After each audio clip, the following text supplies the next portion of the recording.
I'm so hyped watching these games. They are so much fun. We're seeing such high-level stuff coming from both of these teams, really bringing their A game, not wanting to get relegated here. I think the near comeback there from Secret was amazing. But on top, I mean, let's just high-level stuff coming from both of these teams. What a great game too they had.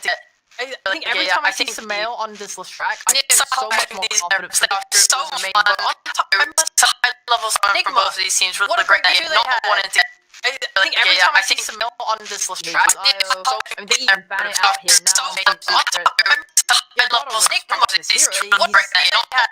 They're making it work so well together, and just on top of that, Kuroki's final beat. Oh my god, I was gonna say he could have expected this. I think he did an amazing job together. I've not liked Final Beast outside of the 3-roll, but if it's in Kuroki's hands, fine. Or maybe fine. Those are my two exceptions so far for this Final Beast being picked up by these squads.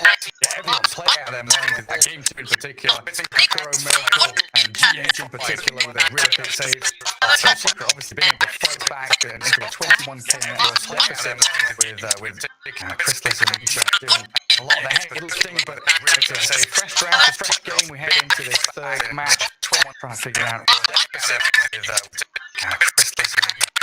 a lot of the heavy lifting. It's a fresh draft, a fresh game. We head into this third match, trying to figure out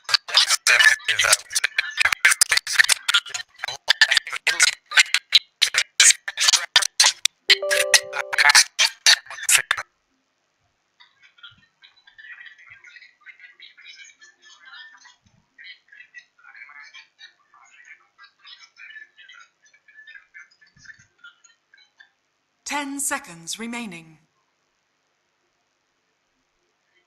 5 seconds remaining.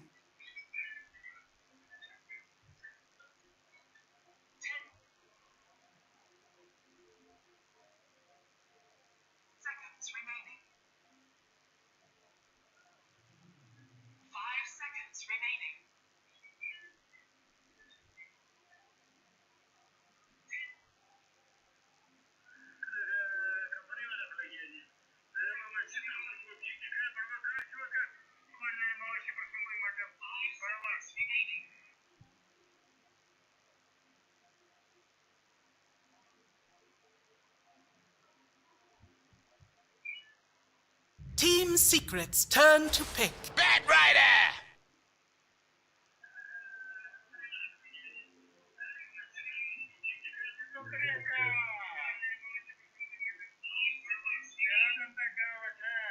Gandich तो वो पता लगे बड़वा 10 seconds remaining. अरे कसमदर 5 seconds remaining. संगत तो अनादि वो कुछ पे देवालो गड़ी जी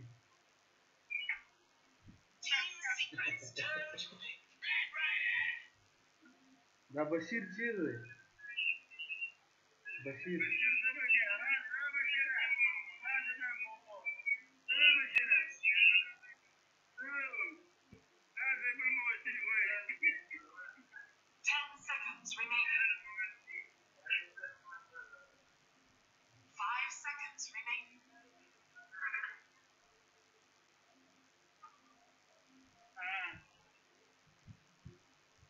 बशीरा अगर पीछे ने चली जी रकम पुछान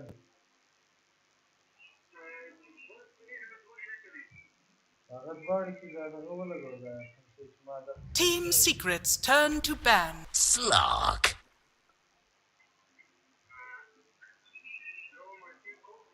Oh, जितना लाइव वीडियो चलो लाइव चली जाए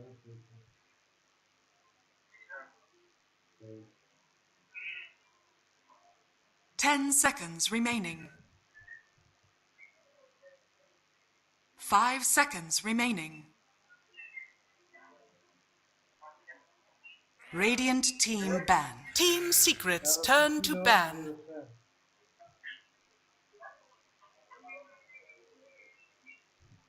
Team Secret's turn to ban.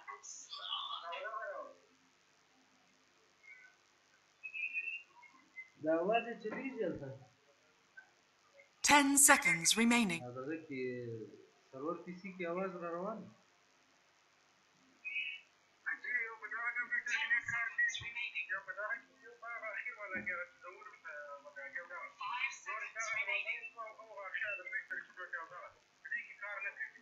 बस क्यों कितनी रखी टॉपिक की आवाज हो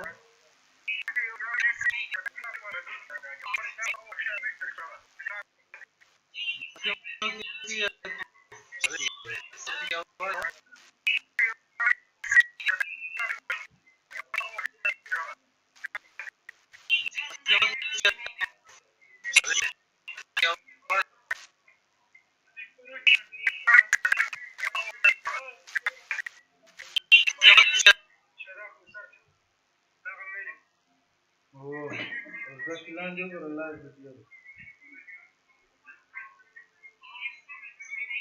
बाला बाला बाला Radiant team ban. बाला बाला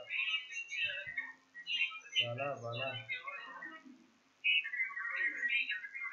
जब चैनल नहीं क्रिएट यार जब ना लाइन दिया अच्छी चीजें बाला फुल फोर्स से बोल 10 seconds remaining. बोल 5 seconds remaining. no report last na abala pass होगा दगोर चैनल मालूम मैंने से ओ Radiant team pick. Left hand Team Secrets turn to pick. Earth Shaker. ما تنكر left star अबला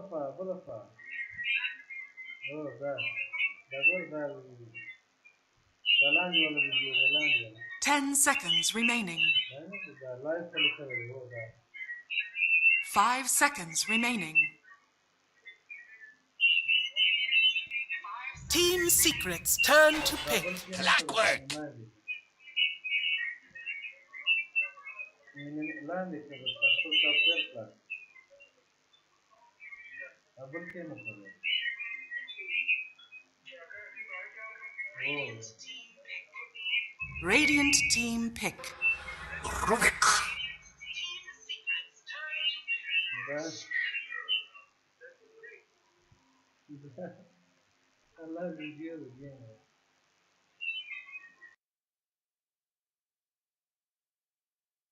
Team Secrets turn to ban. The sack.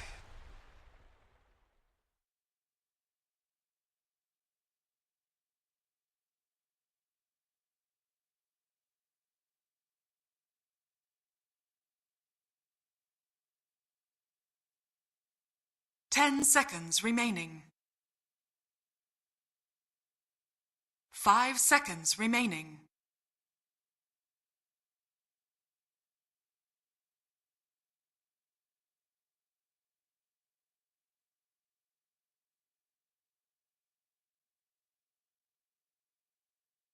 Radiant team ban. Team Secrets turn to ban.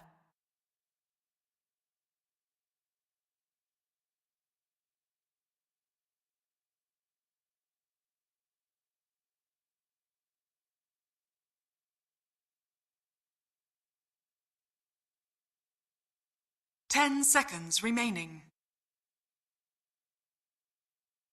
5 seconds remaining.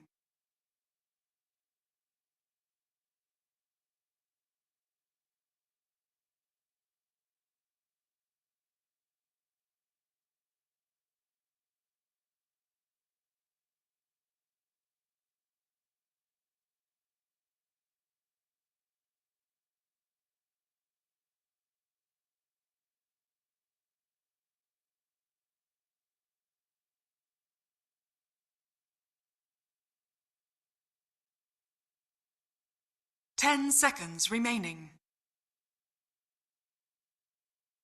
5 seconds remaining. Radiant team pick. Points away.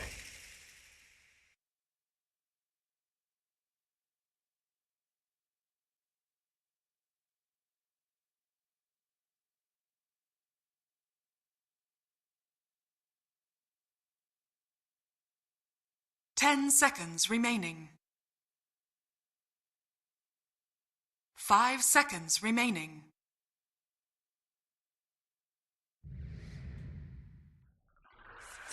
Choose your hero.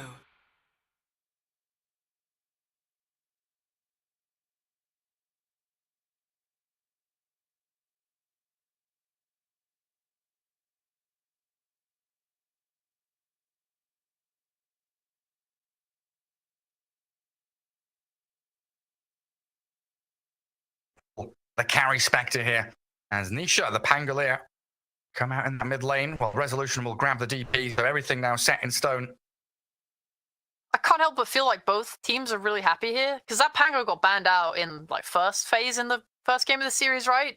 You have a Samael going out on his Lashrak, you have Nisha going out on his Pango. I think both these players are going to be potentially looking like the stars have died, and just how their games go could impact this match so heavily.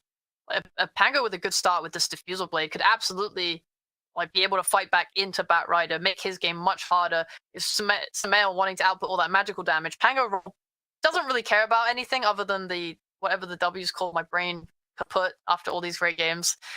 Unleash, the Edict? Yes, Edict, thank you. And Spectre I like a lot. It just gives them what I wanted, that physical damage, the kind of scaling core that's going to give them that late game. Yeah, the ability to take Roche with Desolate damage as well, always handy to have. There's that weird kind of back and forth between Spectre and Slark, though. You know, Slark can go Silver Edge, he's pretty good against these tanky heroes, stacking up Essence Shift. But Spectre's also got Haunt and the potential to have that Aghanim's mini Haunt as well to engage from the Slark when needed. And here we go, game 3, all on the line. A victory here keeps you in the running for TI Quals. Now, the winner does still have to win another series to get towards last chance qualifier. But a loss here, of course, means that your TI run ends. Super important for both of these teams and both these captains. You know, they've been the heart and soul of Dota 2 for a decade or more now. Puppey and Kuroki. Puppey still an all-timer for TI. Kuroki lost his streak last year. Looking to reclaim glory, get back to the international. Heartbreaking no matter who loses here, for sure. Man, it's been a long road for Nigma as well, right? Dropping to Div 2, trying to get their way back up, coming into TI Quals. Oh, you're making me sad. 30 seconds. I mean, they've been showing, though, building up and proving they are still, you know, a top-tier team. Secret haven't been able to break them yet. This long road through the qualifier. One will end here, but one will go on. It's looking like, honestly, just the top-tier EU right now. Seeing all these games playing out, I feel like there's so many close matches, so many high-skill plays coming out. I'm just hyped to be watching some good Dota. Alright, it's going to be exciting, though, no matter which way you're coming from. Bounty runes 2 apiece. No fighting over the runes, just going to go for safety. And we'll have our lane set up for us. There's Sumail heading into mid against the Nisha Pango. Blocking up their waves. Always looking for that bottle early on. And it feels like Secret have got pretty good ways of guarding runes here, with Rook and Clockwork both very adept at guarding water runes and playing actively towards the mid lane. It's going to be really important, especially because you're playing a ranged hero with a magic harass into a melee, right? You want to be able to get that sustain from the war runes to stay in the lane, be able to last hit. I think like Nisha's going to be able to fight back this crash, yeah, to secure range creep and also deal a little bit of damage. But yeah, it's hard, right? You're playing into a stun from Samel, who's going to be able to like deny you range creeps with that. Nisha doesn't have that same luxury. And Nigma trialing up top to safeguard Miracle's early laning stage. GH and Kuroki already forcing Puppey to expend quite a bit of his regen, and they're both just hiding behind their tower. And this does leave Mind Control in a 1v2 down bottom, and Zion is making Nigma pay for this decision. A lot of damage onto MC, but he's actually playing aggressively, waiting for the battery assault to expire, getting a lot of that Firefly and Napalm damage on the clock. It looks like he's okay just to stay in the lane for now. As the dive up top, this is where you need your TPs to be active from Secret. Match the aggression from Nigma. Defend your Razo DP, and now it's try versus try. You never want to try lane into an Undying, seriously. It is just so rough.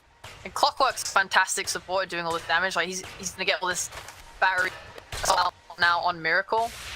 When you start to skirmish and take fights, you're going to be having opportunities for these double hero decays. When the tombstone goes down, it can go two ways, right? You have more heroes that can sit there and click it down and kill it, but at the same time, a good placement, a good ability to defend it, which you have with the Shaker Fisher, right? You could seriously get some good kills there going in. I guess the only rough thing is that you're playing with a Spectre. Usually when you have these tri-lanes, you like an aggressive carry, some Sven, something with a stun, a CK.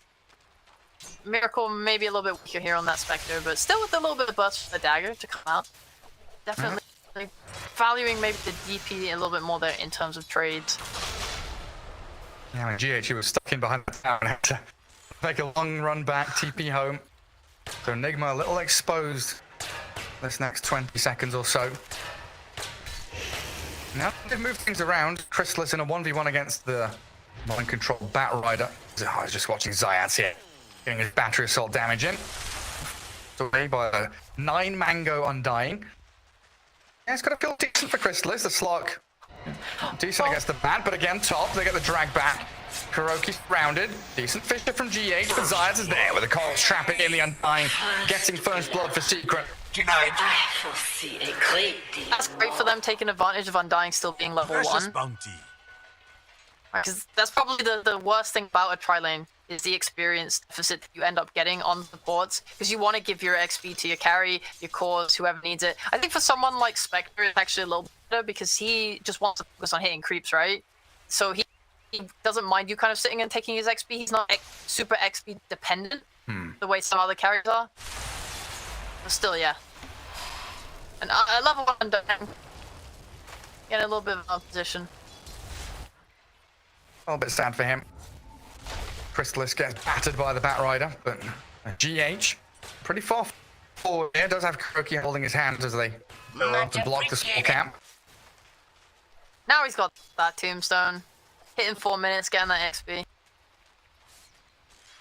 It looks like down bottom things have become a little more challenging for Chrysalis without a support there. They're relying on 1 charges, and of course, pre-level 6, you don't have that guaranteed read, and you're just here by the tower trying to use the tower protection to heal back up. So MC is taking a nice firm grasp on his bottom lane. A few not CS ideal. ahead. He's even expending money on a salve, which he's bringing to himself. Try and use some of that mana up so he can wand as well later on down the line.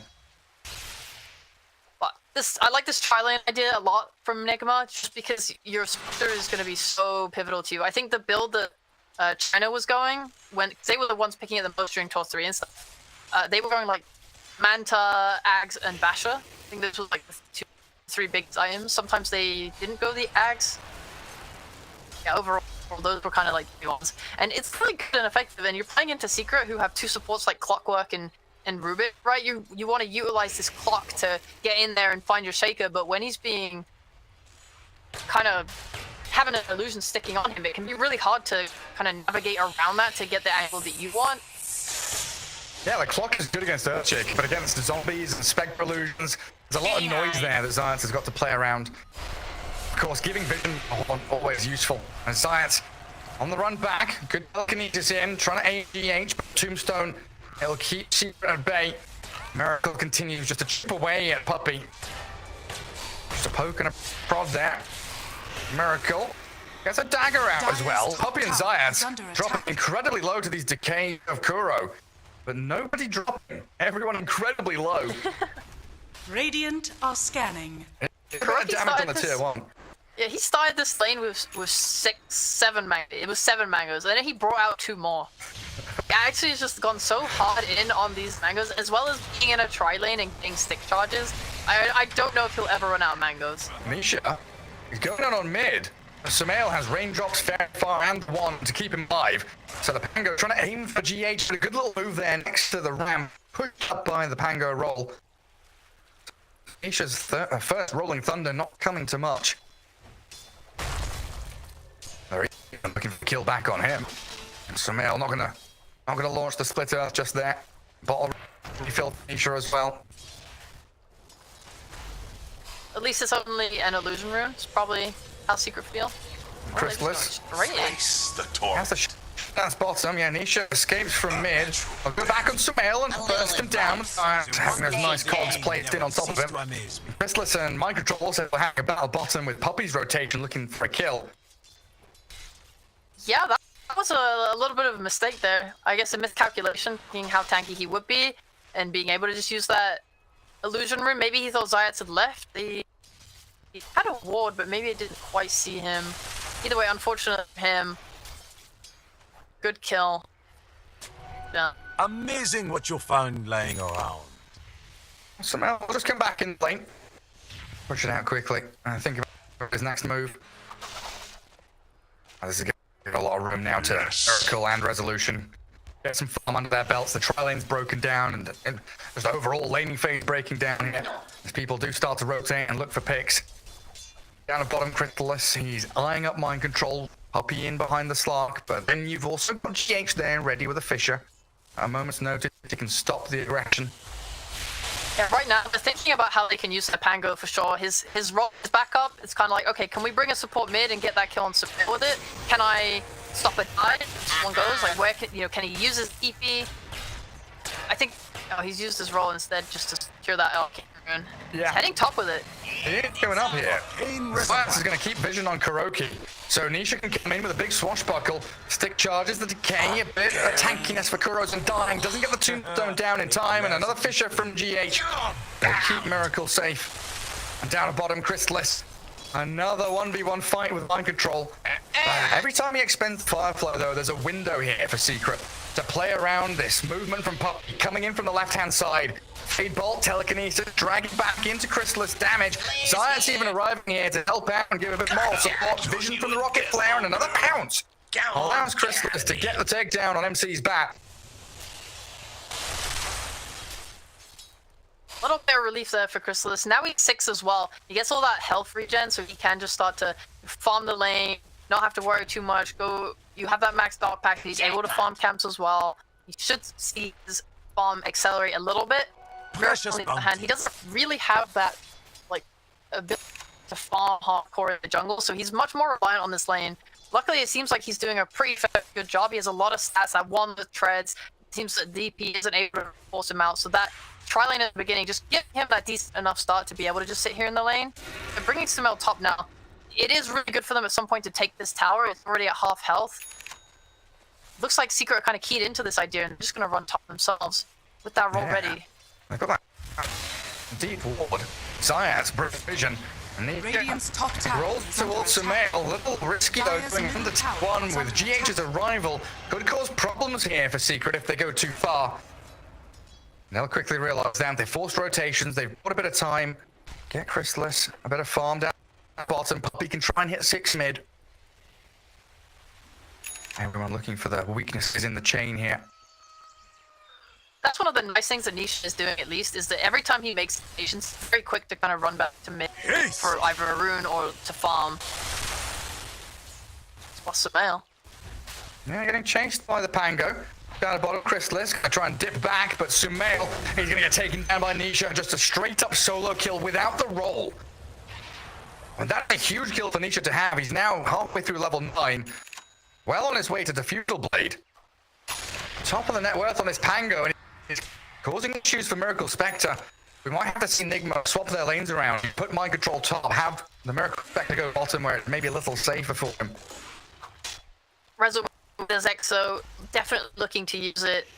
They have 2 choices, are either just force top and take that, or go for the mid. But I think it makes most sense with him up here to rotate Nisha instead and take it.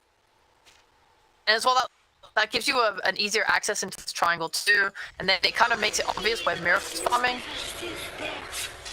Yeah, just use the yeah, so they know the catapult behind you.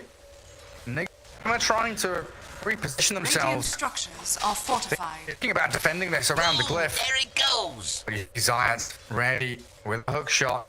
GH does his Echo Slam up. Potential here, but Zayat has his number. Keeps the vision on him. Echo will catch it off of them, but no follow through. But look at Rezo. Needed that very far. He's got to really be able to travel, speeding away. Miracles haunting towards the death, trying to take it down. Mind control giving chase as well. They should find Rezo here, but he's got so many heals. The ghosts come back at the perfect time. Straight to full HP as Zayat's the only loss the Secret will suffer. The power falls. Nigma trying to react to this, but not getting what they needed. You gotta try and deal with that wood on that high ground if you're Nick. That wood is given so much information to Secret to try and keep making these plays and force rotations, and like your force getting out alive. I mean, Miracle is being harassed so much top. At some point, you have to realize he's not getting as much as he wants right now from being top. You either commit more heroes up tier to get kills and give that space, or yeah, like you said earlier, they could just try rotating him to another lane. The problem is, as soon as he commits the TP, they run at him, and then they force him to use his ult, and they just gotta maybe just try and keep him moving. Though for this bot tower. They know GH is TP down here, and he is all alone. Rezo and Zayat try for him. And it's up. Fisher delays the inevitable death of GH. It does slow down the push on the tier 1 as well. But every kill on the Earthshaker always feels good. You're delaying that blink or the shard, stopping his teamfight contributions from coming too early on. I actually didn't check and realize that Rezo had booster triple. Radiant's middle tower is under A top attack. fight, that's why he split away from all of them. Yeah, I think you even mentioned it. Yeah. It just didn't click in my brain until I saw him TPing onto that wave. Well, I said it, and it didn't even click for me. I saw hook shot from Zayat. Fine, Kuroki. On Nigma, they were coming down here to try to defend as a unit, but Secret, Dire's they've got top 5 tower heroes is here. under attack. You can't come in piecemeal Radiant's one by bottom one. tower is under That has to attack. TP home. Dire And Leshrac are forced back to tier 2s by Nisha. You can feel the change up bottom here. tower With no is under eye, I attack. feel like Sumail is being a lot more, Dire's just top not as tower is fast, a under little bit attack. more scared. It has to be where he can't just run in and rely on that heal. But he's so conservative, doesn't he? Yeah. Just trying to get a Dire's farm top up here, but they're tower just is under gonna attack. push him off. Radiant's When is the bottom EXO tower up? They have is the under EXO, they're attack. taking bot without needing it. Now they can kind of sweep through the bot Radiant's jungle. bottom tower has fallen. Yeah, got multiple angles of attack towards mid now. Yeah, you want to use that exit from mid tower for sure. And then you can maybe wait and use the next one for Roche. Kill on GH. It's coming. It's into the Pango roll. Stole the Lightning Storm, and the final swashbuckle will do the trick. Hook shot from Zayat. Where's that? It's deep. Behind tier 1 lane. Does force Kuro to throw Tombstone down to try and match what Secret are bringing to this mid. And then the last Nisha, a killer they can have it, but he's tanky. He's got the illusion into pop to get away from Sumail and split Earth. And Rezo, he's got the exorcism, chasing for the 2-man silence. The Secret calming things down in the mid as they kill Miracle top. Radiant's Chrysalis middle gets the tower is solo under kill attack. on the Spectre. I didn't see that. How did that happen? Oh no, but they're going for more. She Sumail getting caught out by the Nisha Pango. In comes Rezo with his Spirit Siphons bursting through the Sumail Lash. Secret are running away with this game here. Radiant's middle That's tower 3 is and under it's 12 attack. to 1. Lead for Secret, not meant to be, says Rezo. Jesus, it is unrelenting pressure. And they're doing such a good Radiant's job of middle it. tower This has fort fallen. is still up on that high ground in the triangle. Like, Secret are just seeing everything. They know where Nigma's playing. They know that Spectre just cannot really farm this jungle so easily. Like, it's so hard for him to come back in this game. They're putting so much lane pressure on everywhere. Sumail completely out of mana. Like you were saying a few moments ago, without this IO, he doesn't have that battery of mana to sustain the amount of damage that comes out of Pulse Nova. Rezo being eyed up top, but he's already safe behind his tier 1, even pinging to say, hey, do we want to defend this? Just let it fall. For the effort. I think you might have to Secret. let that tower go down there. Yeah. And in return, you're pressuring bot. Yeah. Always getting something. Triple range creep, counterpult Radiant's wave, bottom tower and mind is control. under He's attack. TP'd here. Zaya, he's right next to him.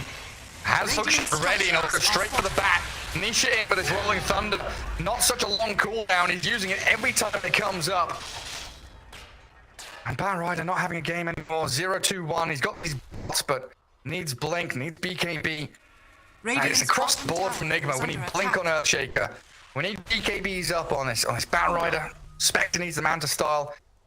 Another 10 minutes. It feels like Nigma needs to actually get the items to rally around the squad and defend objectives.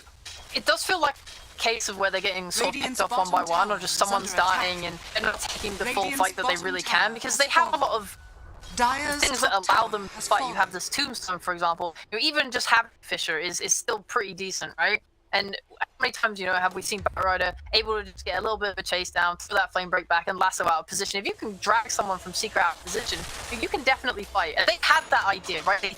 They TP the back bottom, they're kind of waiting. I think they didn't, I'm not sure how their comms were like. Maybe they didn't expect Secret to be able to dive there, or didn't know that Zayat's already in position, but I think they wanted to defend it. And it is a really good idea, especially when you have the glyph, because when you activate it, it gives the split shot, does some damage, like 17 minutes. You're not really strong enough to tank it if you take a full-on fight there. But yeah, they weren't quite set up to take it. I think maybe playing a little bit more around this side lane pickoffs if you can chase someone down with this bat. They're trying to match Secret instead of looking for moves of their own. Their downfall now is almost a 10k lead for Secret and another aggressive smoke. Hunting in the triangle. Get the ward up there as well.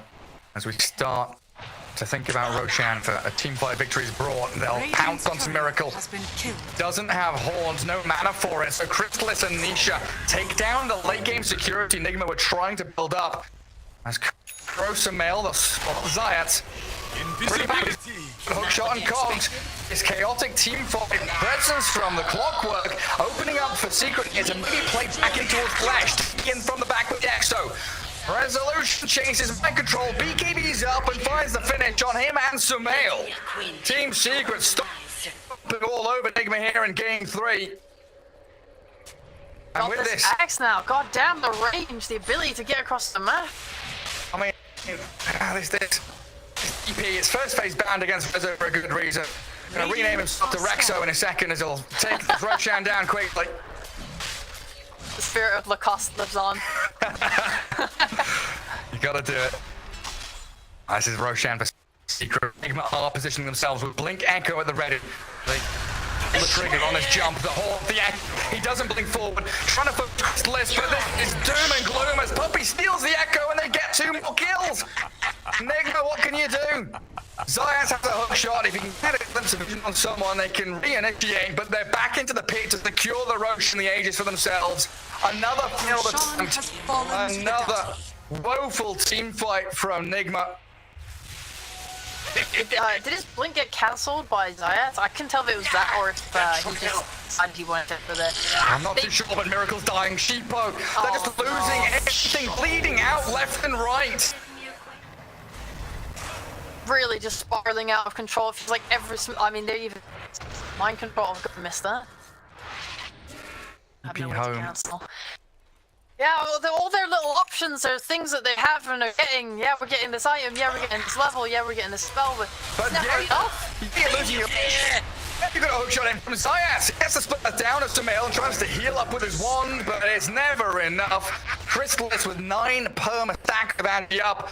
Even diving in with his Aghanim Scepter, pouncing towards Kuro and GH.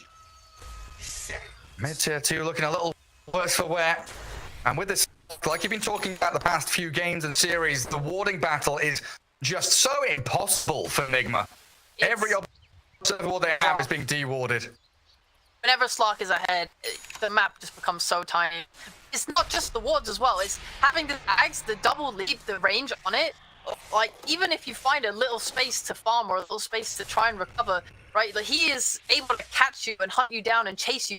These boots of travel synergizing so well with that on the DP.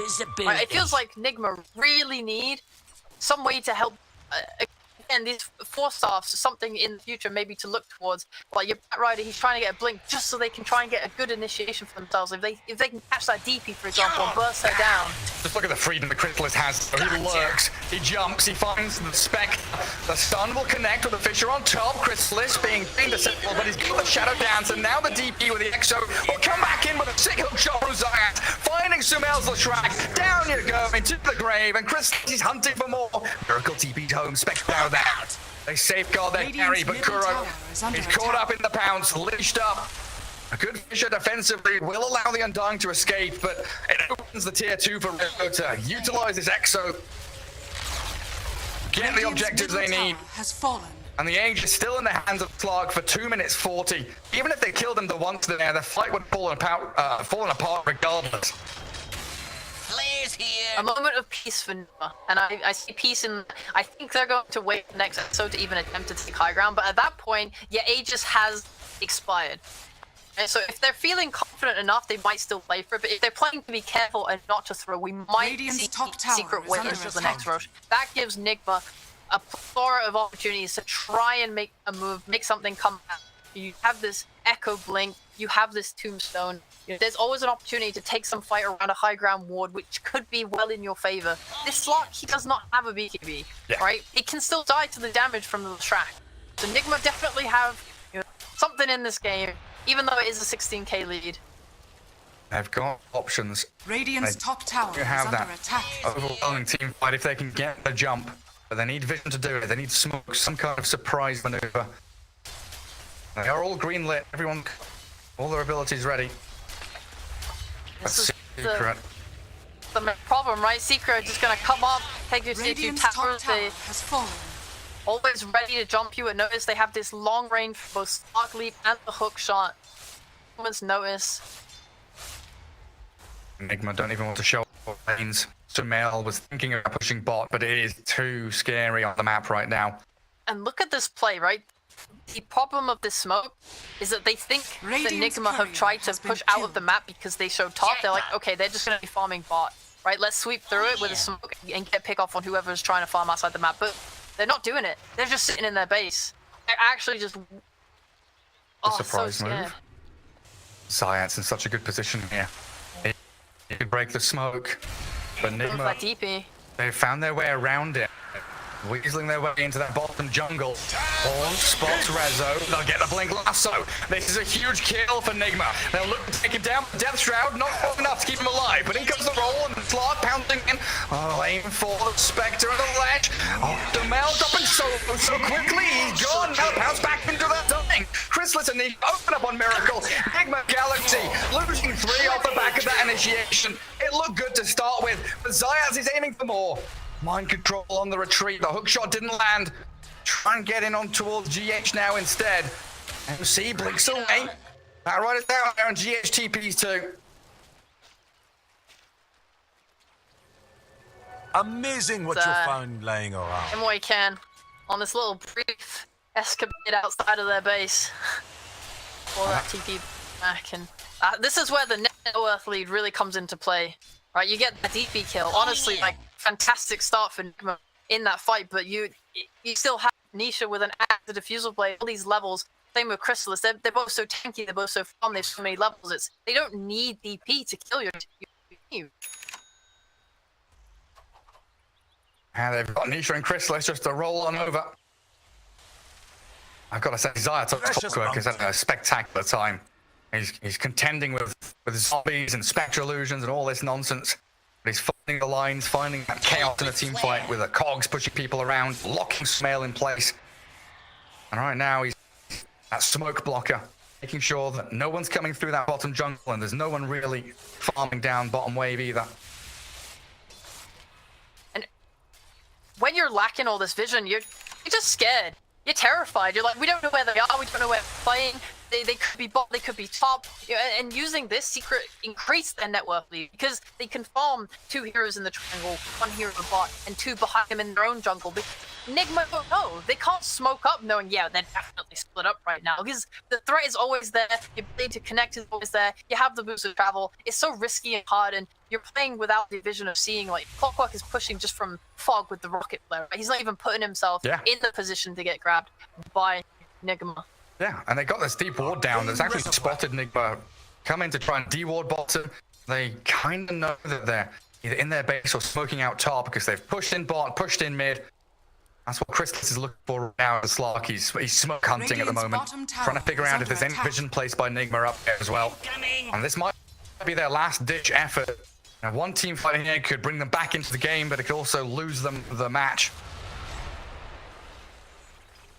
They're looking for anything. I mean, these are the moves you have to make. You cannot just sit and wait for this slow death. As the net worth lead increases for Secret, right? This smoke up waiting in the trees. If a single hero shows, you know, it's still Ooh, he's fine.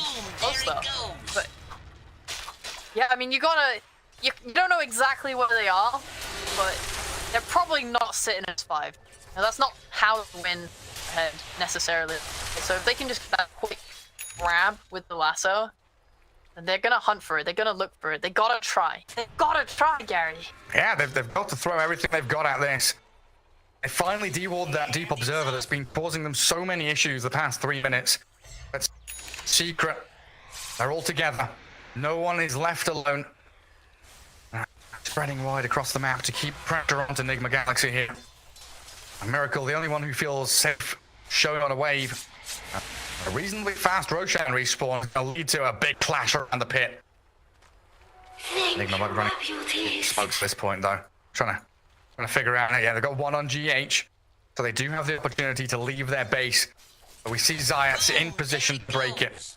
Nigma again, good angle to move around these smoke breakers, but there's Chrysalis. The Snark on the front lines, and Nisha, Swashbuckle and Rolling Thunder. Hook shot on mind control. The Fisher tries to block the way, but Nisha's in with Chrysalis, finding the kill on the Bat Rider now, and they've looked on the left-hand side. Kuroki being ripped apart by Resolution's DP. And the Tombstone down. 2 kills for Secret again, just holding Nigma back and making sure this dominant position on the map isn't relinquished. How annoying. The one thing you're looking for is just a hero to jump, and it's always that pesky Slark using his Dark Pact, making it impossible. You just can't jump. There's no way for you to know that he's wound it up and clicked it in time, unless you're checking like your 1 charges maybe, because then it does show that he's used it. But that's it. It's hard and it's risky, and you can't really risk it. Radiant are scanning. I don't know, maybe I can get a couple more things before the next big fight, before this fight for Roche. I mean, Roche is up right now. Definitely scary, but you want like your Earthshaker level 12, right? More damage on that Echo Slam. Maybe you want to see Kuroki get that Tombstone maxed out. Mind Control, obviously very far away from that BKB, not really something you can rely on here. He's behind the clockwork in net worth. After having a decent laning stage, it really has been a downhill slide for Mind Control's bat. He's very under-farmed, and it's hard. You can't take this farm, the small amount trickling into your base. You have to give it to Miracle. You have to give it to your carry. As the Bat Rider, all you can really do is go for this blink, and he's not going to go for a real greedy BKB. Well, he's going for the 4-star. I think that is the correct play. You need these 4-stars to try and get your team out. Drag people into the fountain. Yeah, exactly. It's the only thing to go for. Samael steps out. Samael's been caught. Self-heals. Chrysalis has his BKB up, so the hook shot in from that's going to lock the latch in place. The Horn coming through, allowing Miracle to maybe get on top of some of these dire support heroes, but Chrysalis just diving into the base. Samael's live, the Echo Slam from GH, but the Rolling Thunder. Nisha causes chaos, allows the Dark Pact to come out, along with the Shadow Dance, and Secret to sweep through them. Every member of Nigma demolished by Nisha's Rolling Thunder. 2 buybacks required, but I just don't see it happening. It is very hard. I mean, Rezo is such a beast right now. Running through Chrysalis. Yeah, couldn't kill him. He's got so much regen coming out from that ult into the depth shroud. He's just regen, and you can't target him, even with all this AoE damage. Middle tower is under attack. There's just not enough in the tank. Yeah, and they've got these multiple boots of travel jumping from lane to lane, like Nisha now going to TP home to refill with Rezo, and then they can return to the Roche pit thinking about that age. There's even a DD room spawning outside the pit for them as well. We can see it. Lesh just stepping out of that base a bit too far. I mean, he was tanky enough to get back to high ground with the soul rips and the heals that he had behind him. But the timing on this, as we see Chrysalis dive, he got so close to dying with that Echo Slam and Chain Stun, and then Nisha comes in, saves the day. Actual champ. Every moment that it gets harder and harder to take these fights for Nigma, because Clockwork's finished a Lotus Orb. You just stick that on your Slark, and now it's literally impossible to ever lasso him. Maybe you don't even care about him. Maybe you think he's just absolutely fine. Put it on your DP. Let Rezo get that full damage off from Exorcism. I mean, this Lotus Orb is just a free live, it feels like, versus the Bat Rider, which is their main tool to try and win these fights if they can get anyone out of position. And on top of that, like, Nisha's buying an Eon disc. When you're ahead, you might someone get cocky. I'm just going to buy damage items. I'm just going to buy, things that let me do more. Shiva's guard. I want a Shiva's guard. But he knows the only way we lose this game is if I get lassoed and pulled into that base. By buying this Ian Disc, he is Double damage. just removing the ability for Nigma to pull themselves back in. Perfect optimization. I'm just wondering what that pause was. You know, we had puppy pause, we had final pause, tactical pause. This felt like a Kuroki pep talk pause. Get the morale back up in your team because they've got to be feeling down and out. 4-31 with a 33k lead over on Secret. Another Roshan going into their hands as well. You need your captain to lift your spirits. And that's what Kuroki can potentially do here. Just drive them. We've got Miracle on Spectre. We've got GH on Earthshaker. We have these tools to win team fights and go late game. We've not lost tier 3 yet. That's a royal we from Kuroki's perspective. Yeah, it would be nice for sure if GH could get a shard before the next fight. Just add that little bit extra, hold your high ground, put a little bit of pressure out from range. Why is that? There's so many items you need and so little farm trickling in. Everything really is just in your Spectre, and even Jesus is scared and uncomfortable. There's a lot of magic damage, a lot of control, and all he has really is a Manta style and half of a study. I mean, he's nearly finished it. He's got his courier prepped and ready to grab that last bit. He's going to follow every little wave that comes into him that they can. Get the Spectre big. That's all they can hope for. Chrysalis cruises up top to push out wave. The rest of them, they went down bottom as they do get a lasso horned. Finding Puppy. Not going to get much off the back of it. That's 2 ultis, right? You've got a minute and a half at the least where Secret, they can exploit it. Hook shot in. Fisher with the Rolling Thunder, looking for Sumail. Chrysalis will move in, the self-fuel from the ledge. Gonna save him for a second or two. Be turned on quickly by the BKB and the Rolling Thunder with no buyback on Sumail. It's really dangerous for Nigma now to continue fighting. They'll lose the Batrider in their base. And Team Secret, this Exo can think about pushing high ground again. Tier 3 mid, 260 HP remaining. And Slark still with Aegis in his hands. Can waltz up the ramp. Get on to tier 3s and look at this first lane of barracks against Nigma.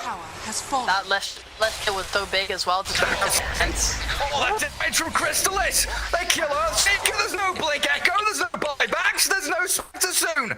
Chrysalis forces them back to Fountain. It's a 1v5 now. Under attack. He's just so farmed, Gary. Radiant's middle barracks He has is fallen. incredibly strong. On the move, tier 3 bottom, unlock the base, close this one out. One step closer to that lower bracket final. Team Secret looking to knock out Nigma Galaxy here. The battle of the ages started off with a bang. Game 2 was tight, but Game 3 has been a one-way street for Secret. 40k net worth lead up now. Ending with a bit of a fizz for Nigma. And it's up. Will respawn in time to defend their top lane though. We are still waiting for this Blink Echo from GH to make the difference. But look at Zayat. He's on the Spectre. Chrysalis in. Will get bounced. They're focusing in on the Miracle and he's down. No buyback. Oh god, it's a disaster for Nigma now. Chrysalis does still have the Aegis, so his first life claimed, sure. But what off the back of it? Undying Flesh Golem. Tombstone still up and Soul Rip back to full HP, but Secret they've retreated.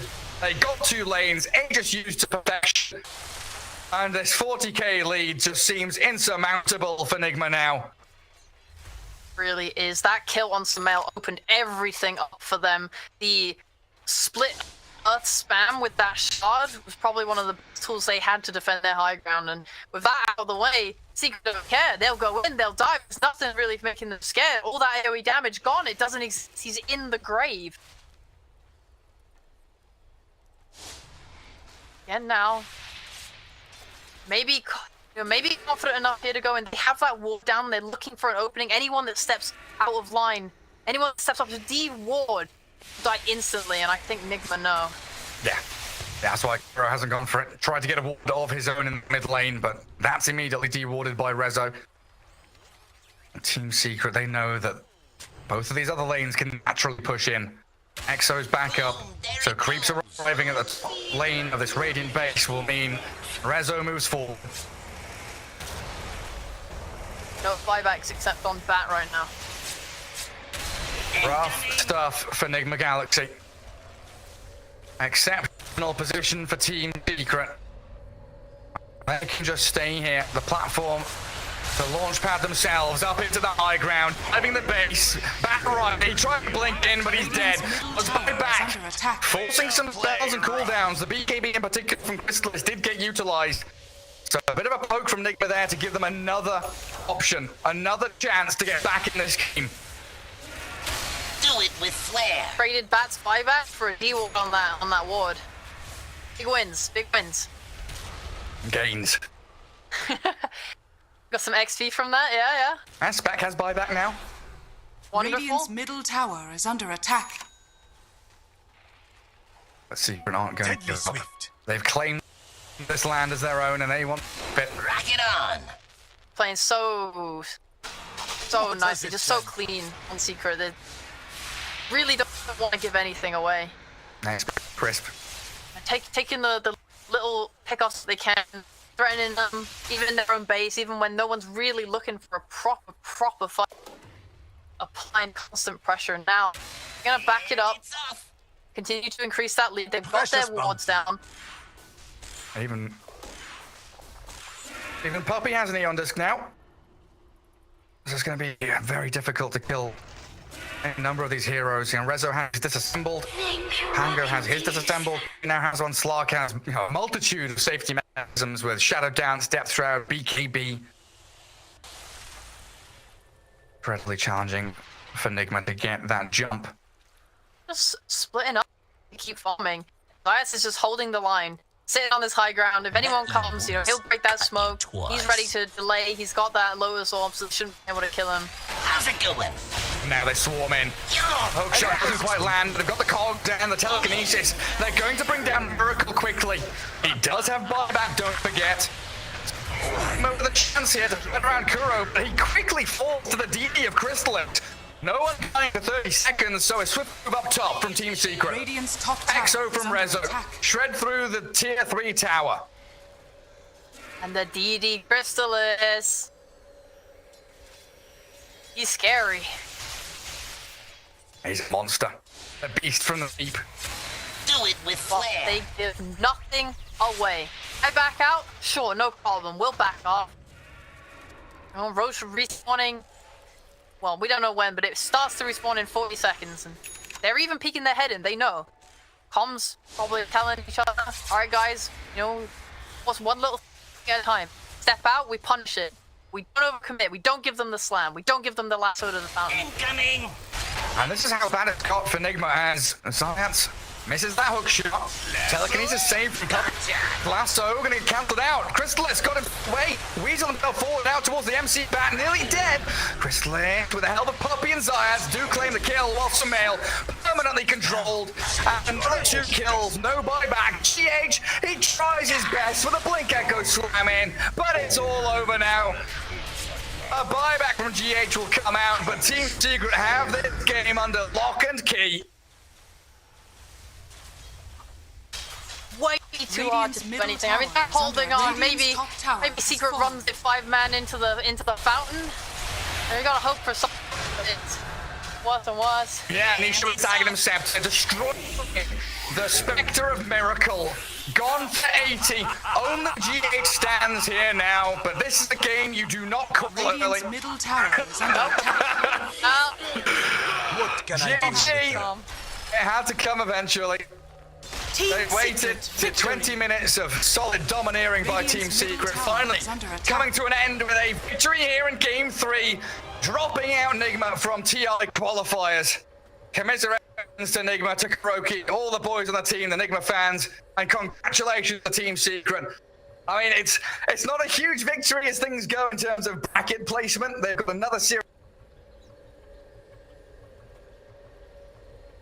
to get to last chance qualifiers, but in terms of matchups and teams, Secret against Nigma, it's as big as they come. Of course, definitely, and I am just really impressed with how they played that game. They had the complete just patience and playing that game so slowly, so carefully, giving nothing away. They really played like they know that their TI life is on the line, and Puppy's still in it to be an all-timer. He is, Just gonna yeah. have to see how the rest of this bracket goes. But yeah, what a fun series that was. Obviously, this last game was a stomp, but overall, I mean, I think we saw two teams really give it their best throughout these games. Yeah, I mean, game 2 in particular, everyone was playing out of their minds, gave it their all.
был старый патч. Вот это, наверное, единственное но, которое все вот эту статистику для меня сразу умножает.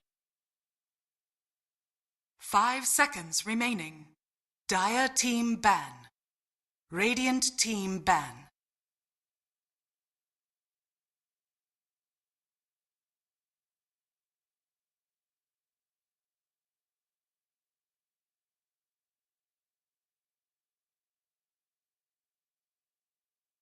Dire team ban.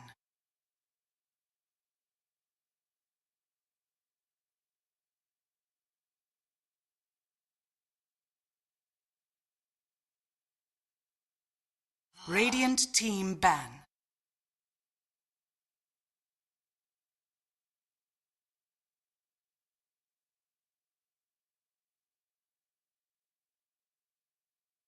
Dire team pick.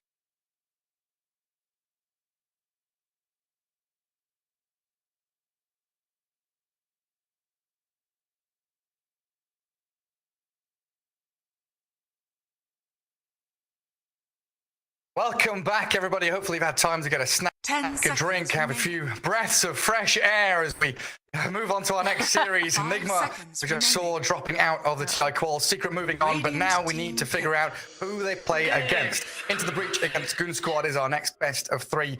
As you can see, Sheepo, the draft already begun. Okay. Deep breath. I mean, I had 40 minutes of break, but still. Oh, I mean, how do you recover from a series like that? It was super stressful. 10 seconds Obviously remaining. very sad. And yeah, moving on to Goon Squad. I mean, this is the 5 team seconds that remaining. knocked Nigma into that lower bracket. Yeah, Right, it was- they- Radiant team It's pick. incredibly strong with that void, but not having it this game. Yeah, the team has honestly been pretty damn impressive, and so is Into the Breach. They were knocked down by Team Secret. They are the ones they took a game off Team Secret even, and have been playing a lot of like 10 third-party seconds tournaments. Just in remaining. general, I Team think that this pick. team can definitely catch you by surprise. And Yeah, it should be evenly matched. Like when they've met each other previously, it's gone blow for blow. 2-0 victories, 1 apiece in Western Europe, Div 2, and then the ESL Malaysia qualifiers. There should be a very tight match here between 10 Goon Squad seconds and Into the remaining. Breach. They look towards this draft. Like I said, Void already gone, and Dying 5 Band, seconds Marcy and remaining. Lena removed as well. So it looks like they'll get their hands on the Tiny, which we've seen Ari have some success with from that position 4 role, and the Enigma to go along with it. yeah, Into the Breach have just on the Dire style of team their ban. drafting, they seem to really love these strong lanes. So something like an Enigma is perfectly in tune with that, and they also really love Crystal Maiden. But like not enough to just first pick it every game. But they'll often just pick it in the second phase. But they in this qualifier alone, they've picked it 6 times. 10 I don't know how many seconds games they've remaining. played, but that's most of their games they've had this Crystal Maiden at least, willing to flex it 5 between 4 and seconds 5. But yeah, they remaining. seem to really love it. And I can definitely see them picking it up this game too, just to help deal with the Chen creeps. If it's your comfort, it's your comfort, and it's a nice pairing with this Tiny. It's a little bit more magical burst too, and your initiation is kind of covered by the other support, so you're not Radiant team stressing that ban. much. Yeah, it's a pretty nice combo. And we've also seen Ari pick up these like Ricky 4s and stuff like that. And he likes his Marcy, his, like I said, his Maiden. There's been some weird and wonderful picks there. They've grabbed an AA from time to time against DPs to try and burst it down quickly. But I think yeah. here with this remaining. opening, probably Ari Tiny, probably Jibbe on the Enigma. 5 seconds So we're not going to have that remaining. option to go back into like a Visage or something like that. Dire team ban. Yeah, it doesn't quite seem like they super mid the way like Stormstormer would. Instead, we might see Supreme. I mean, Supreme's played a lot of different heroes throughout this qualifier. We can see him on many things. Even the Wyvern, like he's played that mid and been happy to take that. I think I'm looking more at Goon 10 Squad right now though to seconds sort of remaining. deal with this black hole as an issue. You have obviously the to kind of 5 try and out heal it, seconds and that has remaining. been a very effective solution in the past. However, Cancel is always preferable, either in Avenge, a Wyvern, a Pango with Basher. Faceless Void obviously banned out in first phase. Radiant Just any of these team BKB ban. piercing spells. And get one of those options for yourself. I mean, they've already got a ton of push. Like a Beastmaster or something. If they add to that and have BKB piercing, could be a nice little pick. But that would obviously, move DP into the middle. Would have to shift their lanes around a little bit. 10 seconds Fit it. remaining. And Yeah, I would be looking here just 5 for something that seconds can make use of remaining. the in lane. Obviously, gives a lot of healing, starts with that Dire headdress and so on, team but also ban. just this is it penitence Yeah. that gives you all that nice extra attack speed. Just you have the ability to be quite aggressive on your lane into Enigma if you have a carry that can deal with the Eidolons. Because Chen can't. He even might see some of his creeps getting converted. But like in the past, I've seen 10 Monkey seconds King players, for remaining. example, using that like spring in to kind of 5 help jump on the seconds Enigma, remaining. harass him, and clear the Eidolons. And with a Tiny, you want him to ideally be rotating on mid, right? Mm. So if Enigma's ever alone, having the ability to threaten him with a good carry is pretty wild. Yeah, we've also seen, the Alchemist ban here as a solid one. We've Radiant seen Alk team ban. dealing with those Eidolons decently. Also, Gyrocopter Radiant out there as team well as an pick. option. Dire We team could pick. start to see Aqua's hero develop a little more, away from the Faceless Void, as he's picked up like a Whoa. Weaver and a Bloodseeker in the past. And there is the Maiden that you talked Who about. could have seen it coming? No one in the history of Dota has ever looked into the Breach's match history and could have come to this conclusion. 10 seconds Nah, remaining. jokes aside, I like that they are confident in their Crystal Maiden, and I 5 like that it seconds fits in nicely remaining. to their lineup already.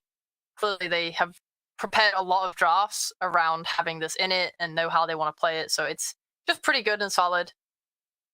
Goon Squad, on the other hand, I think at this point you could maybe look to something that's able to sort of feast on this squishier support, or something that is able to disrupt the game for Enigma. You could always pick up something like a Clockwork, for example. Would be amazing against all three of these heroes, as well as having that BKB Pierce in the hook. Dire I would team definitely pick. love to see something like that, which gives a bit of initiation as well, because you're playing with a Chen who's not going to provide that to your team. Like DP as well, if you're committing this to your offlane, you're lacking that blink stun or whatever. She's more of a I'm running in with my BKB, so the ability to actually get in there and you need someone to stop this Enigma. 10 Yeah, I mean, seconds the hook. remaining. Maybe the Shard on Pudge. Looks like a position 1 Pudge as things 5 stand. seconds And remaining. we've seen him do decently against Enigma, just with the Rot being able to chase down Eidolons. Radiant team pick. That 4th pick coming out for Goon Squad. Gonna be the Dark Willow. Okay. Interesting. Then this Willow, I don't know about the pairing with DP. This makes me feel it's like an offlane Pudge with Willow, DP mid, and they're still looking for their Aqua hero last. Maybe? Do they usually leave... it feels like they seconds playing for remaining. S4, like on last pick, sorry. Okay. But I don't 5 know. seconds remaining.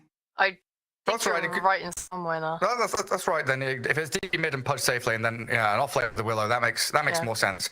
It was really just the DP Dark Willow duo that I was kind of, raising my eyebrow at a little bit.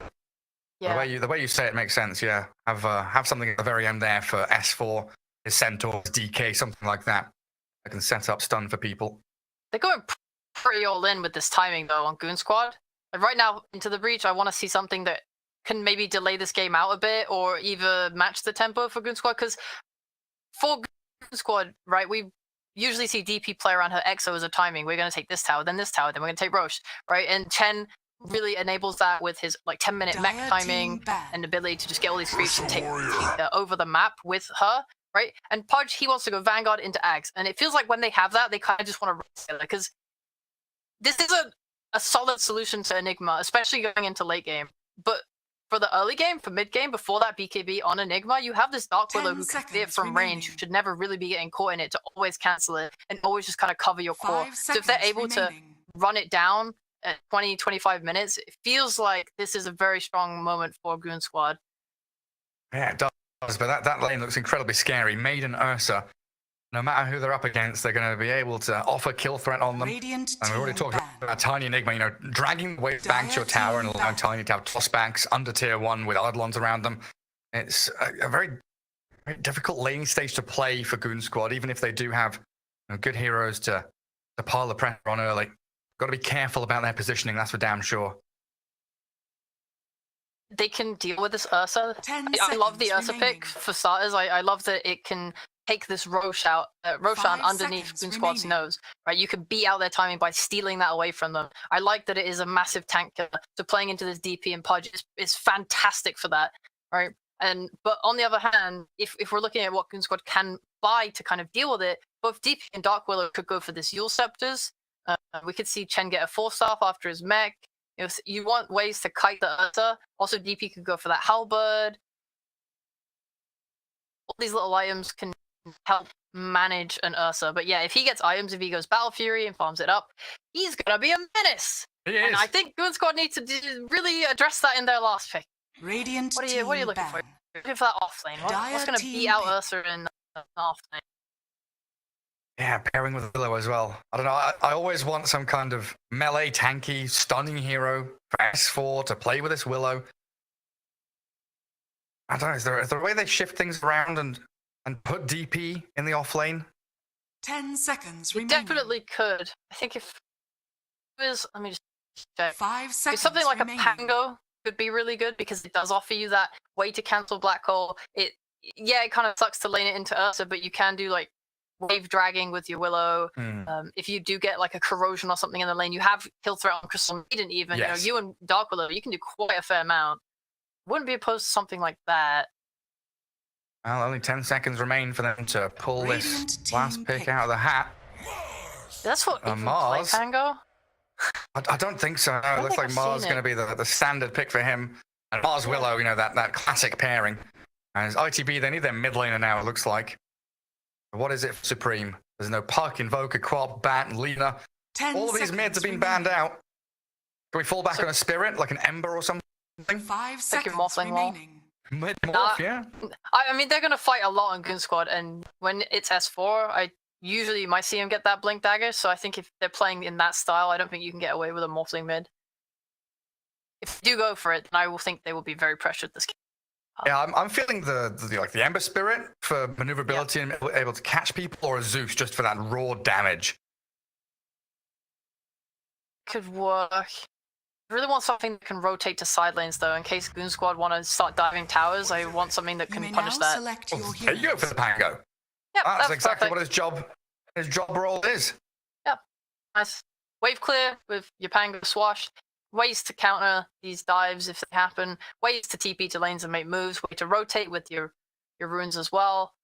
Just overall solid last pick, I think, for Supreme there. I'm very happy to come out. I think this Mars was my second choice for offlane for Goon Squad after the Pango themselves. Because, it's like you're laning into Ursa, you got the spear back to keep him off you have that combo, like you said, with Dark Willow. And as well, it's just, I don't know, it just feels like the control that they really need to output all this damage that they have. DP, having everyone contained in an arena, it's their condition to win the fight. Yeah. They really want to play super hard. I'd like to see him go blink and just kind of run it. Charge at his opponents.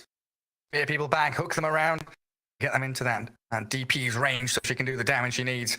I mean, coming into this series, do you think either of these teams really have the upper hand? Because we kind of looked at this thinking they're both very evenly balanced. And then second question, add on, drafting wise, do you lean one way or the other? Ooh, I love Into the Breach's lineup more late game, and if Supreme's able to kind of squash these early moves and have a really good start, then I probably favor their draft. In terms of team skill, I think they're both great. I wouldn't say that one is going to definitely win this or crush it. We could easily see it go to 3 games, I think. This first game will show a lot just in terms of like how their playstyles match up into each other. But even when it came to the secret match for Into the Breach, they won a game and then Secret figured them out and won the third game. That could potentially happen for both of these teams. If they have that click in their head, oh, this is how they're playing. They might get the upper hand there. Kind of saw it last series too, right? Nigma sort of just got figured out a bit and Secret turned it on. Exploited it, yeah. Yeah. So a slight lean towards Into the Breach. But of course, No, we're looking at... I'm not leaning. 50-50. I do not lean. Mild 1% lean. No, not even 1%. 50-50. Just a small slouch. Gareth, you're little- very biased right now. Dead even between these two squads as we head into game 1 here. Into the Breach. Looking pretty solid with this. Okay, mid-game timing around the Enigma. Ursa and Pango aiming for Roshans. That's going to be a key element to their game plan. Ursa lineups with Aegis always look 1,000 times better than the Ursa lineup without an Aegis. So potential squad to try and sneak that with an Exo, or if they win a team fight off the back of this laning stage pressure early game. Team fight they've got with Mars, Willow, Chen, Hand of God, and Pudge, who's a pretty early game hero as well himself from the position 1 role, isn't he? Yeah. He's kind of still killable, of course, pre-BKB.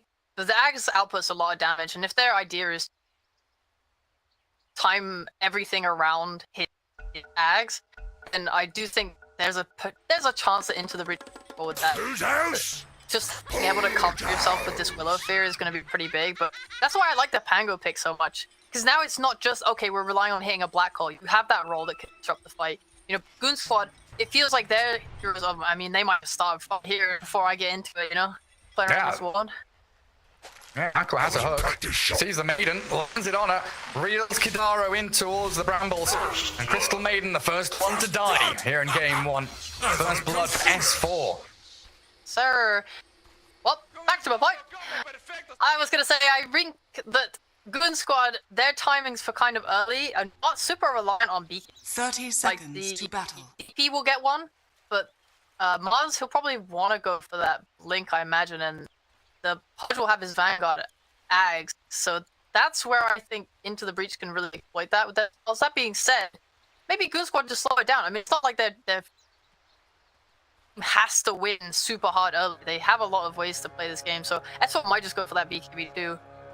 They just play it like that. There's always that ability to catch Into the Breach by surprise with a less team fight.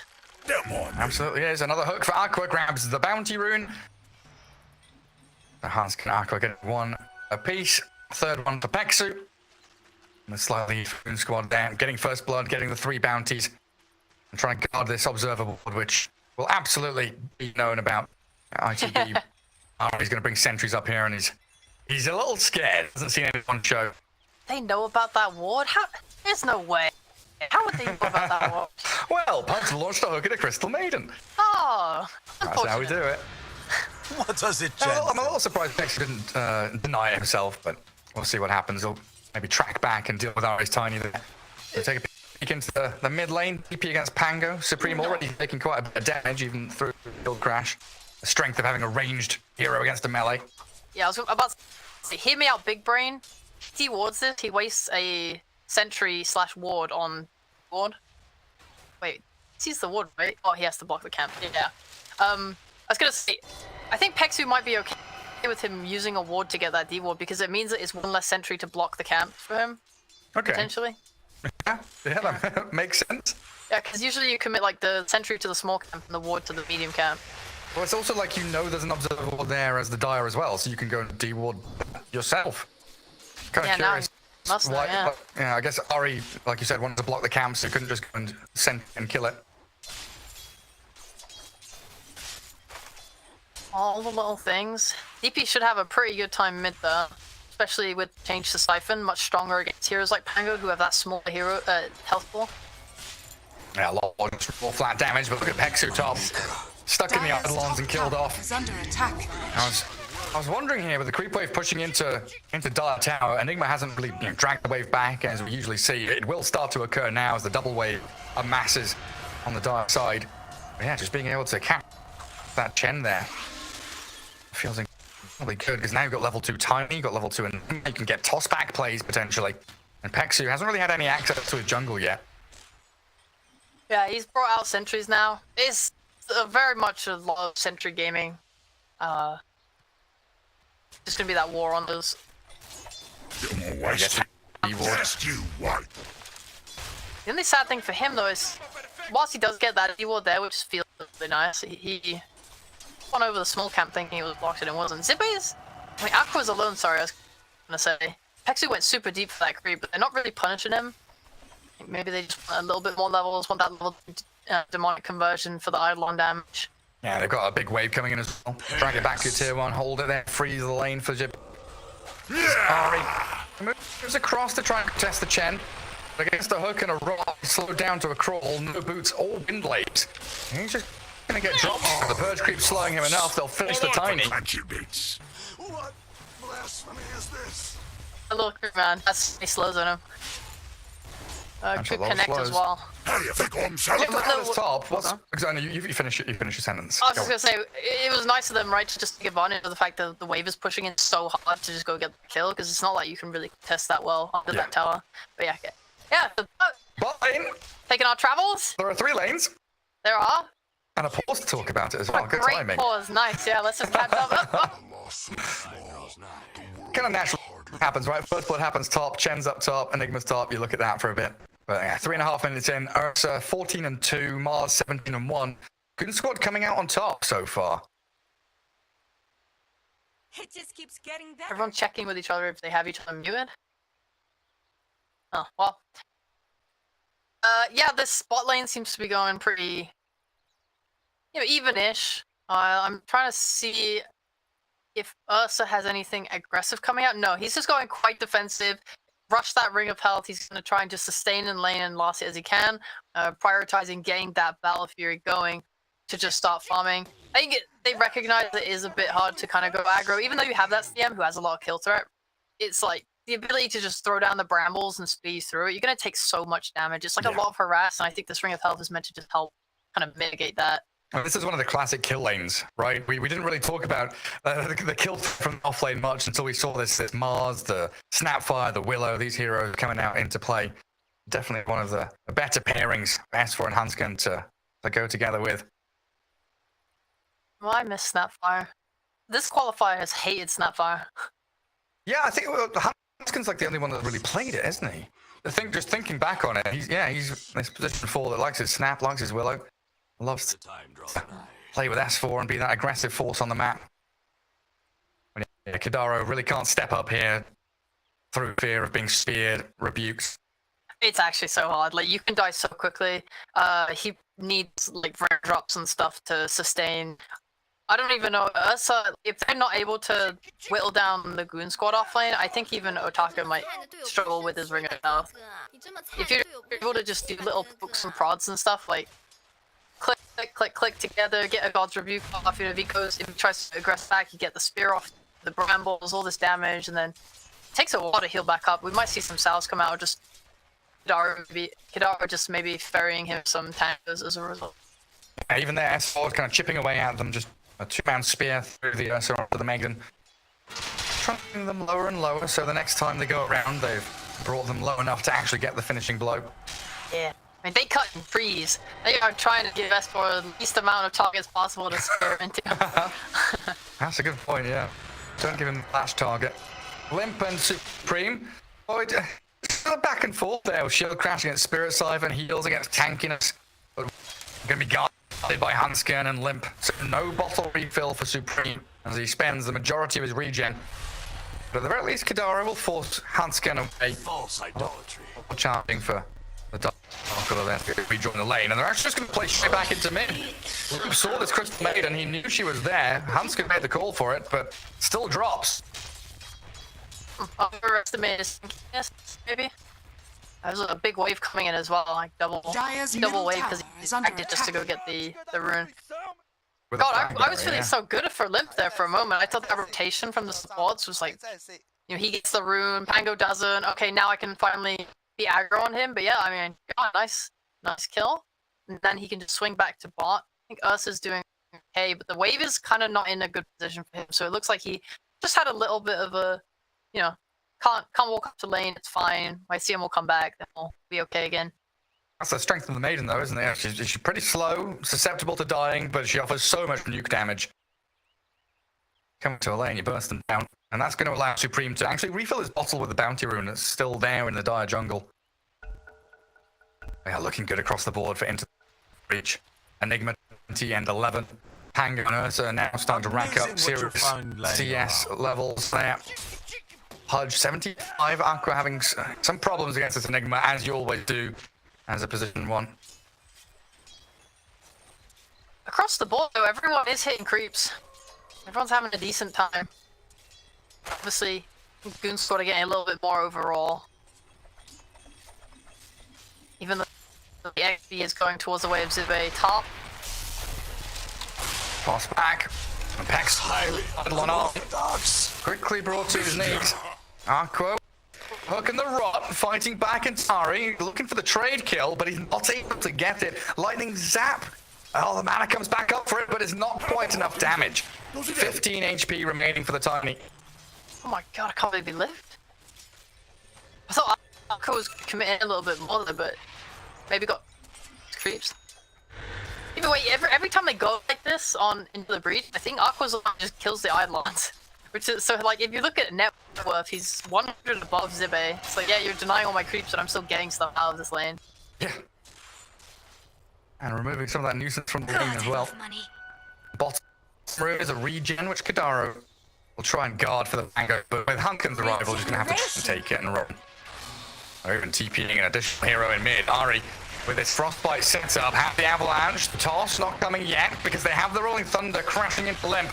Spirit Siphon, one hell of a spell mode. Now the toss, but TP's still alive. Another Frostbite, around of spells, with a shield crash there. They'll finally bring her down. 3 heroes and every spell in the book required to kill off Limp. Well, they get the job done. That's 2 deaths on the DP. The hero that usually sets the tempo for the rest of her team now looking pretty sad. But this is the thing. DP games where DP has a rough lane and a bad time, but the thing is, as soon as she hits the 6, she suddenly has ways to have impact. I think right now, he's just TPing. I was gonna say he can just come to a side lane with his ult and try and make something happen and just give that mid XP to Ken and let him get that towards that mech. Especially when you know Ursa isn't level 6 yet. Doesn't have that defensive enrage. Crystal Maiden coming in from the left-hand side and a good sees Limp heading bottom now. Even scanning behind him. Sure, how many heroes are here? Dire scanning on the tower, but Otek already TPing away. Back to his tier 2, in fact. As Limp releases the ghosts. Push on to that tier 1. Good reactions from OTB, just not entertaining this very telegraphed move from Goon Squad. Radiant's bottom tower is under I'm attack. gonna take this tower now, and that will just give a lot more space for S4 as well to just a jungle come in with his arena.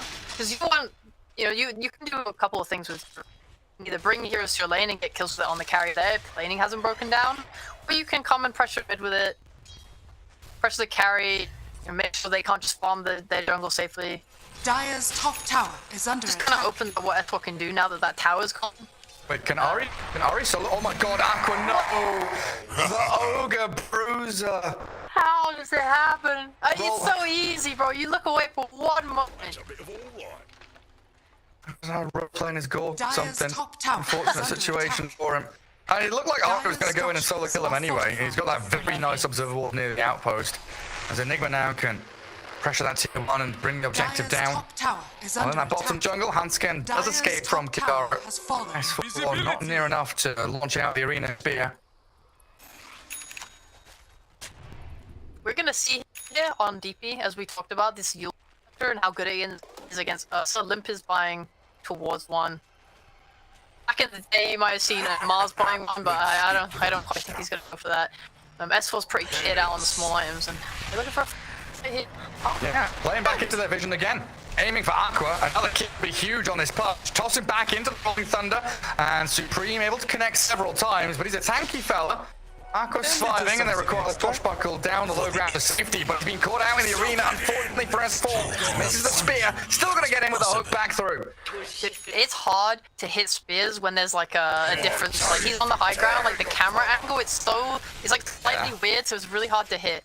No hate on my boy. I would have missed that too, but I'm also bad. Spears, arrows, that Z axis, it screws you up. Yeah. But yeah. Really nice TP from S4 there. Secures the life of Aqua, and you want to get this level 6 on your, because then you can combine your spells together. S4 is not going for the BKB like we talked about, that blink in Z, so when he has that, they have so much threat on Goon Squad to just run with Handskin, this Terrorize, this Bedlam, all this. Yeah, Exo's ready again for Limp as well. That's why we see Chen coming in towards mid. Mars thinking about his placement as well. Kind of unfortunate that they missed that observer near the outpost though. Pexu placed a couple of sentries down to try and find it. Even placed an observer which got spotted by the Radiant. So Ari can still continue playing up in that top jungle, just swings up there. A little more difficult for Goon Squad to get that safe farm. RTB in for mid again, but Limp feels it coming this time. Getting caught by a crossbite of the movement. It is not easy for Into the Breach to push down us. No, it's not. Deadly sweet. Definitely looking for that scaling into late game. And Ari just hold the choke there with his avalanche. While Supreme pokes at Limp with his swashes. They've been doing a good job job of hitting the mid tower when they can and trying to use the cards. Overall, yeah, it's pretty difficult to take it. It's like for Goon Squad, they just have many more options with the exorcism. They can just run 10 creep at it. Just so many ways to just poke and prod and wear it down. It's also one of those situations it feels like Goon Squad, they're doing it, but so they need to do it. In another world, they're killing off Ari with some nice sector stomps in the arena. But in another world, where Goon Squad don't get these tower kills, they look even further behind and things are rough because even though they're not necessarily on time, they definitely have to utilize these early game out of laning stage timings to get objectives and create map space for yourself. Because right now, Nigma is doing that on his own for ITB. Just sitting top, pushing out wave, getting a lot of farm on the Enigma, and even thinking about the black hole onto the Mars. If you get a solo kill here, it's huge for you. The Hand of God buys a bit of time, but the Eidolons and that Spirit Vessel doing a tremendous amount of work for him. Turn that into real life. Really nice pick off for him. Got those 2 vessel charges. It's going to make him feel really good this game. I was going to say that the lack of tower push makes, I think, Goon Squad feel very comfortable, and that's why you see S4 just playing. They got the hook! How did that land? I don't know. He was aiming for Pango, but he gets him. Willow now chasing towards Ari, but he got fade boots on the Tiny, so very speedy. Gets up to the high ground again. With his X, limp straight onto tier 1 mid. Are they gonna fight this? There's no black hole, but he does have the vessel stun. Yeah, and Kidara's got him with the freezing field. A lot of damage onto the Willow. She's dropped down to about half HP. Avalanche back in, limp, and Hunskin still fights back though with this Spirit Siphon. He's making an appearance now. Otake forgotten about for 10 minutes and jumps out. Hunts on the chest. Dire structures are fortified. And now an arena from S4. Taker got off the enrage. Supreme. Dire's middle tower is looking to latch onto this bars now as Ari finds his way an angle from the right hand side of the fight and chain stuns S4 down. Give them the tier 1 unlock. Oh. Yeah, getting your Ursa involved like that. Very impactful for Breach. He's getting real close to his Battle Fury now. And he even managed to go for the phase boots 1. Like he didn't super hard rush it. But he's gonna have a really nice timing coming up. Which is exactly what Into the Breach need. They've managed to apply so much pressure top with Debe. I thought Goon Squad was chilling for a little while because it was like, okay, they can't push our towers, we can just farm and get this Blink Dagger on Mars, then we'll smoke up. But honestly, they're doing a damn good job. Hey, even with that wild hook. I was joking about him role-playing as Gork, but we had one of those moments the other day as well. Like, Gork was aiming for the carry, and he managed to, like, slide it past and get a snap fire from super long range. Just a randy hook, catching on to people. And now Goon Squad, without their mid and top towers, just keep trying to batter heads into the opponent mid. They wait for Exo, don't they? A bit of relaxation time for them. Get Aqua farming Ancients. S4 farming that top jungle. This feels really good for Into the Breach. Battlefield's done for the Earth now. Slowly, or quickly I should say, going to become a problem very soon.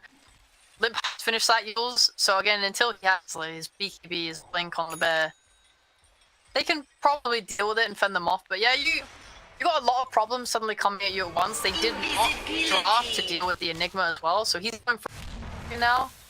And they do have ways to cancel it. But again, one item leads to another, one good fight. They can use vision, get smokes, and do some side lane pickoff as well. You don't have to get the grand 5-man black hole, right?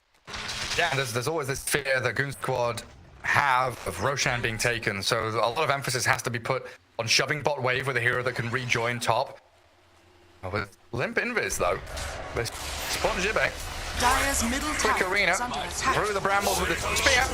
And Limp is there to take Radiant's bottom tower is Supreme. under attack. Rotating top as they're also fighting down bottom and killing off Pexu. Put one trade across the map there, but Squad gonna feel like they got the upper hand. Enigma's off the map for a good 30 Radiant's seconds. top tower is under attack. Can just return to their jungle. Keep his wards protected around Roche. That's the most important thing now. And even 15 minutes in, so he can pop his head into the pit, take the age quickly. Supreme doing the job that he can. He knows he just has to keep making space for his Ursa. He can rotate and use his ult, try and draw some attention, slow down Goon Squad. He'll take it 100%. He's doing a pretty banging job this game so far. Even if he doesn't get that kill top right, it's just reacting to things and not letting Goon Squad do stuff for complete free if you can try. They're gonna fight now, Roach? And just running around, look at me, Limp. He's got the silence in, but the attack. Looking to clear through the DP, but she's got so many heals. Still has 2 Spirit Life and charges to use. Got the rune in the end. Regen bottled by Limp as well. You're not rushing. If you can bring Ursa into things, pretty good. But yeah, you're definitely not rushing. I think Otaka is definitely wanting this BKB because you can use friend fight right. He uses Enrage for Willow ult, but then if S4 is ready, they can just like catch him with when the Enrage ends. Like they have multiple to engage on Goon Squad, and he has multiple things he needs to use Enrage for. So having that BKB really important for him. Vital. This is another timing for Goon Squad. Ags up on the Pudge. Arco just needs to refill his mana pool and come across to the outpost. S4's waiting with his Blink Dagger. He's ready for the jump. Tower is under attack. Getting Nigma would be great. I just don't see him very safely hiding in the trees. Trying to hold on to tier 1 with Eidolons. Is under attack. He just TP bot, and they see it on into the breach. They're gonna have to make use of it. It looks like they're even gonna go for smoke. Yeah. Oh, good shout. They're running straight into that top jungle. These dire ward. Radiant Sense of security. Goon Squad. I don't know what's coming. Roshan already begun by ITB.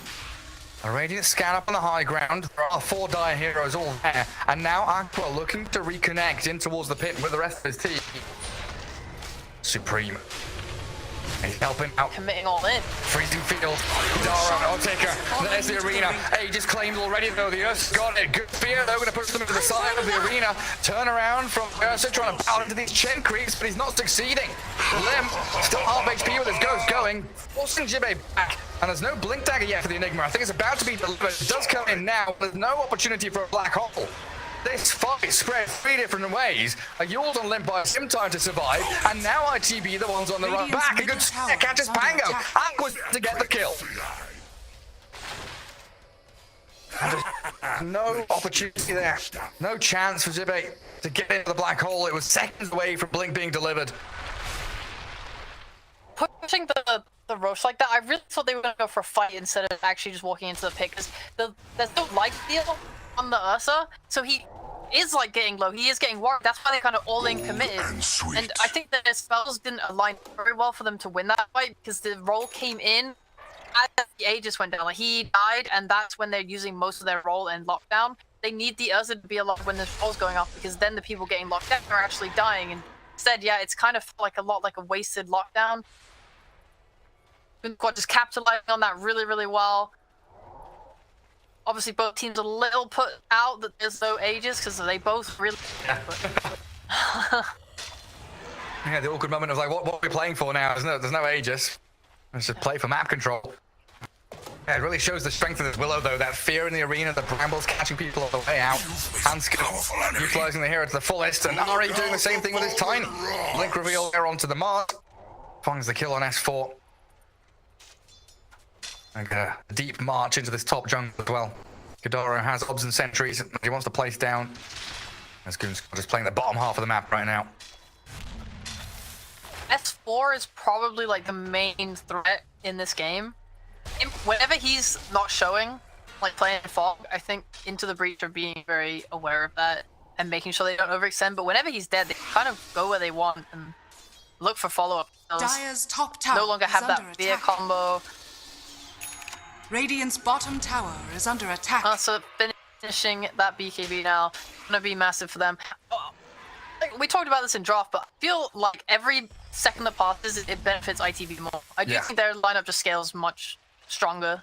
Yeah, so when they come out of the first 10 minutes with a 3k lead and these key items hitting, this is their time to shine.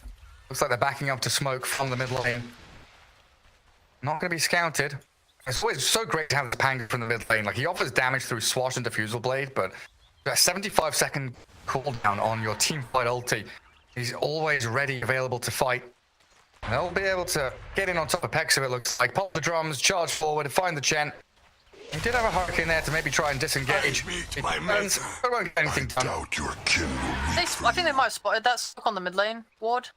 Okay, maybe it did. I'm not sure I can. It's Yeah, it's maybe a plan, yeah, they give the chain. Tank the gang, the rest of his cores. They've all moved up towards that top part of the map.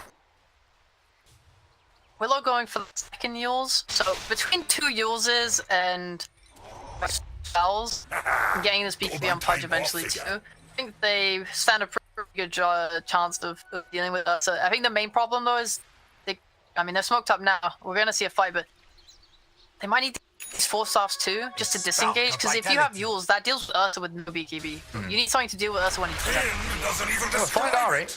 Nice spear there across the brambles. Limb with Aqua looking for a hook, lines it up, but misses the Maiden. And Tiny gonna get still alive, even though he's brambled up. Gets off the wand, the turnaround Bedlam, doing a good amount of damage on the Tiny, but no taker. Oh, he takes the Willow down.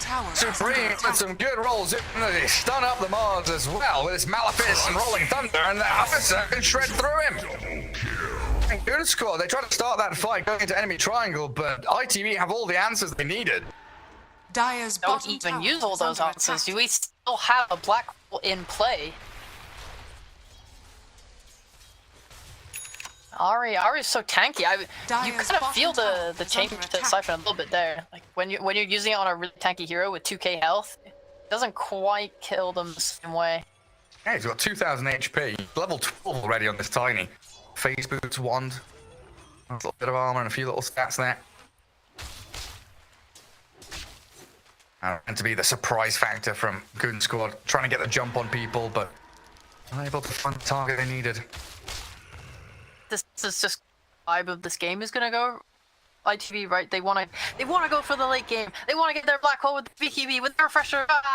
And Goon Squad, they need to pressure that. They need to make these plays. They need to make the smokes into the triangles. They want to make something happen. And ITV just waiting, and they kind of aware of this. Like they will make a smoke as long as we're playing around the right heroes. You know, if CM's behind us, if what have you, and we're not feeding into any smoke ganks or being alone and dying, it benefits them. It keeps them well. They just need to punish Goon Squad. Like, if they can just punish their moves, it's so good for them. They're not in a rush. They can sit back, wait for next Roshan, hold high grounds, hold observer boards, make sure that you're in position. And yeah, you're right. Just wait for Goon Squad to come towards you. Wow. The onus of Goon Squad here. Onus. I'll bring it out. I'll bring the onus out. Oh, not the onus. Put it away. Yeah, the onus has gone away. Illusion. Yeah, Goon Squad definitely have to emphasize their aggression in the coming minutes. This lead, if it keeps building for ITB, it really does signal doom and gloom for the Dire team. I think the lead is not that massive. Most of it comes just in the Mars, like going for that Blink Dagger, wanting to be active. So he's a little bit behind on net worth. Otherwise, like Pudge and DP are keeping up just fine. Yeah, they are. When you invest in that action, though, you've got to get a return of that investment. S4 coming down bottom, smoked up, and does spot the Ursa, but the quick blink away gives ITB the chance to swing back and re-engage. Aqua getting dismembered onto Tiny. The arena aiming for the Ursa, but S4 killed off quickly. In this roll, it catches another one, like the Chin, with a Frostbite follow through. They find 2 kills, and Limp, he's kind of stuck here up on this high ground. Is under attack. So is going. Has a DD rune there as well, so it looks like ITB happy with what they've got, just trading 2 for 1. But it's not just the trade of the kills, right? It's trading spells, trading map space. ITB can go back to being calm, relaxed. Wait for that approach. Yeah, they're just playing it exactly how they want to. The smoke breaks. I think hesitation on whether to fully commit. And when they decide to, the smoke's broken. Just as senior, he gets that blink away, and yeah, you're not able to translate that into a kill. And at that point, now they see you. Now they know where you are. They know where you smoke to. They're able to re-engage on into the breach with that Pango roll. He's going Ags as well. He's very disruptive in these fights with all of these swashbuckles in everywhere. Yeah, we've seen this a couple of times now. It feels like Nisha did it when he's played Pango. A lot of these mid-Pangos are going back into this this Shield Crash CD down plus the Ags rather than going for the roll on the duration and your blinks and your arcane boots for utility. They want damage. They want to be an impactful core scaling into this later game. scaling's much more there. Dire's I just structures are really want to fortified. see Goon Squad get their spells off in the way that it's intended in this Dire's draft. top tower is under It feels attack. like every time they've gone for these moves, something has Radiant's been a middle problem. Like tower is someone's under broke the smoke, attack. I believe. You know, someone's, you know, not Radiant you're not getting the right structures jump are that you fortified. want. It feels like they haven't been able to make their spells work, but the potential is there, right? Yeah. Yeah, they've got plenty more windows here to use. Smoke from RTB though, like Roshan is Radiant's potentially middle respawning. It tower is is under longest attack. spawn, almost 3 minutes in fact. Christ. So it's not going to be there for a while. Plenty of time to get some fights in for Goon Squad. Radiant's Even a fight bottom here, tower use your is under cooldowns. attack. Wait for the Roshan to respawn. You'll have them back up for that second Dire's battle. top tower is under They attack. can probably just. I mean, they're doing it right now. They're Radiant's just pushing the bottom top tower in has fallen. and getting that outpost completely just Dire's removes top tower has Goon fallen. Squad's ability to play Radiant's around the middle top area. They tower also is under controlling attack. that cliff. So right now they're in the perfect position to just take Roche. I think Goon Squad's option is just smoke into them and take the team fight, or you try and take their high ground. Dire's You top often see tower people just is like under attack. exchange high grounds in this Radiant's situation. bottom tower Yeah, well, is both under at the same attack. time. They smoke, they take high ground, they're thinking about the fight. And let's say ITV have the read on this though. They know where they're coming This'll from. come in handy. And Nigma has islands up in front. Ursa here just clearing out the small camp. Goon Squad, they are the ones that have to make the move. 1 minute remains for Roche to respawn. This fight has got to land for them. You don't have to enforce the fight. All you need to be doing is making sure that you're periodically checking the Roche pit to see if it's spawned, and you just should push in the top lane, right? Push it into their base, because into the Goon Squad, right? All they can really do is push in mid, maybe tickle the tier 2 tower. They can maybe just kill that tier 1 tower so it doesn't have backdoor protection. But you're not threatening anything actually super important, whereas Into the Breach can threaten Radiant's your middle base. tower is under attack. So I Yeah. think Goon Squad feel way more Dire's pressured top right now to tower do is something. under attack. Yeah, it's here, it's being chipped away. Anskin there feeling like the need to into the shadow realm to hide away. They are starting to cut wave top, cut wave mid. A bit of a vacuum here that Goons, ITV will want to try and fill. Like looking at the Radiant play sudden Dire play Radiant, my brain got a little bit confused there. Yeah, I know, right? Who's playing on which side? I was a bit confused, but Yeah. okay. Yeah. Okay. Dire's top tower It's gonna be is fine under now. attack. Into the Breach. Oh, it's happening to me too. yeah, Good there we go. Squad cutting that top wave. Yes, it is now. They can't really pressure this space anymore. Now that they've started doing that, Goon Squad are trying to match up their wave showing with this smoke. Blink in.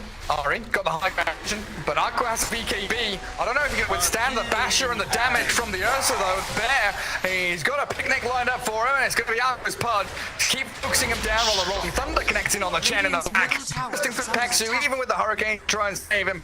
Didn't stand a chance, and Goon Squad are going to get hunted down by Ari as well. Forced the BKB out of Lem's DP. Tiny run will get stunned, and the arena catches in onto him and Jibe. Do still have the potential to just black hole back into S4, but Limp is doing some serious damage here. Otsuka dropping low and raised up, but he's going to clear through 1, 2, 3. A double kill monster streak for him. Spear back doesn't land in the brambles, and a 5-man wide into the breach. Sweep through Goon Squad. Take it to Roche. He's got no life still on the Ursa, but yeah, looks like with the Enigma, they should be able to do this. Don't let him stomp Marcioni. You have that. Where's he life stealing from? I'm just healing up from Battle Fury, sorry. Yeah. Oh, I'm sorry, he was gaining health, I was confused. But yeah, I want to just highlight the really important thing that made that fight happen so well. So they see that Goon Squad is cutting the wave, right? I sort of said it at the start of the fight, but it was thoroughly explained. But because they're cutting the wave, it means that you know for certain where the hero's going to show. So what they did was they smoked up, knowing, okay, they're going to try and cut that wave. That's when we're going to jump them. And you saw them sweep through, ready to jump and kill anyone that tried to cut that wave. So that movement, that timing, I loved it from Into the Breach. Anskin initiating on the Maiden. Hook is going to drag the Willow away, but Aqua and S4, they do the takedown, but now you've got Undertaker on top of the punch. A bash would secure a kill here on Aqua, and there it is. Comes straight out of the Ursa. Neither decided to lock him in place. They've still got this Nigma in behind him, but the Ursa seems untouchable. He's low, but he will die. First life gone, but they got so much off the back of it.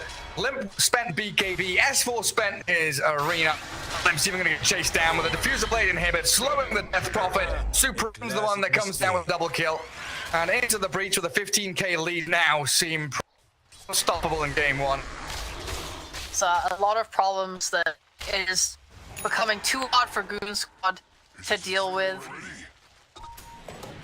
Just more problems will pile on top of each other. Zibe going for that refresher now. Dire's bottom tower is under attack. Supreme also getting that basher. It's Dire's bottom I don't know. tower It's just you has fallen. got your BKBs, but they got BKB Dire's piercing. middle tower is under And attack. you got all this early aggression was kind of not able to come to fruition. Just sort of failing your timings, leading to the snowball. Right now, what can they really do? I mean, there's still that chance. Right, arena with fear on top. If they're able to Dire's get it middle off tower without has BKB fallen. being popped, or if they're able to poke and force the BKB to kind of get out, that could be a way for them to take a good fight.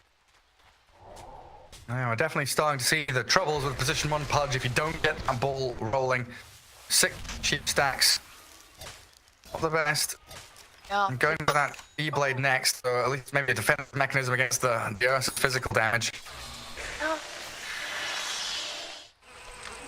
Difficult challenge though for Goon Squad, for sure. It is. You've gone for a Wraith Pact on Chen, which I think is fair, but you need some glimmers for the stuff to kind of help, because the way into to playing these team fights is that splitting them apart really hard.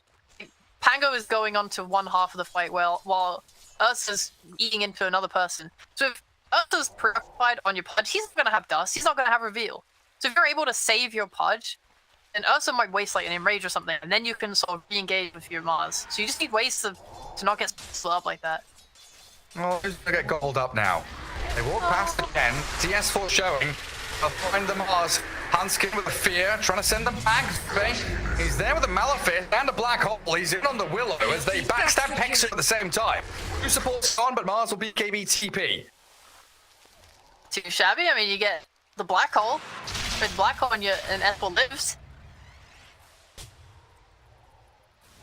Hey, it spells. Just wait 30 seconds to respawn and go. Yeah, they didn't waste their arena either. Like, you definitely have an opening here to take a really good fight where you are comfortable committing all your heroes onto like one without, you know, the threat of a black hole. They can get this Ursa. He is the key. This'll come in handy. It's just a difficulty here in terms of map space. You know, you're hemmed back in the bottom lane, and shoving, and can't really get out to top because of the outpost being grabbed by the Radiant. You can see there the line being drawn by Ari. Go up to this top jungle, take the bounty, make sure they can't reclaim outpost, secure Dire's our middle next tower is under attack. Roshan, potentially in 4 minutes. Dire are scanning. Tango does have a Bastion now, which was a problem, because even if you are able to lock down us, most of that is coming from the Dismember, which can be killed by this Bastion Swashbuckle. And you can do that from quite far range as well. It's got the 100 talent at 10, so... Don't need to commit. Yeah. If you can find someone alone... Ari! Ooh, the Ogre Seal Totem bouncing away. Hopefully they'll get the reward for themselves here. It's on the other cliff, guys. Doesn't look like it. They do get their own vision down, and reclaiming the outpost, a big part of defending Roche. ITB sitting in the pit and waiting, though. Oh, 3 minutes, boys. Is Ari playing false hook across. He's being drifted around left and right. He focused down, but they've got this Aqua Pudge locked up. Gets out the Ghost Scepter, so safe and sound for now from Uptaken. So he switches over to Hanskin and then back to Aqua. Dismember means nothing against this stupid Pango, who gets the bash from the Mars at the back as well. Uptaken now get another one. Chain disables from the bash of the Pango and the Ursa. But they're a little afraid here. Oh, there's Aqua. Back. He comes in, but Limp is being demolished. Devoured by the bear. He's a hungry one. And this Ghost Scepter, the buyback into dieback Pudge. A 5-man, no, a 6-man wipe gives the Ultra to the Ursa. And Goon Squad completely running out of tempo. Well, this is a fight without a black hole, Sheepo. Yeah, this was a fight with a black. But this. What does it tell Goon Squad? Okay, we cannot fight outside of our base, so we will look for fights in our base. This is where you pull it up, bunker down, and you play for spear back. You play for a hook. Dire's Play middle for any tower sort is of under reposition attack. or dive from into the breach where they go under tier 4 and you kill them there. Otherwise, Dire's structures are fortified. I'll be real. Dire's top I'll see a tower good way is out of under it. attack. Radiant structures They, are fortified. very quickly getting away in terms of net worth as well. We're up to a Yeah. 30k lead in the second. Best reward. It's up there. Dire's And top Your rack's falling very quickly as well. 37 seconds with no pudge. Dire's top barracks are under I mean, attack. could this move into mid, or is this just take a lane back up? Think about Dire's Roche. top barracks You got has 30 fallen. seconds without pudge. That's probably one of the 2 conditions that could kill you. I don't know. They could go for it for sure if they really want to. But there's also a Goon Squad jump on you when there's like 10 seconds left and kind of delay you enough so that your pudge can respawn and maybe get some get away. What need They'll I for play invisible? safely. Oh, Come across the Nice triangle, six. cut across into tier 2. And Pexo has made a little home for himself down here, grabbing a new arm, sending a Satyr down bottom to Shockwave. Radiant creeps. So he's got a big push going, needs to be dealt with by Supreme, it looks like. He's actually Says- hunting. It's this lower bracket. Everyone's playing super safe. And every game is your last game. Oh, I'll take her with Ari. Where did Hanskin go? Ice back immediately. Good BKB through Punk. Aqua trying to get there with a Dismember. There is no Enrage and no BKB, but don't take it. Have a Satanic, so he's got an additional life potentially while Limp. He's a bit in the back of the fight for the Black Hole. Sold to the while Ari gets the 2-man Avatos. There's all sorts of noise everywhere. The fear from the Hanskin. Willow to catch up the Ursa. Aqua now is going to get a kill, but Supreme is still up. Pango sloshing and crashing, bashing onto Pudge, but he's on the run now. ITB, what a bounty! they get burnt. And The that's down, they don't combat. keep on fighting. This is what they're looking for. Just enough stuns to keep Ursa controlled. That Enrage goes down and they get the spears off, the dismembers off. I mean, they're just constantly stunning and stunning him. That pretty rough slow from the Ags on Pudge as well. I think this itemization from Aqua is really nice. He got a Ghost Scepter, so even when he gets that secondary hook in the fight onto Ursa, we'll see it in a bit, because Aqua will just go north of the high ground, and here they get the spear back. Lots of blood. There's just so much going on. Midnight Pulse, Brambles, a Black Hole on the DP. Yeah, the northern part of the fight, you're right. Pudge hitting in with a great fear and rot slow. There's so much to disable and lockdown.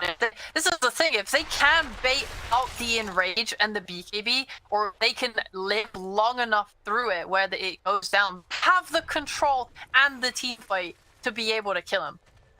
Gotta be wary of Supreme though, always. Yeah, okay, his Thunder is definitely impactful, but now he's got Abyssal Blade, he's working on an Overwhelming Blink, and he's offering a lot of physical damage. He might not be wary of, and getting all these 4 items is going to help out as well. Penta-Edge Sword, Flicker, and a Telescope on the Dire team over there. The bigger nuisance can be, the better on Goon Squad, right? All those spells being able to be used on Ursa last fight was a result of someone like Limp running into things and forcing the Black Hole out onto him alone. But we've got a Refresher now. Right? Be downer. Oh, a Refresher, okay. That means there's 2 Black Holes! Dibbe choose where he wants the Black Hole yet, have we? It's always been reacting to Limp. So, yeah, I mean, you make a good point. Limp is forcing a lot of responses here from ITV. Sword. Do not leave ward. Stay strong, stay Radiant's vigilant, middle don't give up. tower is I under realised I nearly said attack. ITV there for a second. We've got BBC One, Channel 4, ITV Radiant A are smoke. scanning. from ITV. Radiant's middle They'll tower see everything is on under Goon attack. Squad. Ari has been spectacular with it so far, and he sees the Death Prophet In we go, but he misses and tried to go behind Lim. Now the arena onto Kitaro. Black hole though from Zipney. He gets it on the DP and the bars. In the back, we've got this member on Tiny, but I don't think that matters too much because Otek opening up onto them. Buybacks from Goon Squad. DP will have it. Bars will as well. The Chen and the chase is on. Supreme, the Yule Scepter from the Willow buys a second of time for it to get some spells out. The fear, it can't punish the rebel, but you're right. The second black hole, Zibe's there. The dieback from Lim. This will secure the game, it looks like. GG called, and ITV take game 1. What a fight to take it with. Goons. Radiant victory. They held that high ground. They were ready for the fight.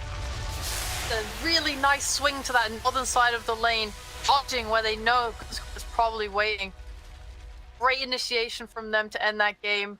Really just doing such a good job in this early game to get themselves to the point where they could reach their timings, and just it became so hard for Goons at that point. You know, they tried, they understood their timings. We get the blame on Mars, we go make plays, but I think Into the Breach did a really good job of sticking together and kind of ruining those.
Dire team ban. Radiant team ban.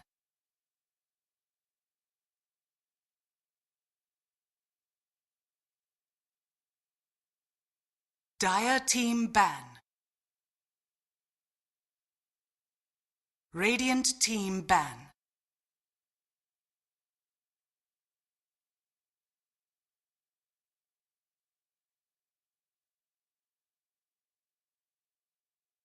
Dire team pick.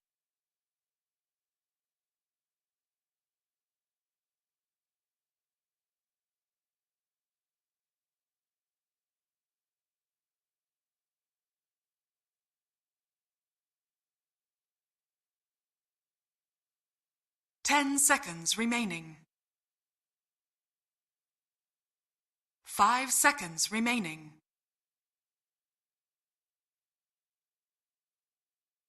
Radiant team pick. Tiny.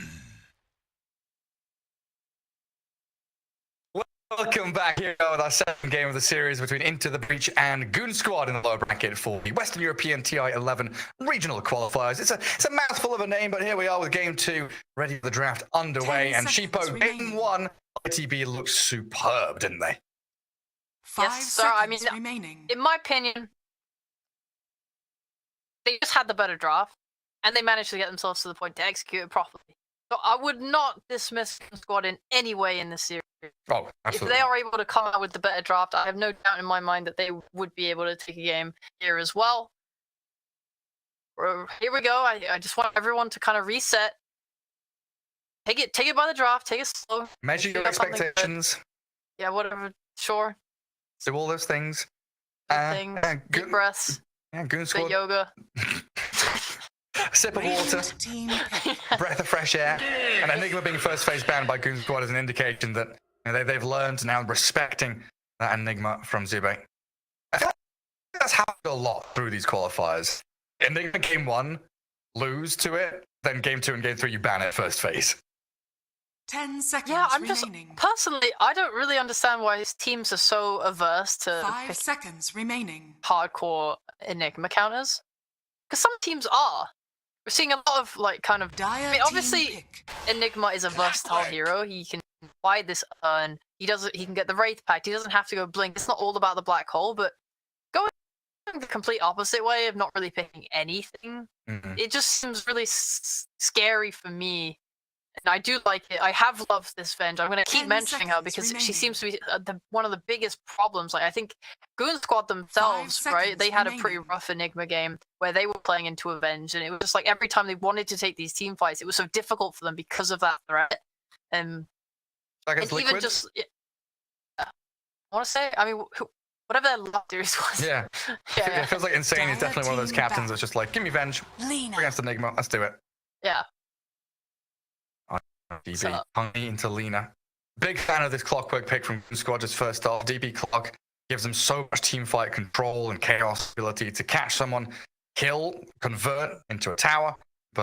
10 seconds Lena has remaining. got to be one of the scariest heroes this patch. For sure, 5 but I seconds do remaining. like the clock against it. Yeah. I think a lot of this Radiant hierarchy team of what's back. getting picked and the order it's being picked in after this DP, it seems to be the Chen and the Ench interchangeably. Right? And the Ench was let through, but they prioritized Clockwork over that, and I think that's great. Whilst Ench is really annoying hero to deal with, pressure on both towers and heroes and in the lane is Dire team great. ban. The Clock has been so good throughout these qualifiers at enabling plays around the map. You know, you can go gank in your off lane, in your safe lane, you can go to the mid, you can contest the runes, you have that hook shot that applies pressure both to BKBs and to heroes in general. I think the hero is so disruptive. Very 10 happy to see Goon seconds Squad have it. remaining. It just means they're always going to be able to go make those plays, not having to rely on some off lane 5 with a seconds blink dagger. remaining. Give S4 a little bit more room to farm. So often it's been him buying that blink. You know, again, just gonna talk about the investment into aggression. You buy it, you need to be playing team fights, you need to be getting the catches. But if you're relying on one hero solely, not going to work out for you. You need multiple options. You need to be able to branch off of that. You know, you kind of build an algorithm of, I want to Radiant get this team guy, I back. want to be able to target and acquire this kill, find catch on this hero in particular. But you need to be able to change things up very, very quickly on the fly. Beastmaster. It's gonna have that threat on Lena too, right? 10 You seconds talk about how remaining. scary she is, and I completely agree with you. I think this hero is insane. But Clockwork, one of 5 the seconds supports remaining. on his level 6 that can murder her pretty much repeatedly with the help Yeah. of his team. They can just kind of play up to get some deep wards down, sort of leading towards that 10-minute mark in the game. Get it in the dire jungle, get it on those high ground cliffs, just so you kind of see where she's playing and can make that wraparound. So your smoke's not breaking on some support and so on. I really think that they have a lot of ways to mess with her. That being said, same Dire time you have a team tiny. ban. You're also going to be looking at rotations on mid, controlling these runes. So there'll be a lot of scuffles happening. Yeah, this is assuming Lena's mid, Tiny's 4, which I think 99% of the time in this situation it's going to be Ari, Tiny, Supreme on the Lena. Don't think you're going to be swapping things around like we had 10 Lena seconds 4, I think, remaining. for Pablo in one of the Team Bold games. 5 seconds My remaining. brain scrambling there. I think just Team Gork. Team Gork. Team Gork, that is my favorite team, to be fair. But yeah, Rename. less versatility for Into the Breach, whereas DP can still be in the hands of S4 or Limp. You're not quite sure where it's heading yet. A lot of focus here from Goon Squad to ban out Zibe heroes. Yeah, they've not first phased him, so Visage, Beastman, and Nigma, they're all in the bin. Wait, hold on. Didn't we also see a Clockwork offlane Did we? in a game? Did we? I feel like I've seen it. I feel like I saw it. Radiant I feel like I was like, team oh no. I thought it was gonna be Clockwork offlane, but that was when the Mirana mid came out. Ah, yeah. Yeah, maybe we get a Mirana mid. Dude, I'd be so keen for that again. I've been one of the heroes people have, I mean, maybe from our perspective, considering the answer to Lena, right? Having the range, having that physical scaling. 10 seconds Maybe when remaining. SF is banned, that's the option they go for. Yeah, like I think back to 5 seconds the remaining. last time I brought it up the first time we saw this Mirana mid. When I saw it, it happened in C, and it was Moon playing it. It was really cool to watch it because it also had a Clockwork on its team, and it was against Alina, and that was their answer to it, and it worked really well. Like, you do a lot of burst damage, you can do this constant hook into Cog pushback and get the arrow off with that. And yeah, the lane is kind of a little rough because Mirana has pretty low base attack damage against Alina, but it's definitely playable. Yeah, the removal of the small counts, it also feels a little nicer as the Mirana. The fact that Lena has guaranteed safe wave shove with Dragon Slave Radiant and Life team Strike Array, and Mirana needs to get like in the creep wave to deal with it. You can kind of let the Lena push and then farm under tower with Starstorm and right clicks. So you're not as reliant on going back and farming small count after pushing anymore.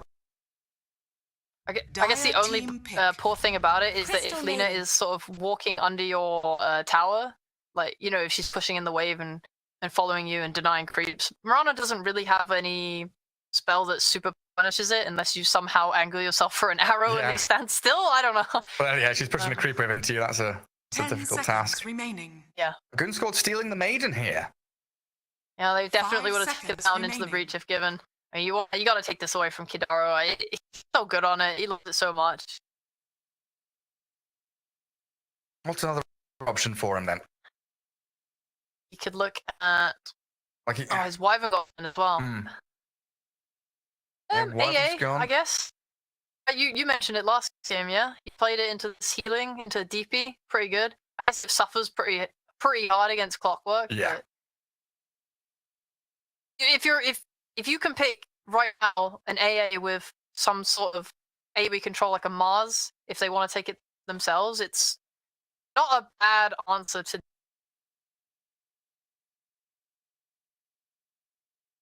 And you also have to consider, with all these offlane heroes being banned, does Goon Squad continue banning more? If you want to pick your offlaner, Dire team I guess they pick. do want to pick it in this phase along with their 5. Bristleback, usually a one we've seen over the past year or two. Potential carry here or there for ITV. Radiant Really team thinking about pick. this support that they want. Dazzle. Okay, so something that can still die to Clock, but is much better at protecting himself. He's much more aggressive in this poison touch. 10 and seconds Gonna allow remaining. Bristle to just have a good lane, assuming the DP's in that lane, she can be quite 5 annoying. Dazzle will seconds help remaining. alleviate that pressure. Just need to make sure that they're playing together in the lane. I think that's the nice thing about the Bristleback. It's sort of a hero that can stand in front of you as a Dazzle. Because if Dazzle leaves and goes to like try and do little pulls, or he wants to 1v1, this Clockwork will just like Annihilate them, yeah. yeah. Yeah, it's game over. Plain over. Yeah, so Bristleback- this way it's nicer. Dire Kind team of similar to back. Ursa in the regard of taking Roshan, hitting like a 20-minute timing around the Vanguard Ags. Itemization on the Bristleback if he is in that position 1. And it kind of ties in with the leaners we've been seeing, this boots of travel into BKB if they go that direction, or that Ether Lens fuels build as well. 10 seconds remaining. Quite a decent amount of tempo for Into the Breach. And Goon Squad coming back with their 5 X4 seconds Dragon remaining. Knight. Not really too much for him to like set up into in terms Radiant of team magic back. damage, follow stuns. It's going to be a lot of control here with Hookshot, Frostbite, Dragon Tail. I just need that additional damage from Aqua. Like Aqua's hero feels like has to bring the pain. I'm fully with you on that. I think my biggest criticism of Goon Squad's drafts in the past have been 10 having seconds S4 have remaining. the weight of the world on his shoulders. Where it's like, okay, he's playing a Centaur, he's playing 5 Mars, he's playing as seconds Enigma, but remaining. Team if he back. doesn't hit his spells, the game is just over and like no one's making plays. And it feels terrible as an offlaner, especially in this patch where everyone likes to be greedier and get their items and scale themselves. I just think it's like not propping him up for the best game he can have. So if he's playing this DK and you have a Clockwork who can make plays, you have a 10 DP who can run seconds into remaining. areas and use exorcism and be her own problem on the map. 5 Suddenly, seconds S4's game remaining. is so much like lighter and it's easier for him to sit in the lane for a while and not be forced off of it. He can still Radiant rush team that back. blink if he and that's smoke timing with that. But yeah, he's much freer. Well, I go to nasty heroes, Slark and Bloodseeker. Out. Both very good against the Bristleback. Slark with Essence Shift, Bloodseeker with the Shard. 10 I do want seconds damage. remaining. That is my main thing on Goon Squad right now. This Bristleback is a little scary. 5 seconds Your DP's going to be doing a remaining. lot of damage. CM as well does damage. However, it's really hard for her to stick on it in the fight just because she's squishy. She's doesn't have a BKB until like 40 minutes, so you can't rely on that. Right now, you only really have like DK Shard and DP. So yeah, most of them from Goon Squad. I just want a Bristleback answer for Into the Breach. What's, don't know. What's even left? Like Lycan's the only hero that kind of came to mind, and that's final band. Like just look at this list of offlane heroes that have gone. 10 What is seconds even remaining. left? Like Night Stalker doesn't seem particularly good here. 5 Dawn seconds Dawnbreaker, Pango. I wouldn't mind a Dawn actually. A bit more heal to put on your Bristleback. He's a hero that plays forward, and you can just launch Solar Guardian in. Or Razor. A Razor. Razor, total anti-carry. So I guess if you're looking at your for the damage, Razor's pretty great already just as a 10 caution seconds sign remaining. against them. It limits the pool of what they can pick as well. It's the 5 best a man can seconds get remaining. when all the other offlanes are banned out. So they have initiation, they have tower push. Just, at this point, now again, like I said, I just want something, maybe a silver That. fire. Fine. That's good. That, yes. That is damage. That. I love the shard on PA against Bristle. That is a good answer. And a nice hero fuck with that. Yeah, the percentage burst with the shard and The break, the 16% HP damage you do, whatever it is. Yeah. And Alright. also the way like Phantom Strike to get away from Razor's Link. Like you got actually this hero just ticks all the boxes you needed in this game. it's not perfect though. Just to say, it is risky because you jump in, right? Your idea is you spot a target, you jump them. For Razor, I don't think you can just spot him, jump in and burst him unless like in Goon Squad's hero fight is they want to find the Razor and burst him at the start of the fight. And if that doesn't happen, then for Aqua, he'll jump in, then he'll get linked. So you either want to bait Zibe to link someone else, or you want to kill him at the start of the fight, and then that will allow him to play PA happily. Yeah, and her damage doesn't really come naturally, right? She needs time, needs items. Is this a Battle Fury game? Do you have the space, do you think, to get towards that? Or is it more like this Deso build for the PA? Probably depends on how the game goes. I feel like if you're having a really solid lane, then why wouldn't you go Battle Fury? You want to be able to scale into these heroes. But if you get super pressured, I mean, maybe you could buy something else, get some stats going. maybe with an orb of corrosion and whatever, maybe you can get involved. We've even seen some extremely weird in the past, right, with like mailing that shard BKB build. Especially having Maelstrom against Razor, right? If you do get drained, you're still offering some damage there from the Maelstrom. I don't think anyone ideally wants to go for that. No. I mean, I was passing a game quite a while ago. I think, no, it was Charlie playing Troll, and he bought MKB first item because he was against a Razor. So he's definitely one of those players that has ideas of how to contend with Fnatic Link as a carry hero that wants to do physical damage. Yeah, like Austin, I even asked him, like, you got into the Twitter DMs, like, why did you rush MKB? And just like, Razor, I want to do damage, and he stops me from doing it. Razor's a big old issue. I mean, the one way many teams have dealt with Razor is just overwhelming damage, right? So you can go Sven. I think that was Team Spirit's against it. They were really keen on it. They were just like, he can't drain all of them. You know? It gives away too much. So PA's all the same with all the scripts and stuff, and the ability to burst and remove someone from the fight before you get linked, or even during the link. Now, we're gonna have to get through the lanes first, though. A Limp having decent time on this mid lane, and he's going to be playing the Dragon Knight this time around. So it's the X4 Death Prophet going into the off lane. Much more of a fan of this DP clock rather than the clock DK. Same, huge fan. It also allows DK to scale better, right? We might even see the Aghanim Scepter come out from him. Whereas when it's in the hands of S4 in the off lane, it's like treads, bracer, stick, blink, and yeah. For the rest of the game. Yeah. So he buys an Ogre Axe, I'm like, I'm getting BKB, guys! And then the game ends. That's kind of offlaner that I respect. Yeah. That's how I like to play. I'm sick of this farming stuff, dude. Like, why did a mod have to just come into the pro scene and start buying items on an offlane? That's so rude, honestly. Yeah, offlaners, they weren't built to hit creeps. Yeah, stay poverty, as God intended. Stay in the lane. Buy your blink dagger. Blink initiate. That's what you were built for. I don't know, I look at the ITV draft, and if I didn't see, team names, play names and stuff like that, I would be shaking in my boots. Up against Razor, Lina, Bristleback, the Ari Tiny. I feel very confident about late game play into this. Okay. I think you have really nice ways to, like, when these smokes ganks happen, Into the Breach are going to be looking for like a tiny combo. They don't really have any other initiation. Whereas Goon Squad have the Dragon Knight option, they have the Clockwork option. You're playing into a Bristleback and stuff who don't want to buy Lincolns, ideally. So this DKA stun is going to be pretty damn effective for a long time until they start to look at stuff like Lotus Orbs, and maybe Razor buys a Lincolns and puts it on him. Talk about the maiden option. Walk in, Frostbite, and die option. That's my favorite! It's the best Got it! initiation. On Pex, Yeah. gonna grab himself a bounty and bottom. I'll take her and continue. Alright, the two up top. Hanson, where's he wandering to? Run into this jungle. Oh, that's an attack.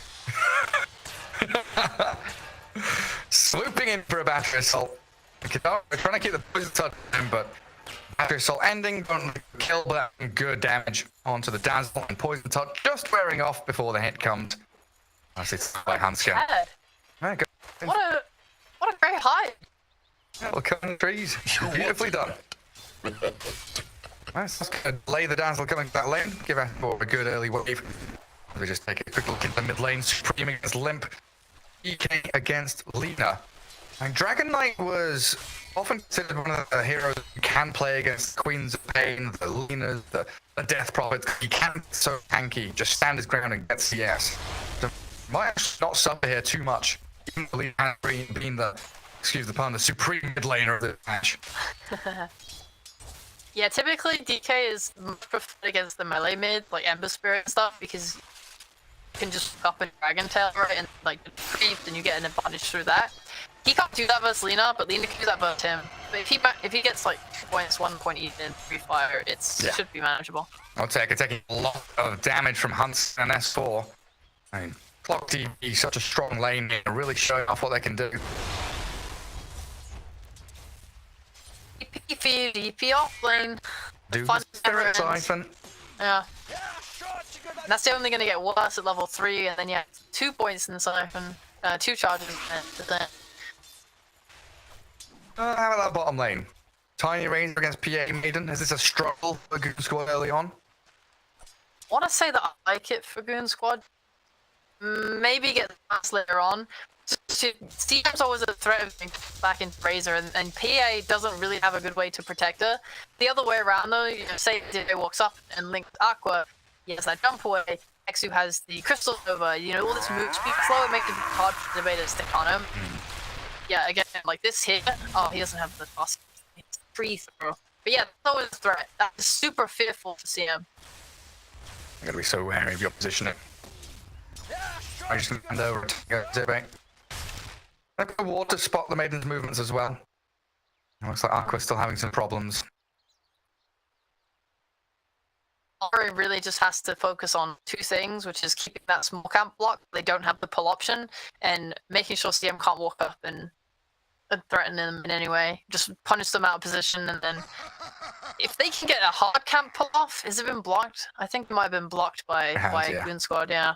So that's kind of rough, but if he can get that D-ward off and they can get that to spawn, lane becomes, I don't know, just really powerful if you can keep camp block, because you are able to just pull the wave back, keep it in a good position, and that's going to enable Ari to go leave and go for these mid runes. I want to see support rotations for these. Yeah, especially when you've got Alina in your lane. You come in there, she offers a lot of damage as a quick toss back, even against a tanky DK. Offer you a kill opportunity. A Goon Squad can do a similar thing with the Clockwork as well. Moving towards mid.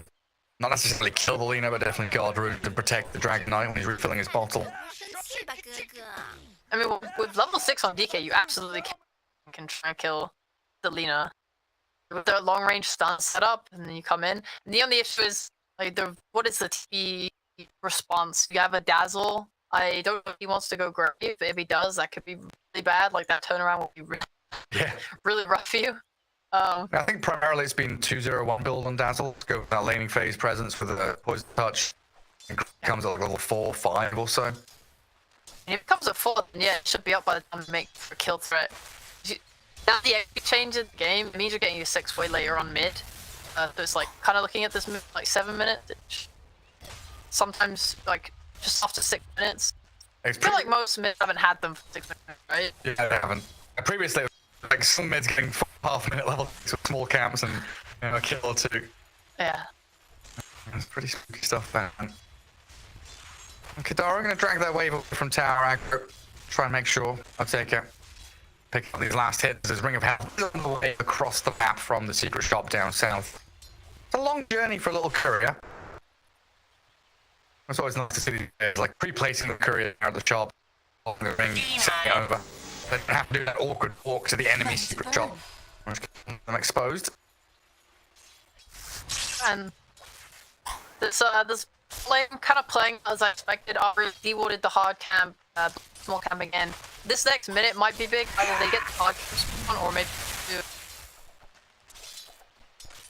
block it himself. He has a sentry.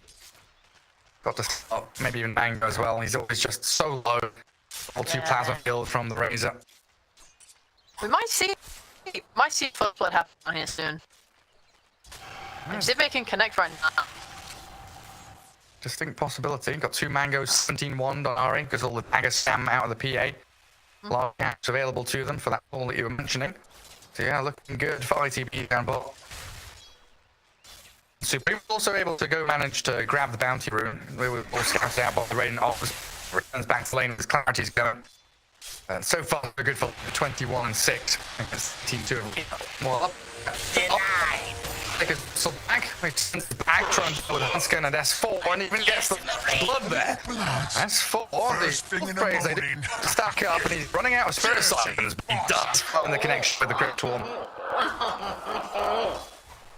A lot of damage for those quills at the end of one. Plenty of attack built up on him. And here comes that full bottom. Yeah, look at us. Our eyes are in sync. What does Goon Squad do now? Look at Pexy, might just be Ari.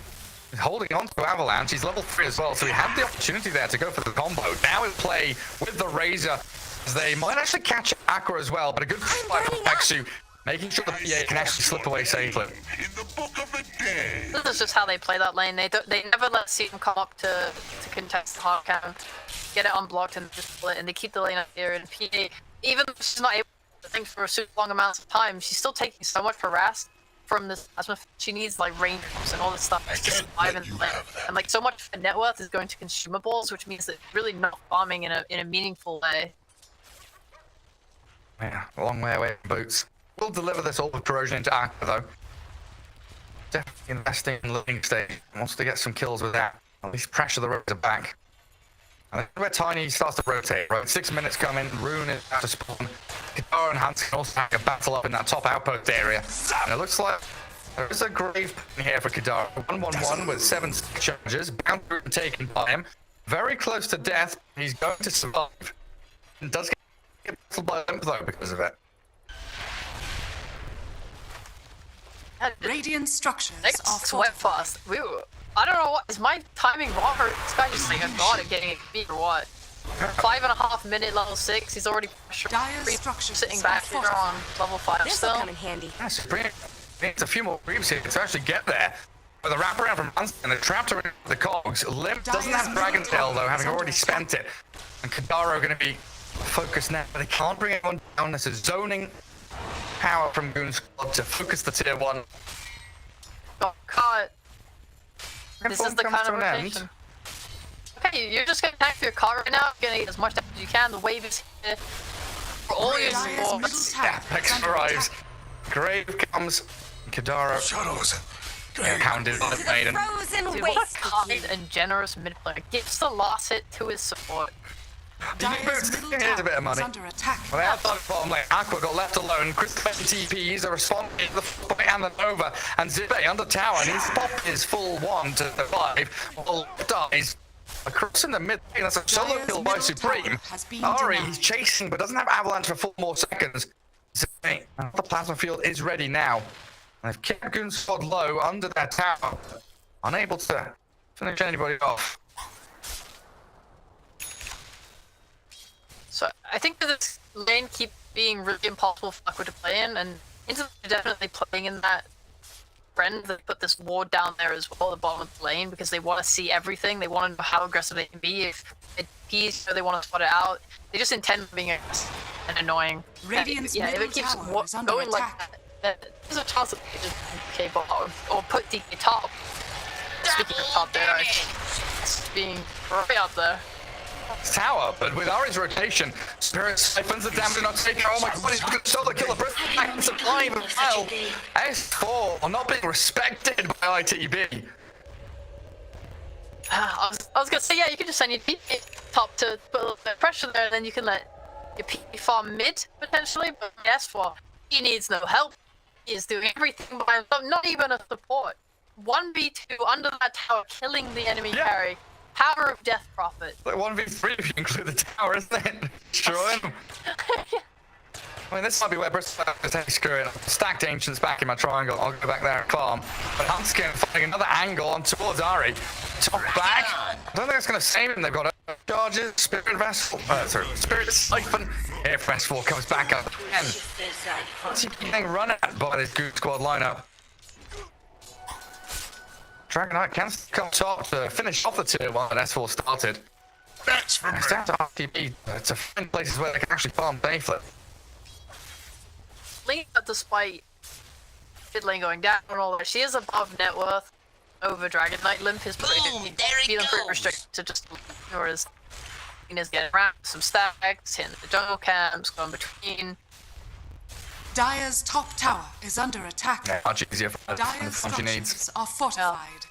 Limp went for that Falcon Blade, so his blink will be delayed. I do like the Falcon Blade a lot. I think it's just, even though he did die that one time, it's going to be quite Dire's tanky top and playing up in the tower is face under of TV attack. and pressure. But they're going to need that Blink Dagger before they start to make some moves. Otherwise, they just put the fixes on supports. Yeah, Dire's nice little top poke tower there from Goon Squad as well. Forcing static link to be used by Radiant's Razor. turret has been I'm not killed. sure if Ari was counted by the ring of the bottom lane, but I think they've got a pretty good idea that Tiny is around here now as they cut bomb wave. This is all about creating noise. Look at me down the bomb lane, Tiny raised up. Meanwhile, Lina, Bristleback, they can think about those big stacks over in that triangle area. That's a big step. Looks like Lina's gonna get the priority to the large camp. Outtaker can, of course, take the Ancients with his spray. They're completely leaving S4 unchecked top lane though. Triple fire. Wrestle's nearly done on top of phase boots. DP level 9. And with Exo ready, where does she go? Like, she's not your Beastmaster Nigma who sits in this lane cushion, right? Does she come bot for a tier 1? Do they want to fight around Roche? It's only 10 minutes in. They're just smoking up top of Hanston's level. There's the hook shot. There's the Exo. They use it for a kill.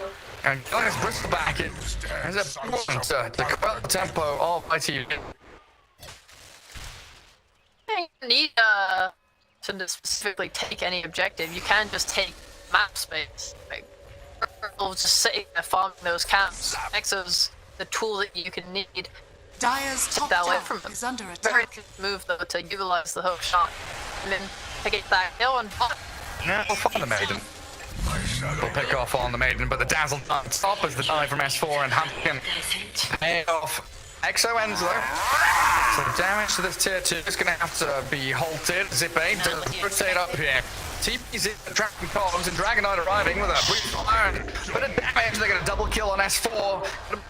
With a toss back on the tower. He is tanky, but now and with Brittle and Lina, who offer a lot of damage. The good blade goes that perfectly. Mid for the offlaner there. It's still forcing ITB into these awkward fights where they're falling back, defending tier 2s and not taking Ancients or farm up on this Bristleback.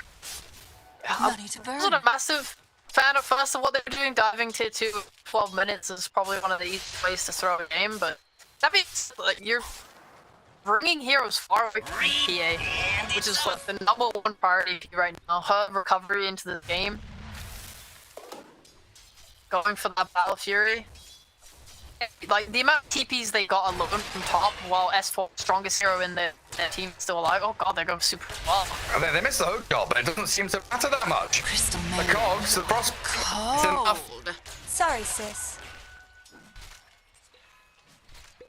Moon Squad fight back, man. They're not going to give a single moment of rest. They're just into the Reach Tower. They're pressuring their tier 2 at 12 minutes into the game. They're going after you, Lina. They're making it so Radiant's bottom hard tower for is the under Reach. attack. Like, as well, getting that kill easily when he TP top. Like, this is probably into the Breach's like strongest hero. The one guy that had the best lane. You turn around saying no, you can't top and just threaten us and try and push us out. We're gonna kill you. Right? That's a message. You just scamper back to bot. Yeah, and the fact that Exo is Dragon Form is still playing the mid, another message there. We don't rely on our cooldown. We've got hook shot, we've got Radiant's frozen bottom field, tower the is potential under to attack. keep on fighting. And with the 2 observables they've got in this top jungle, they know what response will be made if they jump on Ari here. It looks like Hansken, considering his options, to be wanting a squishier target or a core hero to go on, waiting for people to walk up the staircase. This is such Radiant's an ideal bottom thing tower for is under Goon attack. Squad because look at the map for TV right now. They haven't taken the bot tower. They haven't taken the tower. Just then, while this whole thing was happening top, Lina and Brittle are just standing in there it goes. ancient area. Oh my god, he's gonna die again. Is under Yeah, attack. no, caught out completely. There's no space.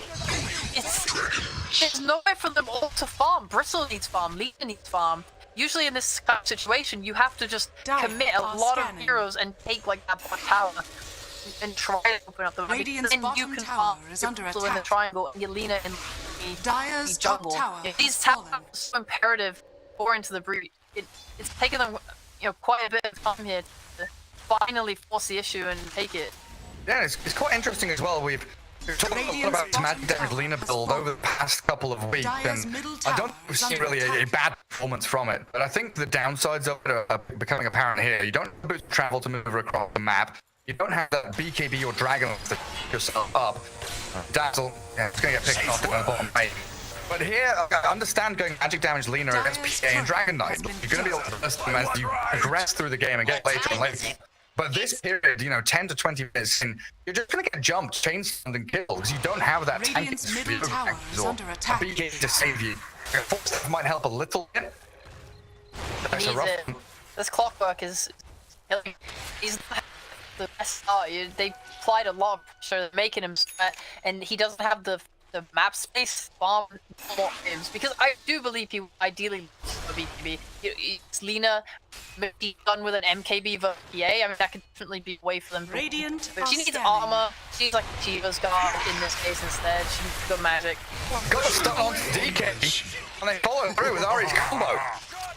Okay. Ether lens. Yeah, long range stun. That's a DK with 81 charge, tanky fella, 100 HP, but couldn't blink away from that initiation. Let's get Crystal back a step closer to that Aghanim Scepter and that 20-minute timing that we were looking for at the end of the draft for them. That's when they do become the strongest, the death ball around the bristleback. Even the consideration of heading into Roshan as well. The squad not going to give this up for free, it looks like. It's Hansi S4. They get the catch onto Aquilina with the turnaround. The freezing field of guitar though. Cancel Ari's top. Sweep through. Who supports down, but Bristol he's found by S4 in the end. Daro tried to get back in with the poison touch on the PA while Lena DPing away. Still a little exposed here, but that's fine for the Exo to continue this fight. It's a long extended one and Zibet can't stand his ground. Akil will rejoin, give the double to S4 and Tansel on the tail end of the team for him. Kill for the DP. Goal by 3 because it's 9-0. S4 is playing so damn well this game. Like it is night and day between game 1, S4 rushing Blink to try and be like a stun bitch for his team, and game 2, Giga Chat diving tower 1v2, getting his farm, top of the net worth all game long, godlike streak. I mean he is super Dire's hard. bottom tower is under Wait, attack. 9.5k net worth. He's miles ahead of everybody.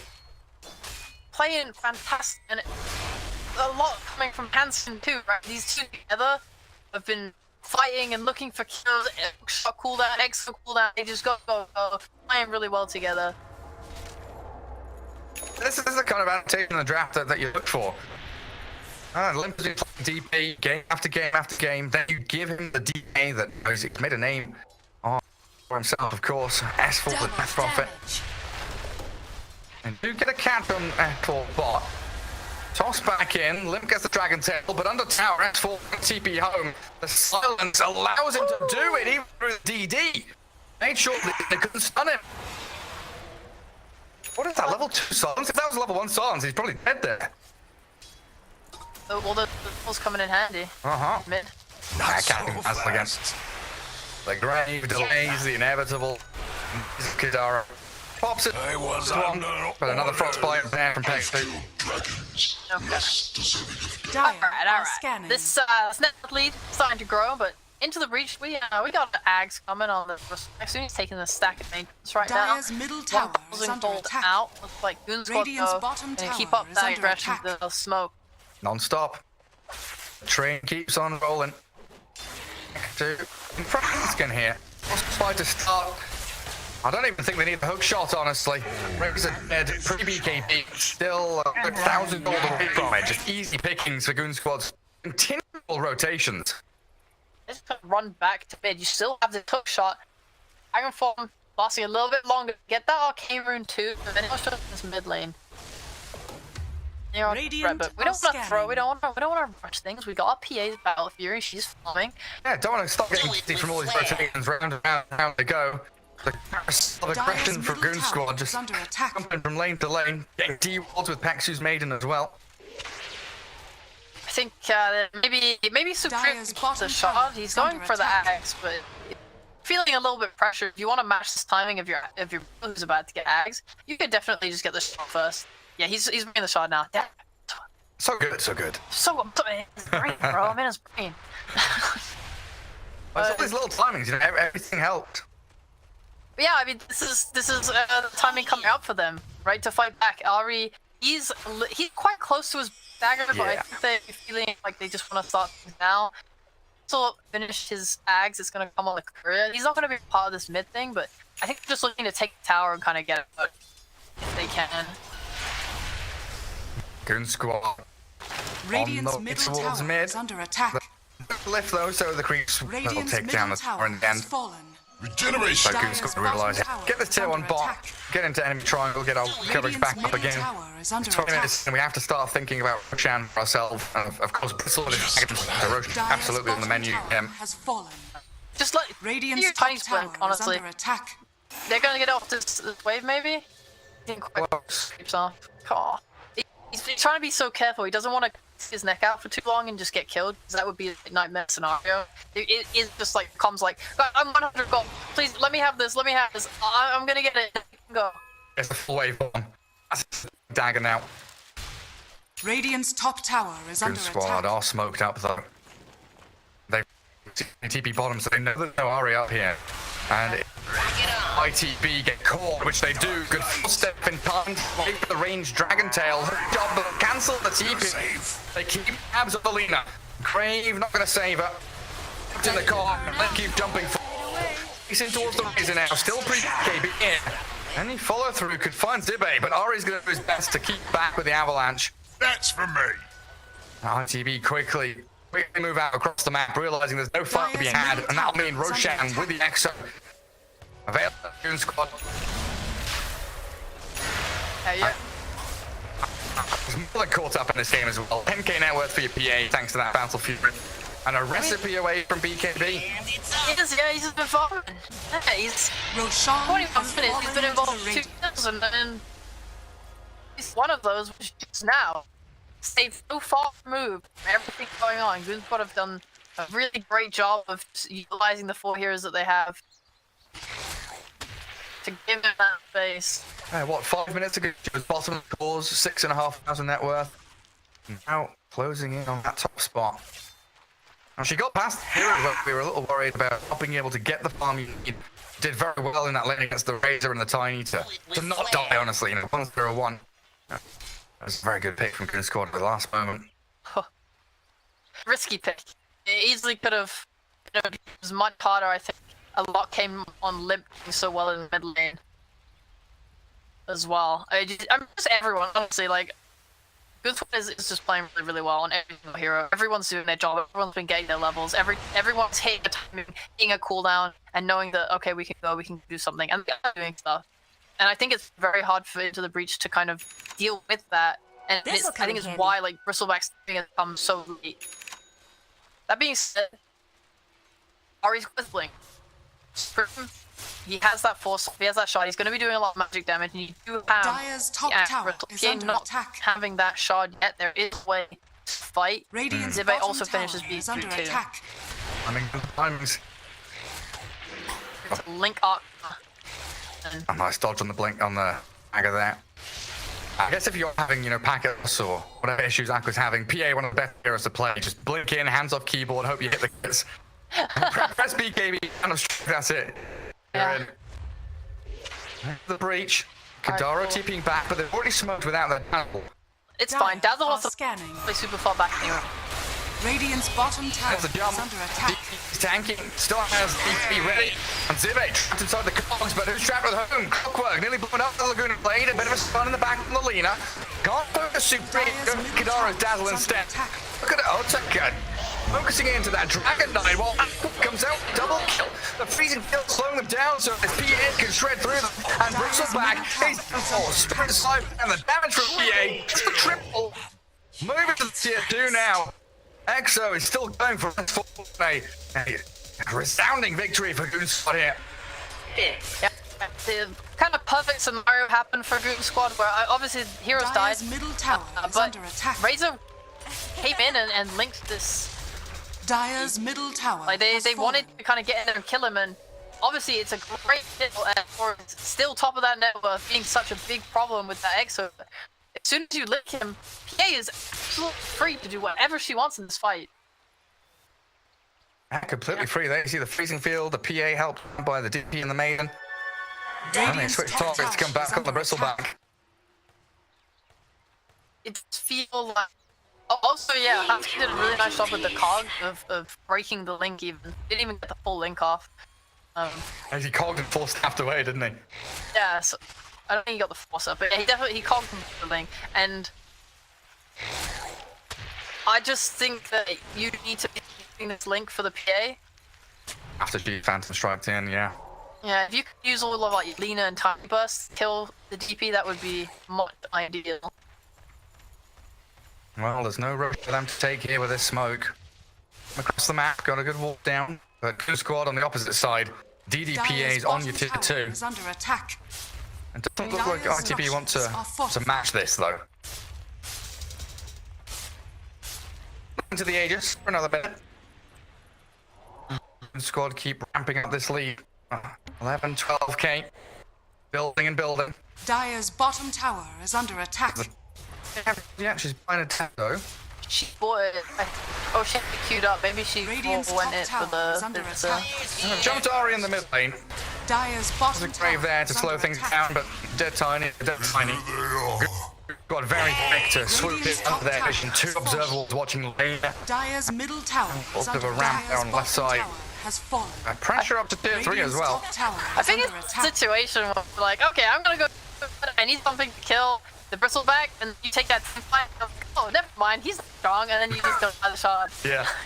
Hey, maybe right. Dire's What? middle Bother. tower has Let's fallen. go more raw damage. Dire's middle It's barracks his are under BGB, but attack. you're racks of the impression. There's no time for you to get it. Ah, it's not just pressure. It's looking like they're going to take it down here. The catapult, the dragon, Hey, barracks. Radiant's top Forfeited tower by is under ITV. attack. Has fallen. Blair does get clipped by the stun. Dire's 4 bottom staff tower away. is under attack. As the agent reclaimed, the Goon Squad reset. Back to the outpost. Take a bit of map control for themselves. I was like, ITB, they need some miracle smoke to catch this Goon Squad side. Yo, Gary, you completed your education, right? What do you mean by that? I'm saying like you finished your education. Like I dropped out of university. Did you? Like did you? I dropped out of university 3 times. Oh my god! Okay. I finished my A levels. I went to uni. I was like, nah, this is not for me. Oh, that's so okay. I was gonna ask you if you had to the neutral item that Lena has and pronounce it correctly. What has she got? Vizier? Is that it? I believe so. Alright, well, she's got the Eye of the Vizier. And you see in this nice high ground defense that she is getting these stuns off from so far away. And it actually did a pretty insane amount of damage, like the PA is having to just like dodge sidestep around a little bit because he doesn't want to get stung by Supreme. Radiant's top tower super is long under range. attack. I like the way you approach that though. Education. You what is it, that understands words? I know people, didn't do A levels and dropped out after GCSE and stuff. These are your casters. What times do you drop that? Yeah. I guess talking about A level GCSE, some people are not going to understand that, but yeah. I finished school when I was 18, basically. Okay. High I was doing school. game art design. It's not like I was going to learn English anyway, even if. I did like the full spectrum. I started out doing history and politics, didn't hear of that, and I was like, university doing essay, not really a fan. Dire's Went into bottom like computer tower is science, under forensic attack. computing. I was like, university's not my thing. I can't do a learn. I'm a bit slow. Okay, that makes sense. British people, am I right? Yeah. Bunch of idiots. Moron. T-Gov, who's got a degree in robotics or something like that. he actually? Yeah, What the hell? he's like mega smart. Jesus Christ, and I was doing dough. What Yeah. dumbass. He's got a back plan, Yeah, makes sense. Well, okay.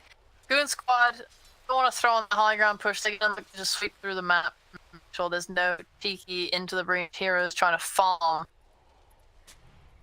Ain't any gold. Those things gonna run in. Oh. KBs.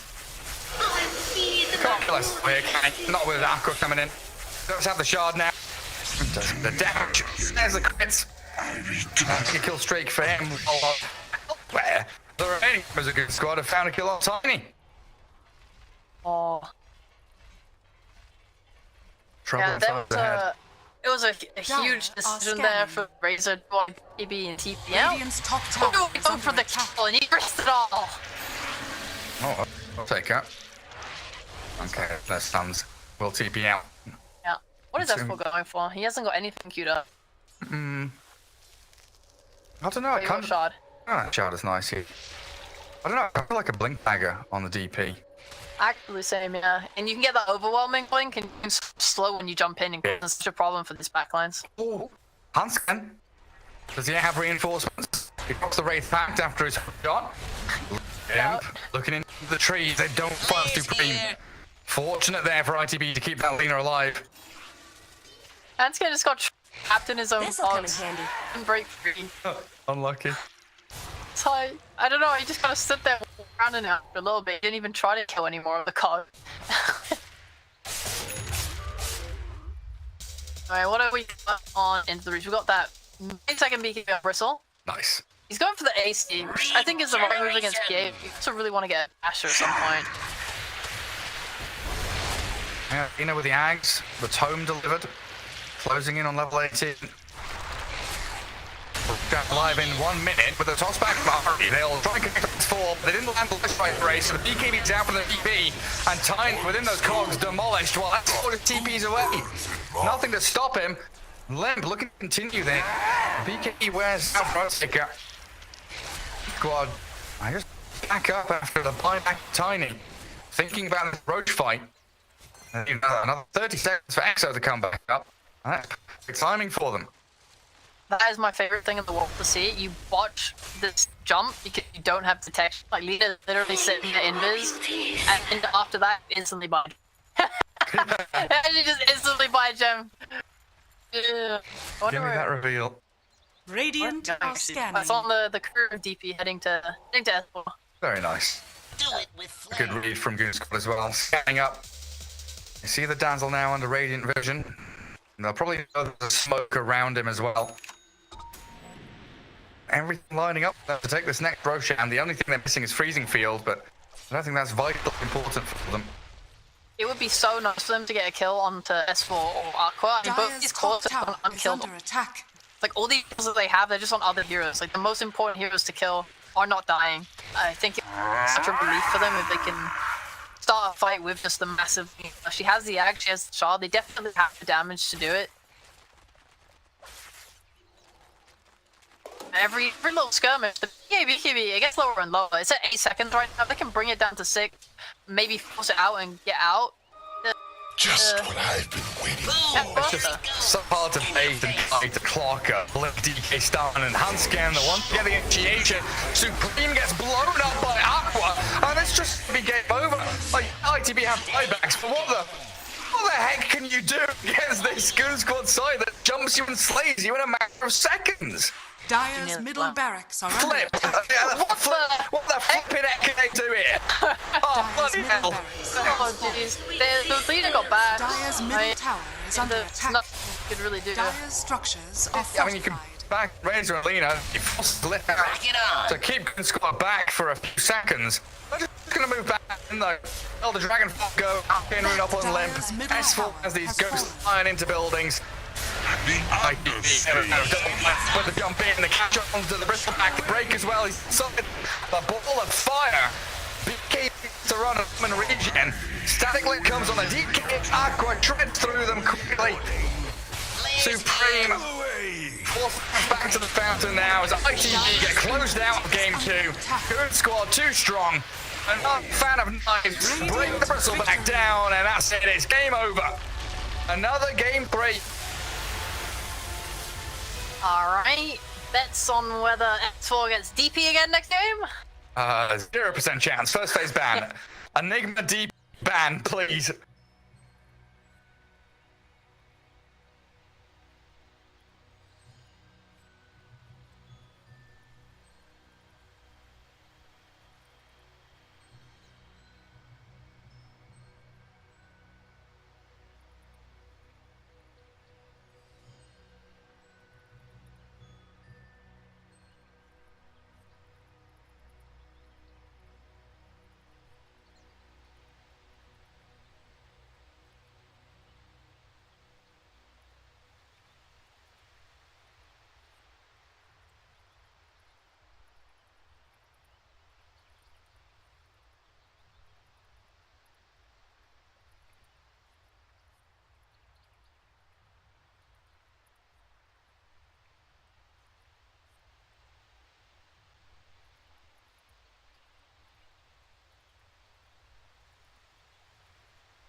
Dire team ban.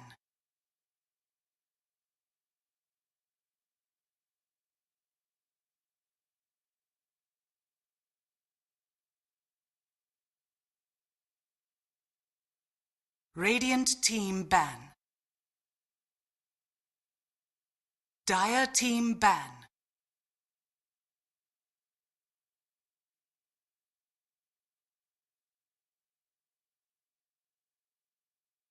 Radiant team ban.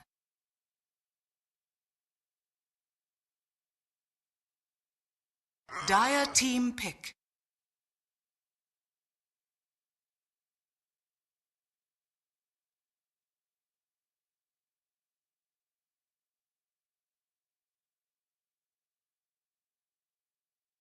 Radiant team pick. Death Prophet.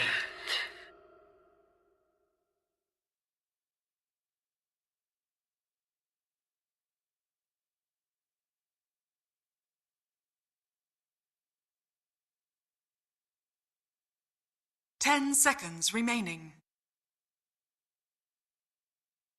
5 seconds remaining.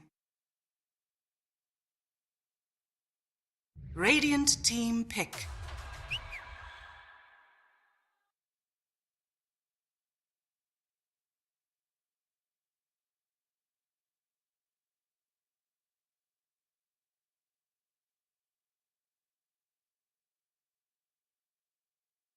Ten seconds remaining.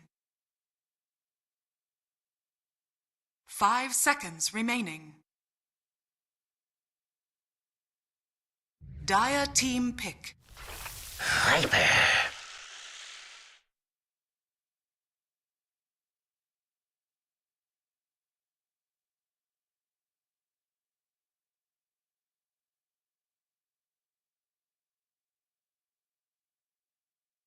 10 seconds remaining. 5 seconds remaining.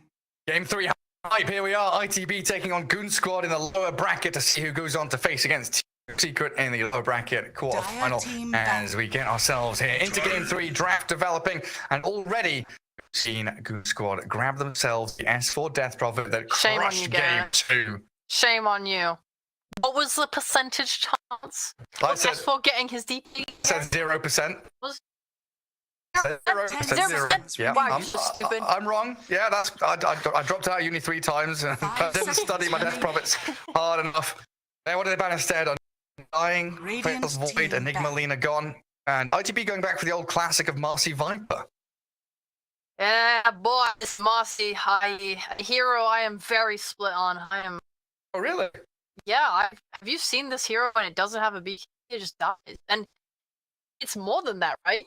In these 10 games seconds past, remaining. there's been so many times where a good support, if I am 4-star 5 or seconds Limit remaining. would come in super clutch, or even a lower sword going for that kind of higher expensive range. But what does Marcy buy? Every game without fail, a BKB. I finished my BKB, time to get my Basher, and if you get it, like Bignum showed, it is amazing. But the fact that I have to keep referring back to Bignum because since then it hasn't worked a single friggin' time means that I am not that big of a fan of Marcy. Okay, fair enough. Sorry, I got a little bit angry there. Fair enough. That's fine. Overcome with emotion. I think it was reasonable. And you bring up some good points. I've definitely seen Marcy struggle to actually get to the point of BKB if the game does go rough. Ban. You've got Marcy Viper. This is the kind of oppressive lane that can be very difficult to play into. Toss back into the poison attacks, the rebound into like everything Marcy gives, Viper loves to have, right? He's a slow hero. He wants people to displace enemies into him so he can attack them. He wants move speed so he can chase people. That's what Marcy brings to the table. 5 seconds Yeah, remaining. she does. It's honestly like so hard to play Radiant into a team Marcy ban. lane. I think even some people even try and match the aggression. They're like, okay, we're laning into a Marcy. I'm gonna pick something that also fights. Pick some stuns. Pick some ench, whatever. And I feel like Marcy still gets away with literal murder. So that hero is terrifying. Same with the Viper. They are gonna have to address this 10 somewhat on Goon seconds Squad. remaining. Like I said, they could honestly just try to match the aggression. I've 5 seen seconds some CKs remaining. and stuff like that come out in the face of Viper. Or you could go for I don't know, just a very Dire team defensive ban. lane. That Omni Knight, that Batten, all these stuff that Purge. Seen the Slocks as an answer to the Bat Rider. Similar story against Viper. Chugs. Too. Yeah. Same That's the brain. one. We talk about this type of master lane, but I feel like Goon Squad have a similar story for their off lane, right? 10 24 seconds DP3, remaining. if that's the case, very similar playstyle to Master in the Viper. You 5 pop back seconds into the Spirit remaining. Siphons, you let deep shade, and all of a sudden, safe lane carry, not so safe, and not so carry anymore, and then crushed out by all that damage. But it's not as scary, No, I would say, as Master Viper. Not quite. Radiant team ban. Yes, similar idea that they're going to try and crush the lane. They're going to apply a lot of threat. We saw last game how hard it was for them to lane into this DP. Like, you have a bristleback, the Siphon is just so bloody strong. Like, it was very difficult for them to lane into that. And I think, but this thing, I think Master 10 Viper is kind seconds of that remaining. times 2. So be careful with what you're drafting here 5 from safe lane. seconds I think they might pick the safe lane together on the double pick, and then you can decide if you want DP to go off lane or mid on the last pick potentially. And is there the same kind of flexibility for Viper and Marcy? I feel like this Radiant Marcy is going to be our hero, Dire unlikely to be team shifted around, and Viper Crystal 3, Maiden. not really a supreme hero for mid unless you know the matchup's guaranteed superb. Yeah.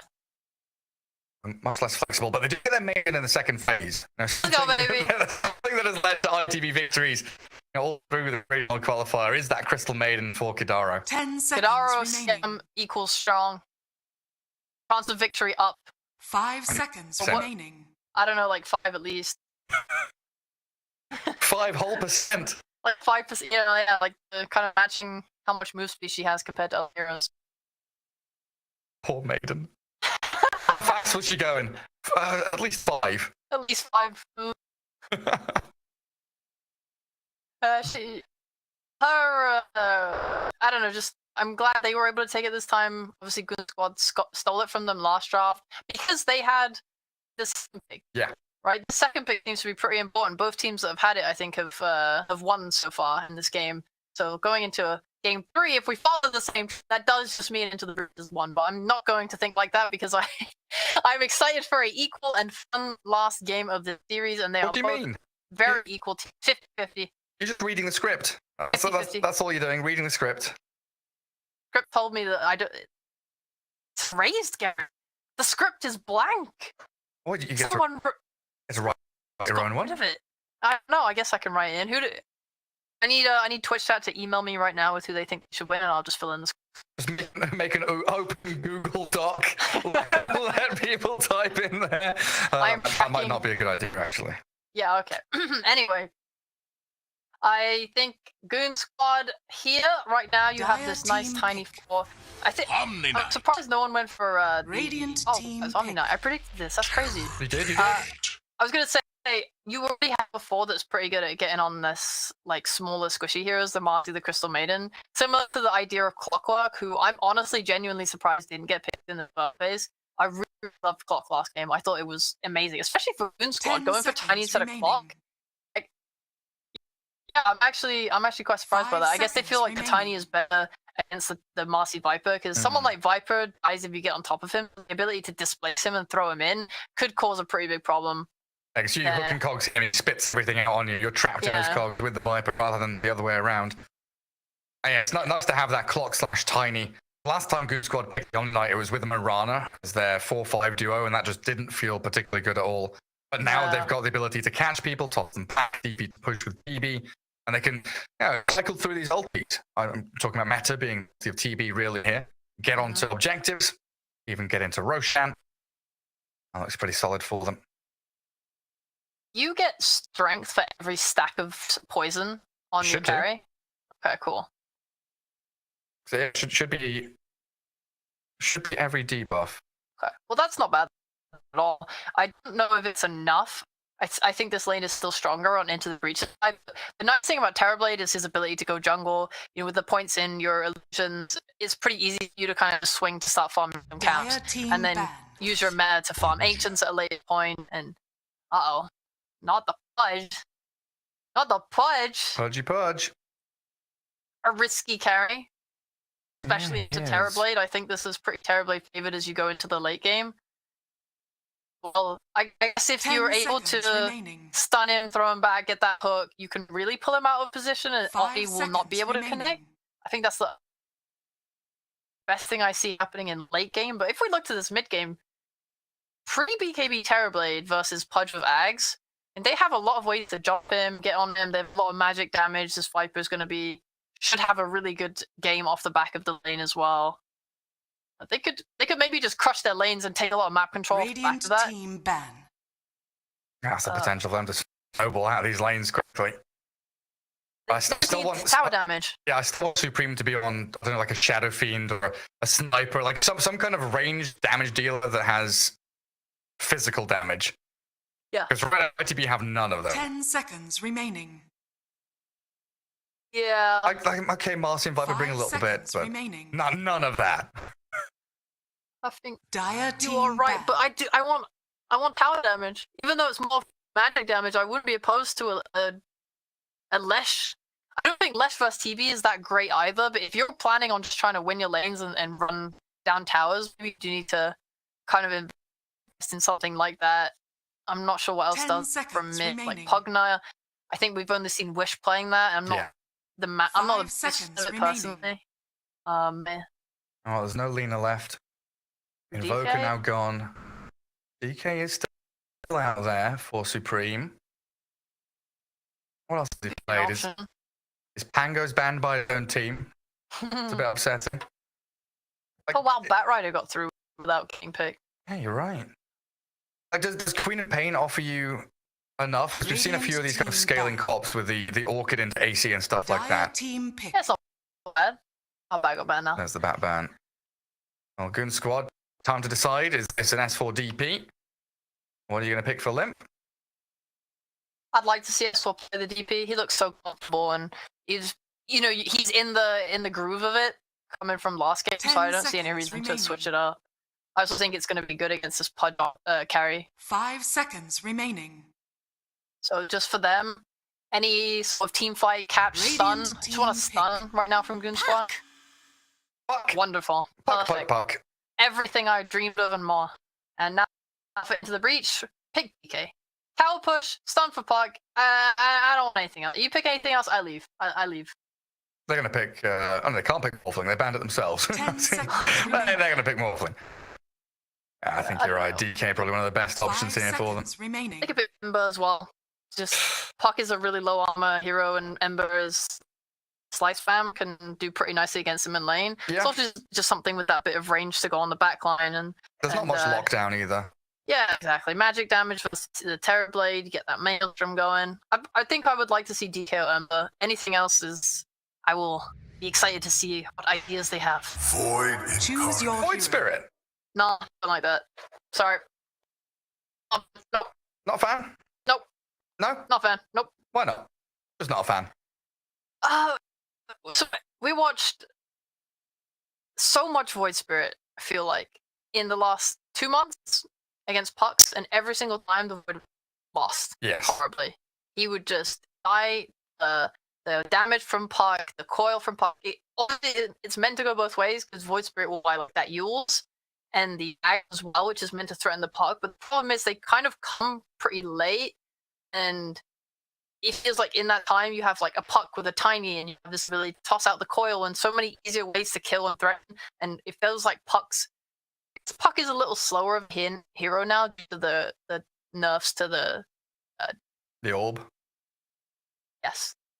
Well, overall, I think definitely the win rate vary between these two heroes has gone really wildly in Puck's favor for quite some time now, to the point where I have lost hope in it. I think some pro even like tweeted saying like, "Stop picking Void into Puck." I think it's Right. fear out there. Was it fear? Yeah, that was funny. Sorry, I said pro player. Sorry, retired from. Yeah, it's I don't know. Void Spirit is on this list for me, where it's like last pick. What do? We need someone who can catch, kill, set tempo. He's on the same list as Juggernaut for me. He's a jack of all trades but master of none. He feels solid, but he doesn't feel exceptional. He's not got to pick. He's not. Hey, we got a Void Spirit. He's gonna destroy you. He's a.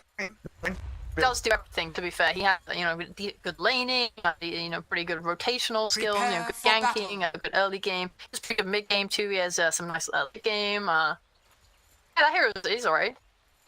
I think he's balanced. He's a balanced hero. He is. There we go. Game 3, and again, everything on the line. One step away from marching forward to that lower bracket semi-final against Team Secret, where they have to defeat them to get to last chance qualifier at the very least. Because it's all about 3 here. We've got Liquid and Entity up at the top, waiting in the upper bracket final. Plenty to play for. And a lot of these players haven't been to TI.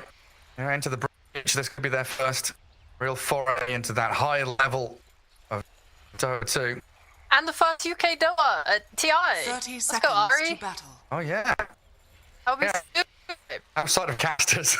Outside of casters, the entire half of Britain has showed up to TI as casters at this point. What is he? I think I saw him. He's like 11k or something on Ari, hasn't he? Yeah. He's getting up with his own arm. Yeah, good for him. Definitely showing it off. Let's see what we can do on this Marcy. Gather themselves for these early rune fights. Radiant Observer Ward. It spots Goon Squad coming in at 3. So it looks like RN Zibbe going to get tagged by that reflection. Walk it off. 2 for 2 there. Nothing lost, nothing gained. I am someone, a woman of flexibility, change, open-mindedness. Oh, really? Read the patch notes and... Have you ever eaten a mango? I have not. That mean? That's not a kind thing to say. My point is, I think Spirit got some pretty nice buffs, and Puck got some, so maybe it's actually a little more even than it was at Arlington, for example. Okay. Yeah. We'll see what... That's all I had to say on it. So, yeah, it's definitely a wait and see thing. We had this match for a lot. It went one way. Now some changes. We're not quite sure because it hasn't been played that much. Both of these heroes, Puck and Void Spirit, have been kind of on the fringe of drafts the past couple of months. Looks like Goon Squad just need a quick little pause to settle things down again. Is linked to that mid lane. We can talk more about that. That's so exciting. So, this Puck has fallen off pretty hard in terms of pick rate after the nerfs to it. It's still getting a couple of games here and there where it's a good Puck game. Like this game, for example, looks to me like a really nice Puck game. But overall, it's gone a lot less picks. It's been hard for us as viewers to see all of these matchups change. Because the bigger ones became there was Pudge was actually a hero that a lot of started to pick up at Arlington as a response to, and that seemed to be really effective. And obviously there's that Ember matchup, there's the Void matchup. The Void ones become pretty unfavorable. So now, this is going to be nice to see. Is it better? Is it still rough? Yeah, see how the changes affect the gameplay. Us, casters and you, the viewers, together as one. A learning experience.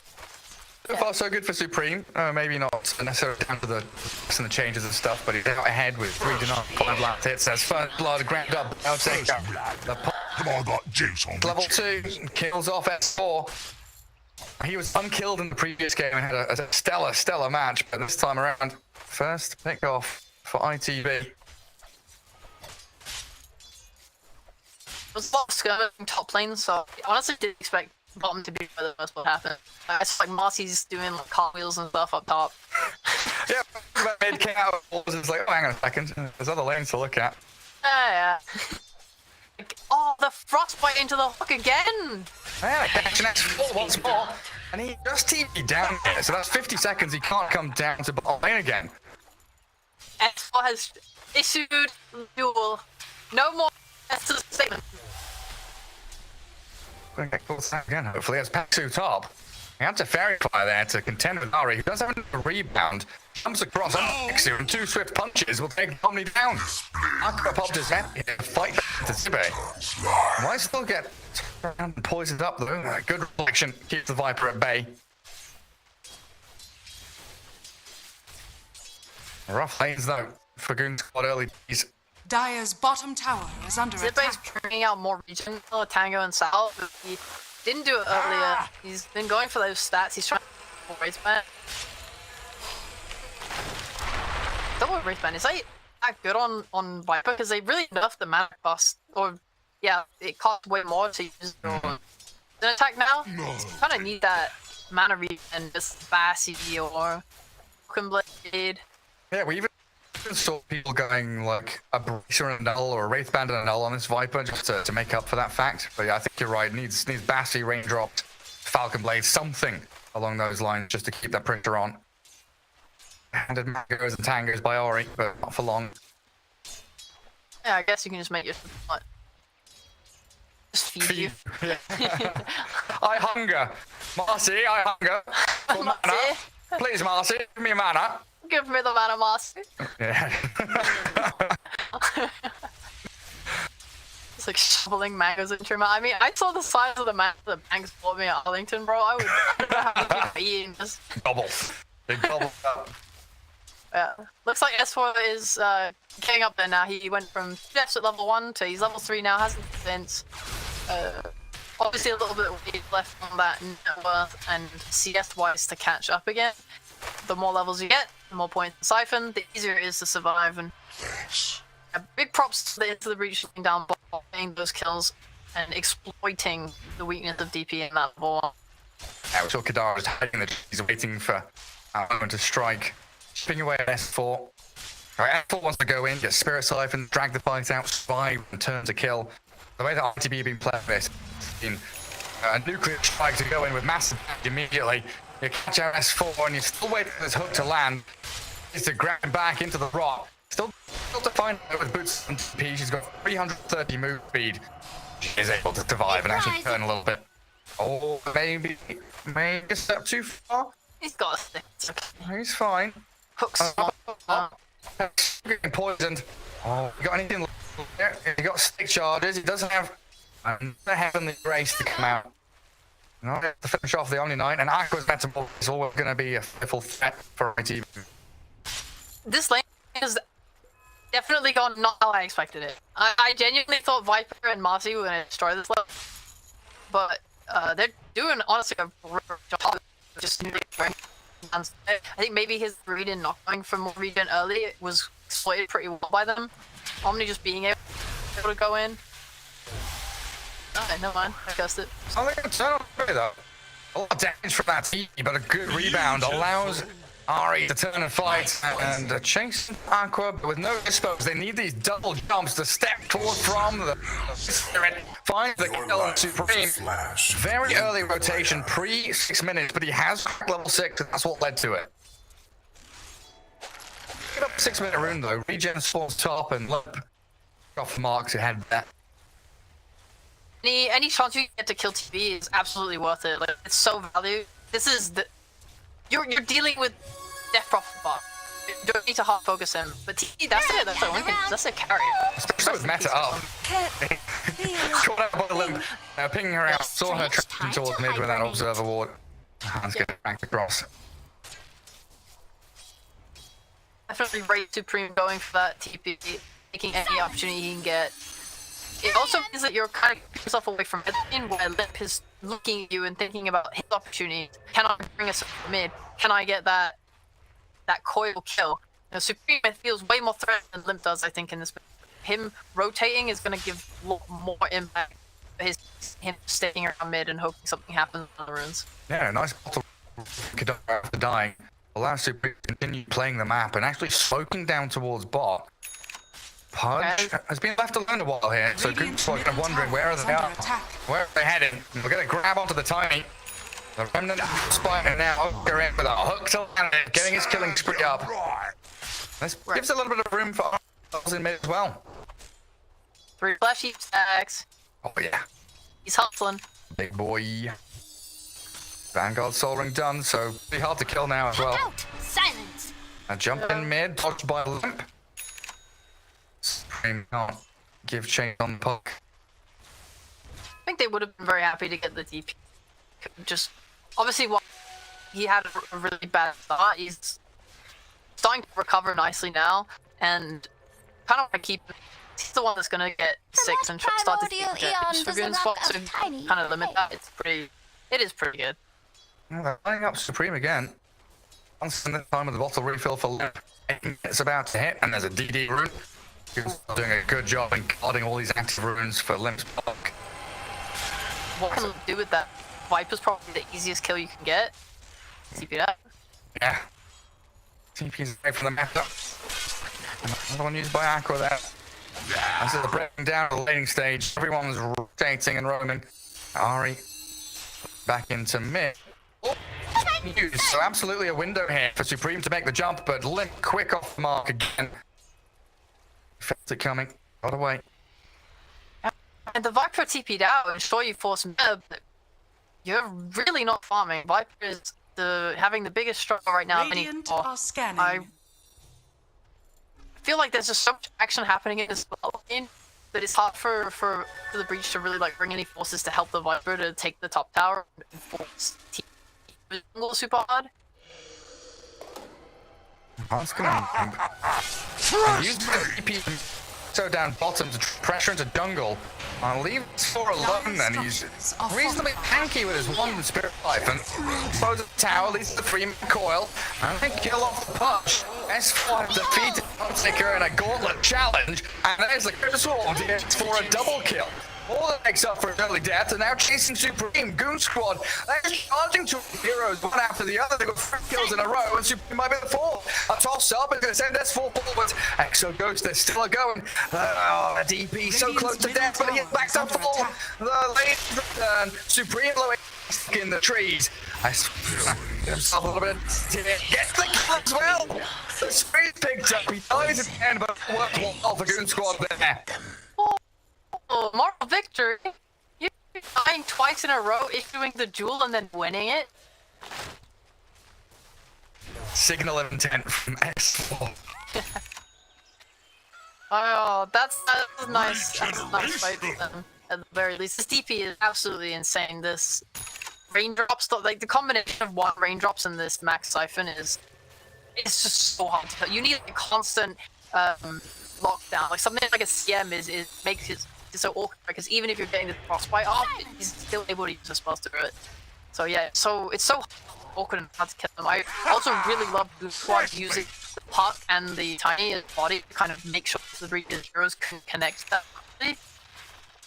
Yeah, the start looked a little bit risky. Like S4 into that tower might be dying, but they're able to connect back in, looping through from that bottom jungle. Now building up a small 2k lead, but I think all this noise bottom has given a free time. He's gathering up stats, now backing up into the jungle. Tread, Dragonlance done over on the TV. And he is the hero here as ITV. Yes, he will carry the game against your lineup. It's just why I was surprised that so much effort's been put on the bot lane, but I thought they would smoke top to try and kill TD again, and you know all their efforts would be focused on, because Aqua has been able to farm the top lane for 11 minutes. Crazy. Usually you want to bring your heroes to that lane and force them to jungle. He's not. He's got the ability to use his like illusions to farm the jungle and the lane, and just way more work than he really should be allowed to get. You know, Viper has been having a bit of a struggle, so they just tried to get him involved and bring him to these other lanes instead. And also here can go Dragonlance into Yasha, not considered BKB as a rushed item. Radiant structures are fortified. Smoke to TB. Maybe they want a little coil on mid and take that mid tower. Looks like it, yeah. Smoke breaks, Aqua pops them to coil snaps and the avalanche comes. Doesn't even need the toss. If you can. Swift move into mid. Very nicely. The kill off Supreme, and they forced 4 heroes from ITV, so that means S4 kill off tier 1 bot. Doesn't need the exorcism. Radiant's bottom They're tower making has those fallen. objectives, and it's a couple of ITV to make. I guess it's rough because this was sort of the problem with that last pick and why I wanted to see a DK, right? I just wanted the DK because I needed them to have a way to take towers. All this moves when fighting with Void Spirit, yeah, it's you killed. Look at your net worth. You're falling behind. Puck is just getting a kill like that because they're involving their carry at a free time, and he's out farming you pretty hard on Puck, and you're not getting anything off the back of these kills, right? The kill, like giving up your net worth to get kills is fine as long as it's giving you something. Is it giving you a tower? Nope. Or is it giving you a Roshan? Nope. Nope. How do they cross the river? Like, DK is one of those heroes that's tanking with Blink. You can smoke up with him, cross the river, and go into these aggressive positions. It does Pudge give you that? Void Spirit give you that? Because right now, you look at ITB's positioning, losing that tier 1 bot, getting pressured mid. They're not able to play on the other side of the map, which means it's free farm for TB. You're not taking a slice of the pie away from Goon Squad. You're just relying on kind of sitting back and waiting for your own item timings. Dire's top I tower think is under when attack. I looked at that draft, it really Radiant's felt to middle me like they tower wanted is under the attack. lanes to come out of it on top, but they didn't even do that. In a situation like this, you really need to just pinpoint like what you can do to make the game better. I've seen in a situation like this where they don't have pushing heroes, literally just put like 4 heroes up and take a tower. And just to force it, usually earlier than this, just so that they can have a bit of space. Because then you can, even if you can't fight into them, you know, even if your heroes don't really like squat up proper, you have that ability to try and farm that item that will let you fight. So attack going for Ags.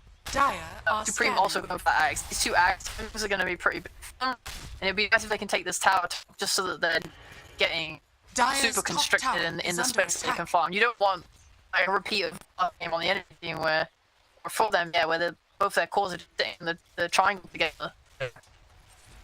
Like right now. Yeah, and being smoked into as well. Hanskin. Great. Gets the avalanche on the Void Spirit. Difficult. Catch him, so we over the Pudge instead. And there's Limpiness doing a tremendous amount of damage, dancing in towards the Pudge and the Viper.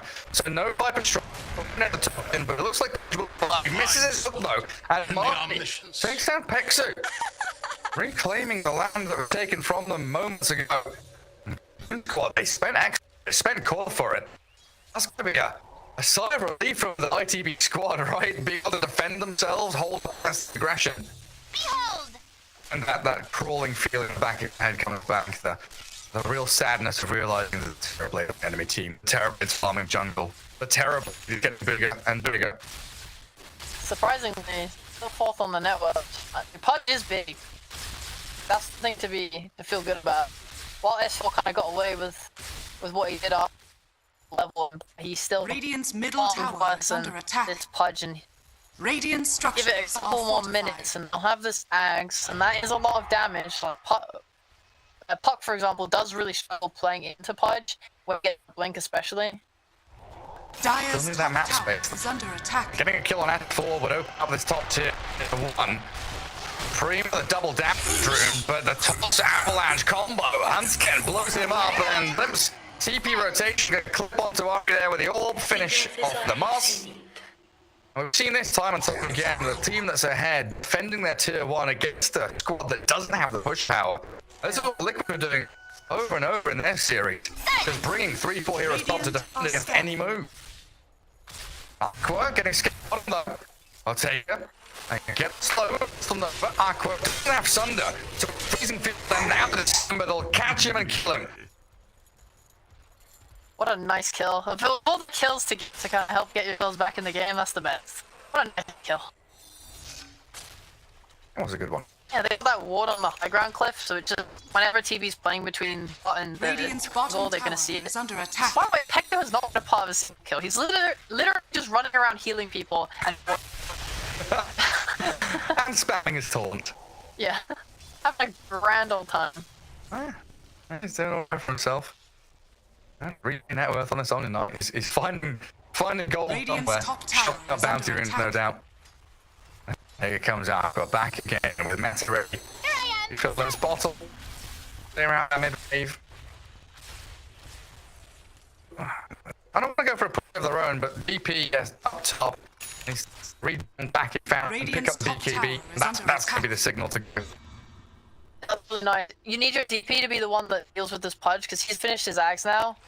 And, you know, need that BKB to not really care about the rot and just keep on it, keep him away from your TB. Because that's probably the nicest thing about a DP is her ability to have that BKB and run into the middle of and care. So we point at the end of the draft, there's no physical damage on this ITB side outside of a bit from Viper and Marcy, really. Yep. BK for Goon Squad. And Blink tiny. Blink will need Puck. And for that BKB. Or converging here for Goon Squad. Dire's Options bottom and tower heroes is into that under mid-tier attack. one. Dara can try and hold them back with Crystal Notes, but getting jumped by Lucas Puck here. Even coiling the Maiden. Get that pick off, finish off the top. Is that enough to go roast, do you reckon, Sheepo? Do you have meta? Yeah. Dire's Meta bottom tower is Exorcism? under Yeah. attack. They're gonna control the map a little bit more first. I'm guessing because the CM is not that impactful with like hook and stuff. Alright, that's pretty nasty. So they'll just limit their ability to get near Dire's the structures by taking are this tier 1 fortified. and walling off the Dire's entrance. bottom tower Be is it under attack. reach like a lot or or something, or kind of move out onto the ward. Maybe then they feel confident smoking into like a mid fight or trying to get another pick off. Radiant's You could run top into tower this pit. is under attack. Definitely can, but you need, I think, oil to Dire's reliably bottom do tower it. is under So that attack. if Insta Breach bring the fight to you, you just have that reliability to fight. It's like a big reset button for them. Oh, are we... Radiant's top tower Where's his is under BKB? He's attack. not getting off. Finally comes. Void Spirit. Hansk gets turned on this action run. Oh, he shreds through the swing. And RTP, a huge fight for them. Ultra for the Viper. Killing off the puck at the end. What the hell happened Dire's there? middle tower is under attack. Radiant's top tower is under attack. Dire's middle Things tower happened has there, fallen. Gary. Gobsmacks, aren't you? I'm waiting for the replay. I feel like my brain failed to process that. I'll be honest with you. That's yeah, my job's easy. I say what I see, but understanding what I see is a completely different matter. My Yeah, that's path leads That's to the biggest thing. riches. Kill him at the start. It just didn't be and you can Yeah. be out Frostbite, can't you? Yeah. Yeah, simply walked in melee range of the Viper and died. Didn't. Wild. That's okay. That's okay. You lost 4 heroes, but guess what? You understand where you went wrong, and just next time. But God, what a great weapon there for ITV, evening out that network lead. I thought though, Hansk is going to find the Viper. Something to go back the way to the Goon Squad.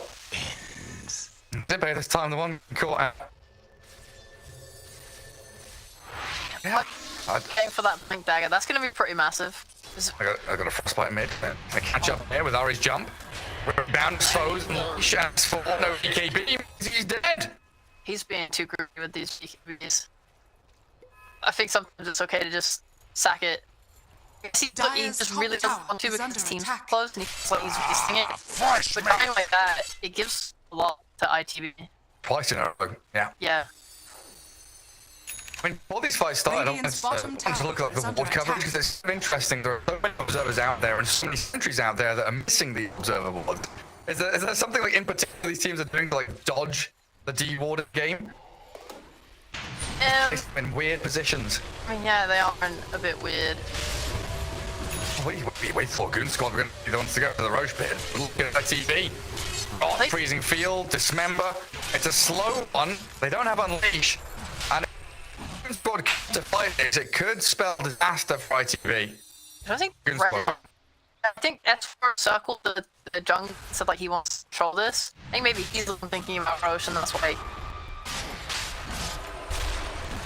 Roshan has fallen to the Radiant. I'll take it with the Aegis now. Nice. And- With this blink, there's so much threat now on the in the fight, which is probably the biggest thing. When you blink on the park, the only thing he can really do is silence you, but when he orbs away, Radiant he are slows so scanning. hard and their orb speed is so much good. Puck can just come blow over the hook. Or even like blink on you with that dismember and just kind of kill you. It's very threatening.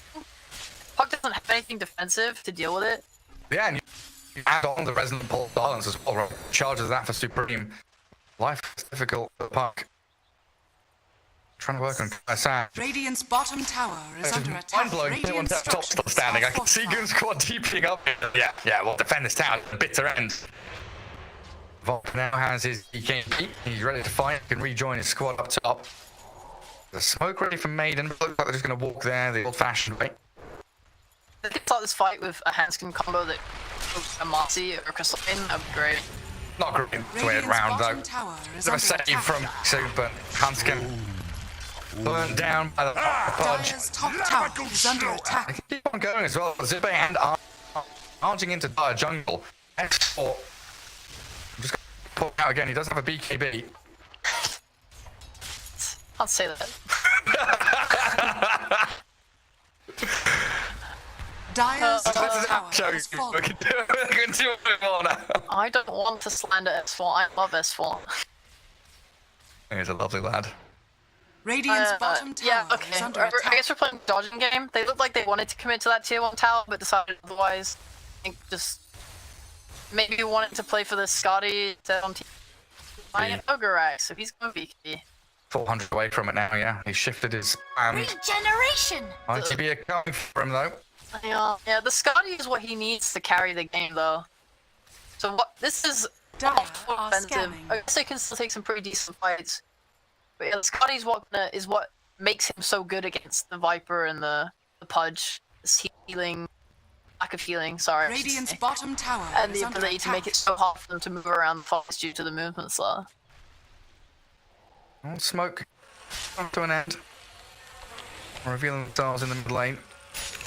He spotted on that observer ward a little further south. ITB looking for any target they can really find. They might get run out here by Goon Squad. They're all rallying around Radiant's top tier bottom 2. tower Yeah, even is under TPing attack. back here after splitting bottom wave.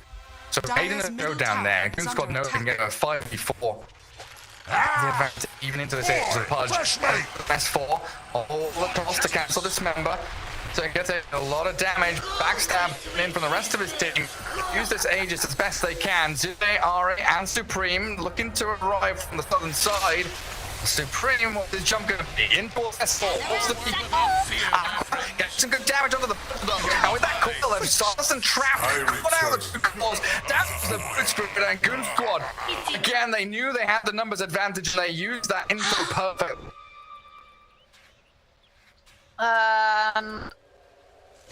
Felt like ITB were just not really set up for that. There was not really much of an instant reaction, whereas Goon Squad, you know, with that full plan in their heads, they smoke up line there. Pudge wanted to clear the wave, and you can see the hesitation in the rest of the team. They died first time. Like, do we really want to fight here? They're all a good 2,000-3,000 range away before they can really collapse on the team fight. Mine. They didn't know. Everyone just kind of played the outskirts, it felt like, on ITB. I guess it's hard and scary to commit. That's for it. Made sure we were invulnerable along with Angel. And limp that coil, showing that these Radiant heroes are going to start needing BKBs or Kaya Sanjas. Looks like Pudge and Void Spirit are both going towards. That felt like a moment of opportunity for ITB. They see the DP and they're like, well, I guess we'll go on it. Right? Everyone's Radiant playing are top scanning. anyway. This could be a great pick for assuming she's alone. Ideal setup. I always be find Omni or the puck first. They're the two most important heroes to really kill. Radiant's top tower is under attack. You know, like that coil, it restricts Supreme so much. Dire's Like, middle tower without is this under BKB on attack. Pudge as well, like they can't move, and the damage from is overwhelming. This BKB is a pretty nice pickup, honestly, just to enable them to be able to go and fight and not have to worry. Stand his ground. Yeah, it wasn't really like a move from ITB, but it felt like Radiant's bottom they tower smoked is up the under triangle, attack. they were looking for TP, they came mid, cleared wave, moved top, and it was like, we want something more. Now, we don't want to just sit here and kill creep camps over and over again. See S4 and go for them, but not to be. ITB have the tools to kind of get that win condition for the fight. The Radiant's Void bottom Spirit tower alone is under can attack. kill this puck. He's getting kind of now. He's finished his Kai and Sanj. So, like the Omni, the puck, I mean, it's kind of easy to jump in there and get them. Then you have that follow up with the Blink Pudge. Start DP is probably the thing. This is going to be one of the primary struggles that we do shift into, 25 plus minutes towards mid to late game. TB failed, he's top of the net worth now on Aqua. And a big group up play for Good Squad around DP. They set up on an objective and they're going to take it. It's so difficult to get into these team fights and find target need. You've got to break through the front line of Hanskin scouting, DP interrogating front lining, Pexu sitting behind the puck. You need a long wraparound, you need deep coverage. It feels like more importantly, you need another hero with like Blink Dagger or something. Would be more brave there, but Pudge is literally 200 gold for BKB. There is no point right there when you're so close to such a monumental item. You're just gonna feed. Take that. The only problem, every second you take to reach him, getting close to that Scotty, and that Scotty is definitely massive. I'm gonna jump on Hanskin. But a save from Pexu there, very tiny, 3,500 HP, but he's Marcy and the Viper can bring him down. Gadaro is also looking for any stragglers. There are none as Goon Squad as a unit fall away. Already got that BKB now. Gonna go for that back. Leaving Gadaro to be the one that buys the Glimmer Cave. They're not going for any 4 stars, which I guess is the worst just because you're playing into pucks, so something like a 4-star doesn't really help you. You better help engage a Pudge, for example, from a TV going on. I don't see how Pudge is meant to really get out otherwise. Yeah, we have seen people use 4 stars in a case of like get coiled, move, you snap the coil, then like double force them away from the initiation. Oh yeah, true. I think that really only works with double 4-star, or else it's not enough way to really disengage. Yeah, okay, because you still get the multi-dispose as well. That's true. Radiant's top tower is under attack. The point though is definitely more effective too, and Marcy's not buying. She ain't buying one. She don't care. Even Viper has, like Zippe hasn't upgraded his Dragon Lance yet to a pike, so they don't have one on him. Radiant's top tower is under attack. Just seems like if they're able to like poke a ball and get this exorcism, get it up from S4. I mean, he's been very. We made a little bit of like joking at his his BKB usage, but even top. Went so long to use exorcism. Like, he really wants to make sure into the breach of committing into these fights. Radiant's middle tower is under attack. That's very wise. Smart. So veteran. The all-knowing one guides me. It's a long time for next Roshan. Oh. More time to get wiser and wiser. Time goes on. Yeah, Supreme alone though should be able to force these BKBs. Pressure someone with the double silence, like. Radiant are scanning. In the astral stab down here. Radiant's top tower doing is an under awful lot of attack. damage of this void. Haste. Ari leading out. Puck Omni. Prime target, this is what they want. TB illusions counting. Anybody in the pit? No. Nobody here. Not even Roshan. I want to see the puck career. No good micro from Limp, making sure it doesn't fly over the heads of RTB. Radiant's middle tower is under I'm gonna attack. meet the push. Dire's courier has been I'm gonna killed. attempt regardless, and he will take out safely because of that information he gains. Not gamer in top. That could be pretty massive for Supreme if he's able to get, these resonant pulses out during a fight. Goon Squad want to use all the advantages they've built up in minutes, like Akko is 6k lead for them as they 5-man smoke into all mid. Are scanning. This is around the time that Roshan will be spawning, but it's under attack. jumping from Tiny not quick enough. 45 seconds for the big man to return to the pit. Limp is going to jump in. You're expecting them to be there because the scan connected. Okay. Hunting game now. Yeah, a couple of them still focused up. Dara home. Dibba also, if he wants to, currently playing under his own vision though. Because ITV want to go back to the pit. They want to keep on fighting. They need to battle around Roche. He has no mobility. If they find him, like, he doesn't get out. I mean, I guess he could still be KBTB out. Let his team reconnect back to it. Really want to hold this high ground. Now they go straight back up to it. And Swap it high grounds. deja vu, yeah, repeat of what we had in the previous game. I've been in this place before. Dire's middle tower This is time under around, they already attack. killed the tier 1 top, right? So a bit easier for to cut waves, shove out mid and top lane. To mid on the side, so a bit of chip damage, which RGB could use to their advantage. Roshan has respawned. Dire's This courier has been is the killed. pivotal move. The fight around the pit. Void infusion. First step. Like, who's the Radiant's one top who tower blinked is under first? attack. The game of chicken over Roshan. And TB shoving tier 2 top.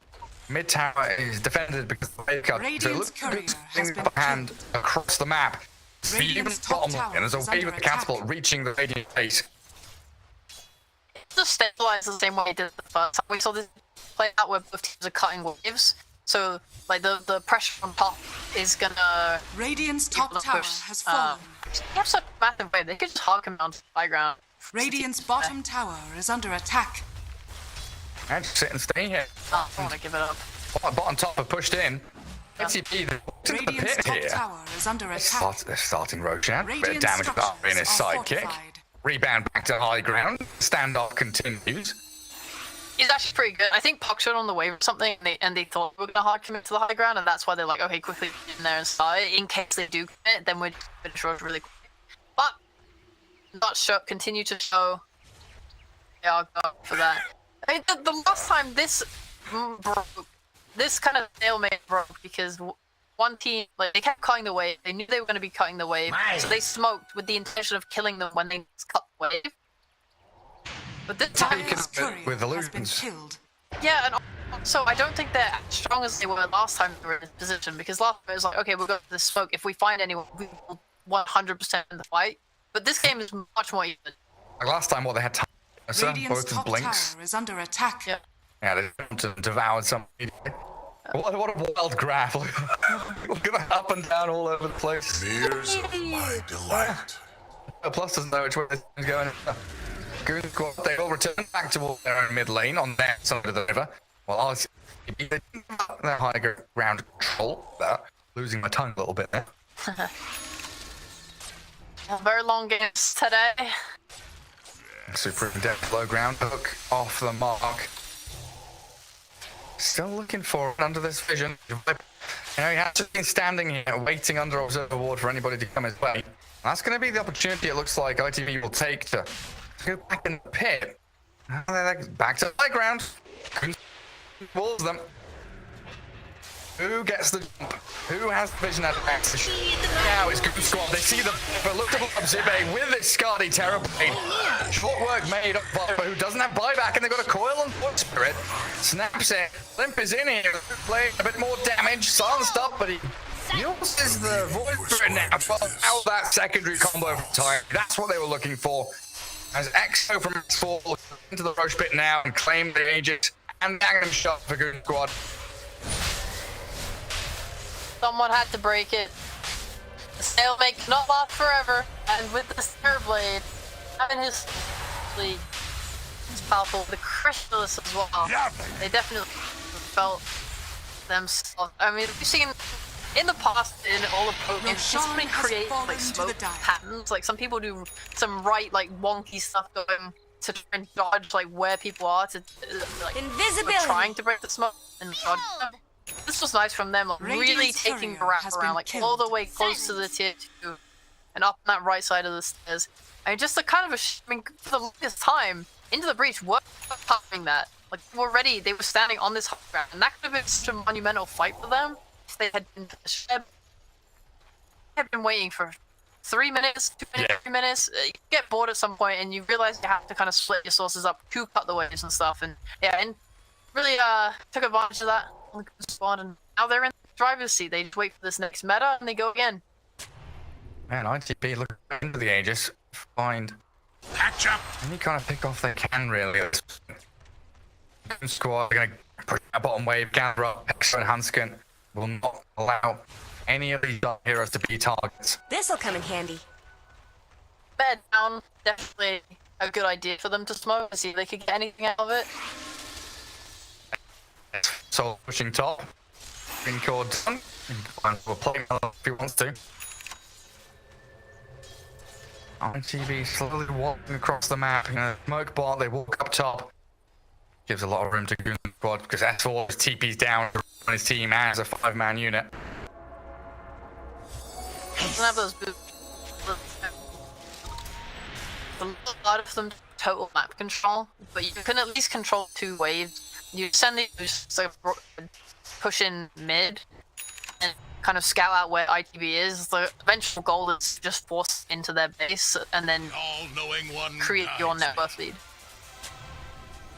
No, but Eon does up on his voice spirit now, so maybe waiting for Radiant's Super middle Team to get him tower away is from the under coil, attack. away from that tiny initiation, which has been causing him so many problems. I've always got that threat of the hook. Where is the Pudge? He's coming out fountain. He does indeed. Couple of BKs Radiant's there middle for him. tower is under And attack. there's the hook on Aqua. TV close to second. Remember, cancel by the Radiant's Avalanche. middle tower has Hanskin fallen. on the runaway, but Spitten found Ari, but a good goal again. Safety net for Hanskin with the backup of the Guardian Angel. And this is where that's them forward. A good coil. Catching out the ball. Kick out of there. Freezing field stops tracks for the damage terribly. The Cliff comes out to try and get this shot tower damage in.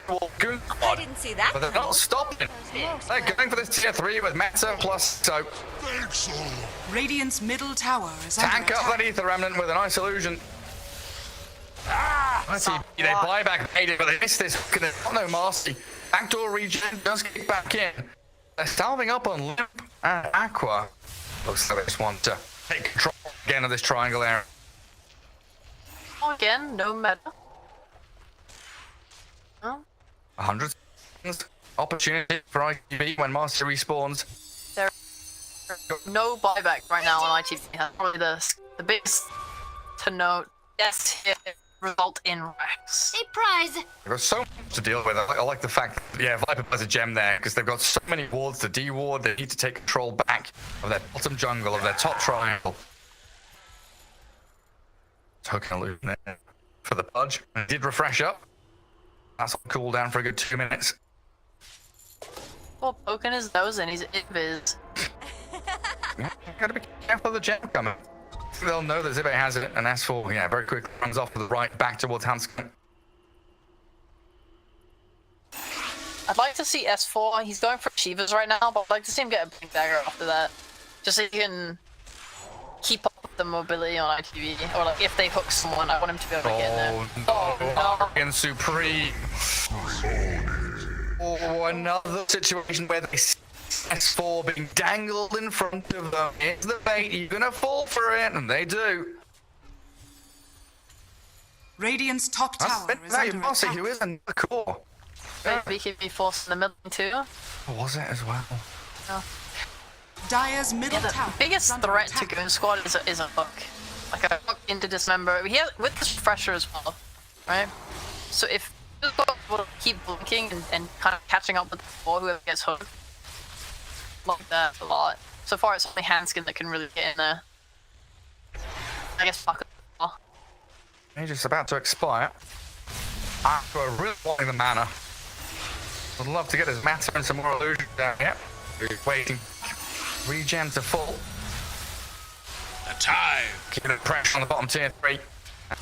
And we'll need some Optico magic to grab somebody back into the space.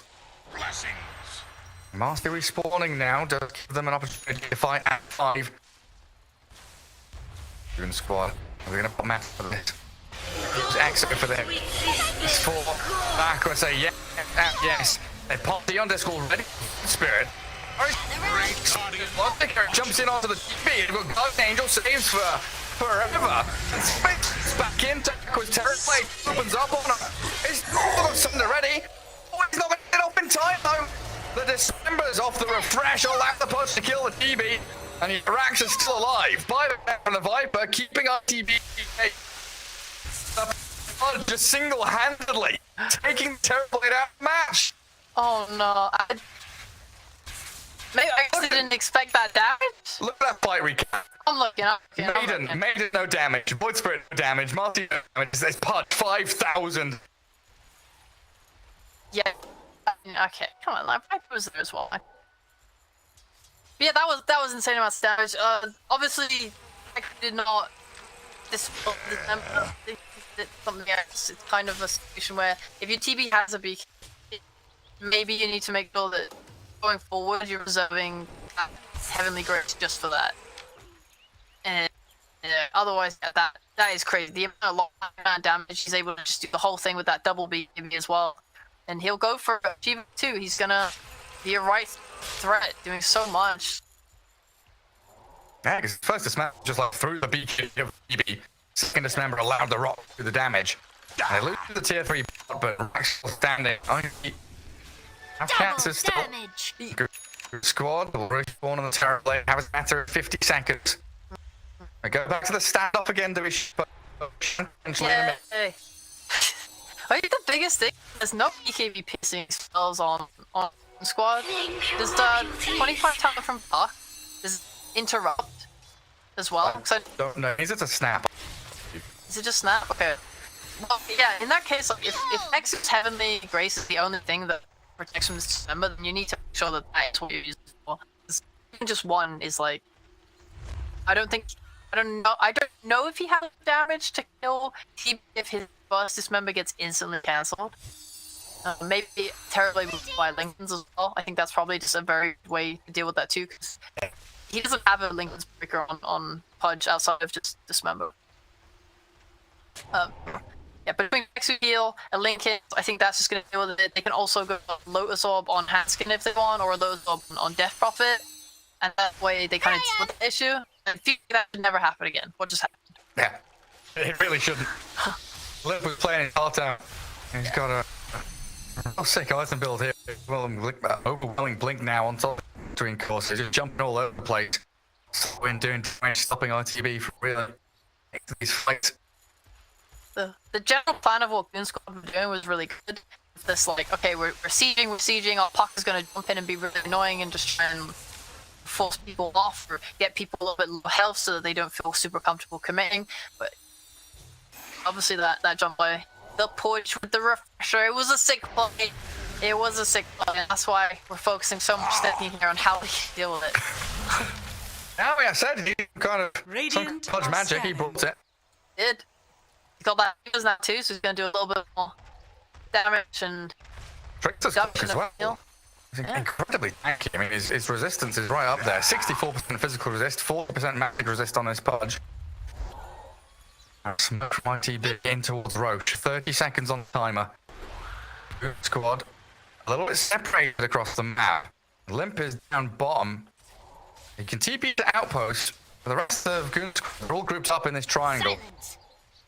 Also No, with bash up, potentially huge. Oh yeah, you're right. There's no high ground vision here. There's another ward there from ITB. They execute the primary target they want to kill, and they find it.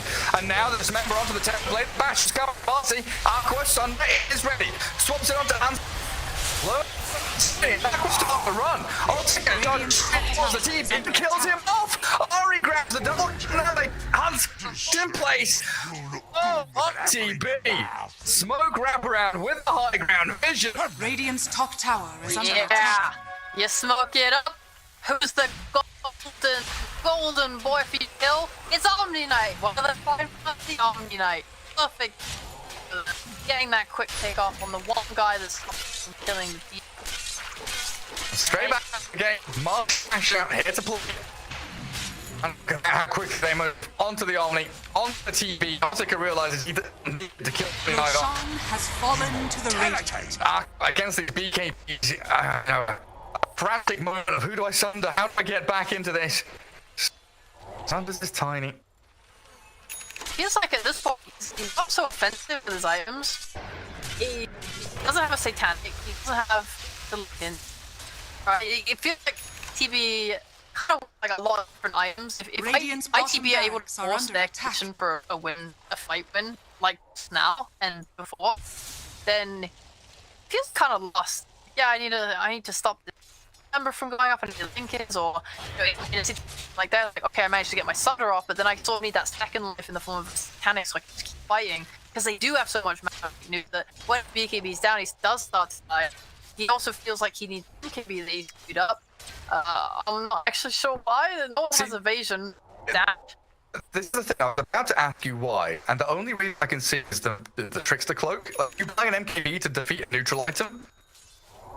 Maybe. It's an interesting one from the team, that's for sure. Really just wants to absolutely utilize everyone, and that's it. Yeah, but I don't know. Panic more as a safety mechanism and ability just to stand your ground and fight. But yeah, he's gone for the KB, commits for it. Perhaps they just had an idea of how they want to approach the game. That's it. Like getting wrapped around like that. Maybe it's just sort of, we're not going to let that happen again. Yeah. We want to force the issue this way, so we're not going to let the team be in a position to die like that. We're kind of playing as if we're in the best possible situation. Could be that. Is it like it's a sheep more damage sources to get through the parts? I don't know. I don't know. After the game. I have a screen. Charlie! Aqua! I did point out the other day, here's a guy who likes his MKBs. Usually gets a Razor though, and there's no Razor in this game. I have 3 pistols and I use 2 of them on this series. Oh. Dire's same, bottom actually. tower is under attack. Yeah. Dire's bottom tower has fallen. Over in the Dire Triangle, playing around the region. This is really the step up of gameplay we've seen from Radiant's some top of these tower is under tier attack. 2 teams. Right, learning from Spirit, learning from the Dire's TI bottom winners, learning from tower is Odin, under how attack. to play across the map, using these high ground walls to play on, to gather your resources, make sure you're strong together. Zibe, not getting the memo though that everyone else has run for me. The Viper has to be BKB nothing to stop it. Or it does it with leash. Elude me. Alright, good to know. You fed me wrong information. No, it leashes and it cancels TP's still leash. I don't think. Oh, yeah. Maybe I am still wrong. What it does with BKB December. Yeah, you're right. Alright, TB. This Aegis has lost another 1 minute. Usually you just use like, the first half of Aegis to establish map control, and then the second half is when you start to take either like your grand team fight or the towers and stuff for high ground. Silence. I don't really want to just go to completely based. Get up to the high ground. Super annoying like now. Yeah. ITB just needs to find a way in Radiant's to get to middle Pexu. tower is under Right attack. now. That's like their number 1. Pax sits back. He jumps in. Airblade half HP. We need the heals and saves on the Pax. Got the refresher up, and he turns against the Scotty. Slow the water, took his purge. Oh, he gets this Murat. Heal on time for the response to revive. Kill the Aqua TV. Aegis is claimed. Up and up with his double damage. Rune final brought on by S4 and Limp. An avalanche towards the Viper in the punch now is good. Kind of wondering what they're doing and currently diving into the base. Their game plan. Move on to Zibet, finish off. Radiant's It's not bottom Puck. barracks are under attack. They're going to access more into him. Sunskin with another avalanche as M hits the deck. Goon squad, 2 heroes down, now thinking about retreating. These fights are wild, Sheepo. This is the replay back for one as well. Why? Okay, so I need one piece of information. Can you heavily grace a BKB target? Yes. Right, that's what I thought. So Pex was waiting for the second dismember to try and heavenly grace. But at that point, it's too late.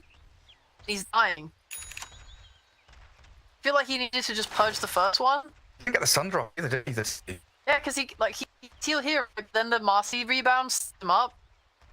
I don't know if he wanted to just kind of him tank the dismember with the BKB and then use the purge second one, but yeah. Either way, the damage coming out from the breach seems to be overwhelming to the point where it's just use something based to purge that. What's happening? Feeding on me like Limp and Hanskin, they look like they made the call to go in and play aggressively, but they're going to lose both supports.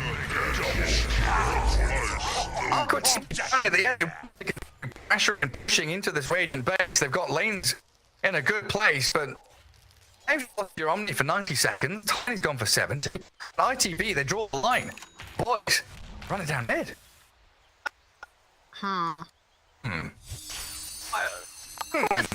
Queued up at Lincoln's, right, 10 minutes ago. Time they failed to go high ground. And then he changed to know why. Because at this point, I genuinely think that he needs it. Because relying on this Omni is clearly not going to work. Because there's 2 dismembers, it seems like they have enough damage output to kill Aqua through this Heavenly Grace. Even if it gets Heavenly Graced, they have a nullifier. Silence! Well, He's gonna slam KB in Violent again. no, I think it went Refresher.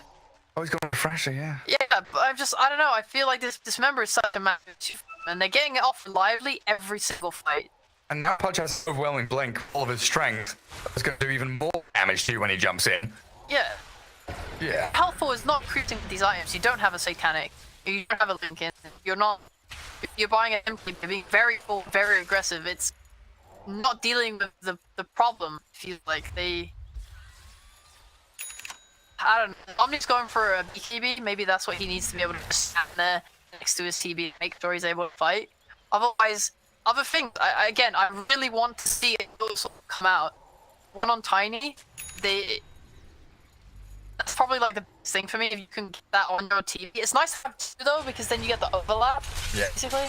But all the songs, the dismember, hopping through the BKB, Limp is dead, and the to Husky now. Ari hooked back by his own teammate. Trying to unleash the freezing field with a BKB up, not going to work there for Kadabra. Crystal Maiden treated the park, back from Limp, working out so well for Goon Squad. You bring on the run. I hear another BKB going off, and that ball gets turned on the flat. The BKB being out as well. While Punch, he's in there. They can't deal with this. Lyric hands go also around the airplane, and let's see if they fall short. Start the fight. Definitely have. Silence! Picks up there. Oh, it's. Yeah, they caught our high ground ward. Gem dropped. Double kill for Aqua. 2 minutes for Roshan. But a lot of long Roche spawn today. That's what's dragging these games a little bit longer. Yeah, past 50 minutes now. We're heading towards tier 5 new item territory. Yeah. This loss was big though. That's exactly what I wanted. Just something item wise. I mentioned the Lotus way earlier.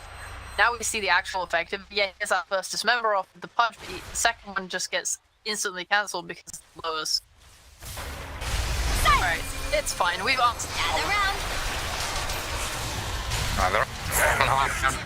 They've called out the Void Spirit. Quick swoop in force buybacks. Final D. Kills off S4. Just back and forth of fly back, kill him back, and move Roshan.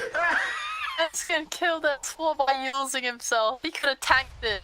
He could have tanked the hook and died for his team, but instead he uses himself and S4 gets snatched. That's the saddest thing I've ever seen in my life. Oh dear. Very tearing, mate. But yes, get Pudge back.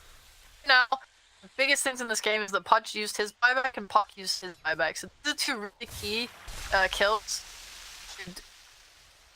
Turn the game pretty massively. So these will probably be targets that both teams are searching for of everything. 20 seconds for Roach as well. Yeah, I want to return to this itemization discussion. I would love it if the Omni could get a secondary Lotus for Arco just to keep him safe. You can kind of like use one, then the other, and then the other's off. It's kind of like a 1 second downtime, so it just kind of keeps him super covered. One is probably fine though, but it's kind of like, yeah, if Tiny dies, for example, you suddenly don't have that Lotus. Yeah. Be nice to have a second one. And then on top of that, I think it would be really lovely if the DP is going for a refresher, but if he could get X, I think that would be really helpful as well. So anything, because your Pudge is going to stand there with so much EKB immunity, the ability to kind of limit the other heroes around him from doing damage with Hex, or, you know, he's a little bit greedy with his BKB, just being able to punish that could be pretty massive. I just want to see more like abilities instantly locked down, because right now I only have this tiny combo. So ITB have kind of, both teams really able to execute their drafts as they want. A lot of chaos in these fights, but Roshan alive. Everybody has green lights on their ultimate. That means it is time for our favourite part of the game. Yay, Roshan! Roshan! Roshan! Stand off, stand off, stand off. Okay, on top of high ground. Okay, ITB say no, we're not gonna play into this nonsense anymore. We're scanning high ground, we're going toward the dire side of across the river. It's a scary journey, and Goon Squad are waiting for them. They've got the vision advantage when the smoke breaks. Ari, there it is. They need to jump. They need the vision, but places off down at low ground. Try and catch him with Oscar aiming for the DP, but the DP speeds up. Running straight towards that. Terrible. December, we kill it off at fresh down. Turn, stunners away. Let's act him. All the terror rate. Wants to get the Supreme, will secure the kill. 2, 3 down, Goose Squad. 5x required. And Hunskin being zapped by the Dagon Supreme. As the Yorks during the sky, taking close to the gap, overwhelming the poor little tiny. As ITB sweep through, open Roshan for themselves, but they've got to be wary of the lanes. Top net pushing in towards Barrett. Gotta like frame by frame break down these fights. It's, I'm getting confused on where all the thunders and stuff are going. He's just a refresher in that fight. What happened to the first thunder? So what? Enough thunder going out onto Pexu? I think the coolest thing that happened in that fight was just having a on D and just walk up, even though he's lowest, right? The link, he breaks his own Lincolns, Right. just to make sure he gets up to dismember. I was wondering what's going on there, so that call. Invisibility. I was so sick. I saw that and I was like, nah, dropping. Whoa, cool. That's got Cool stuff, play. yeah. Yeah, I feel like that dismember should never have gotten off. He kind of just walked through everyone and got it. They didn't spell it. Obviously that load was there, but oh, that's huge actually, because when he refreshes, he gets a second Lincolns. Dire's middle tower is Even under if there's a lower sword, it will never pose a Radiant's problem for him bottom actually. barracks are Yeah, under you can always attack. dismember. And this next lead Dire's it's middle completely tower does we're 60 fall minutes scanning. in, and nothing matters. But Dire's really middle the only tower thing is that under have to attack. keep in mind here, Radiant's bottom Goon Squad barracks have are got under TB, attack. Tiny, and the Omni Knight. ITB have their Void Spirit and the Viper with bot backs. It looks like they will Drax bottom to limp split pushing.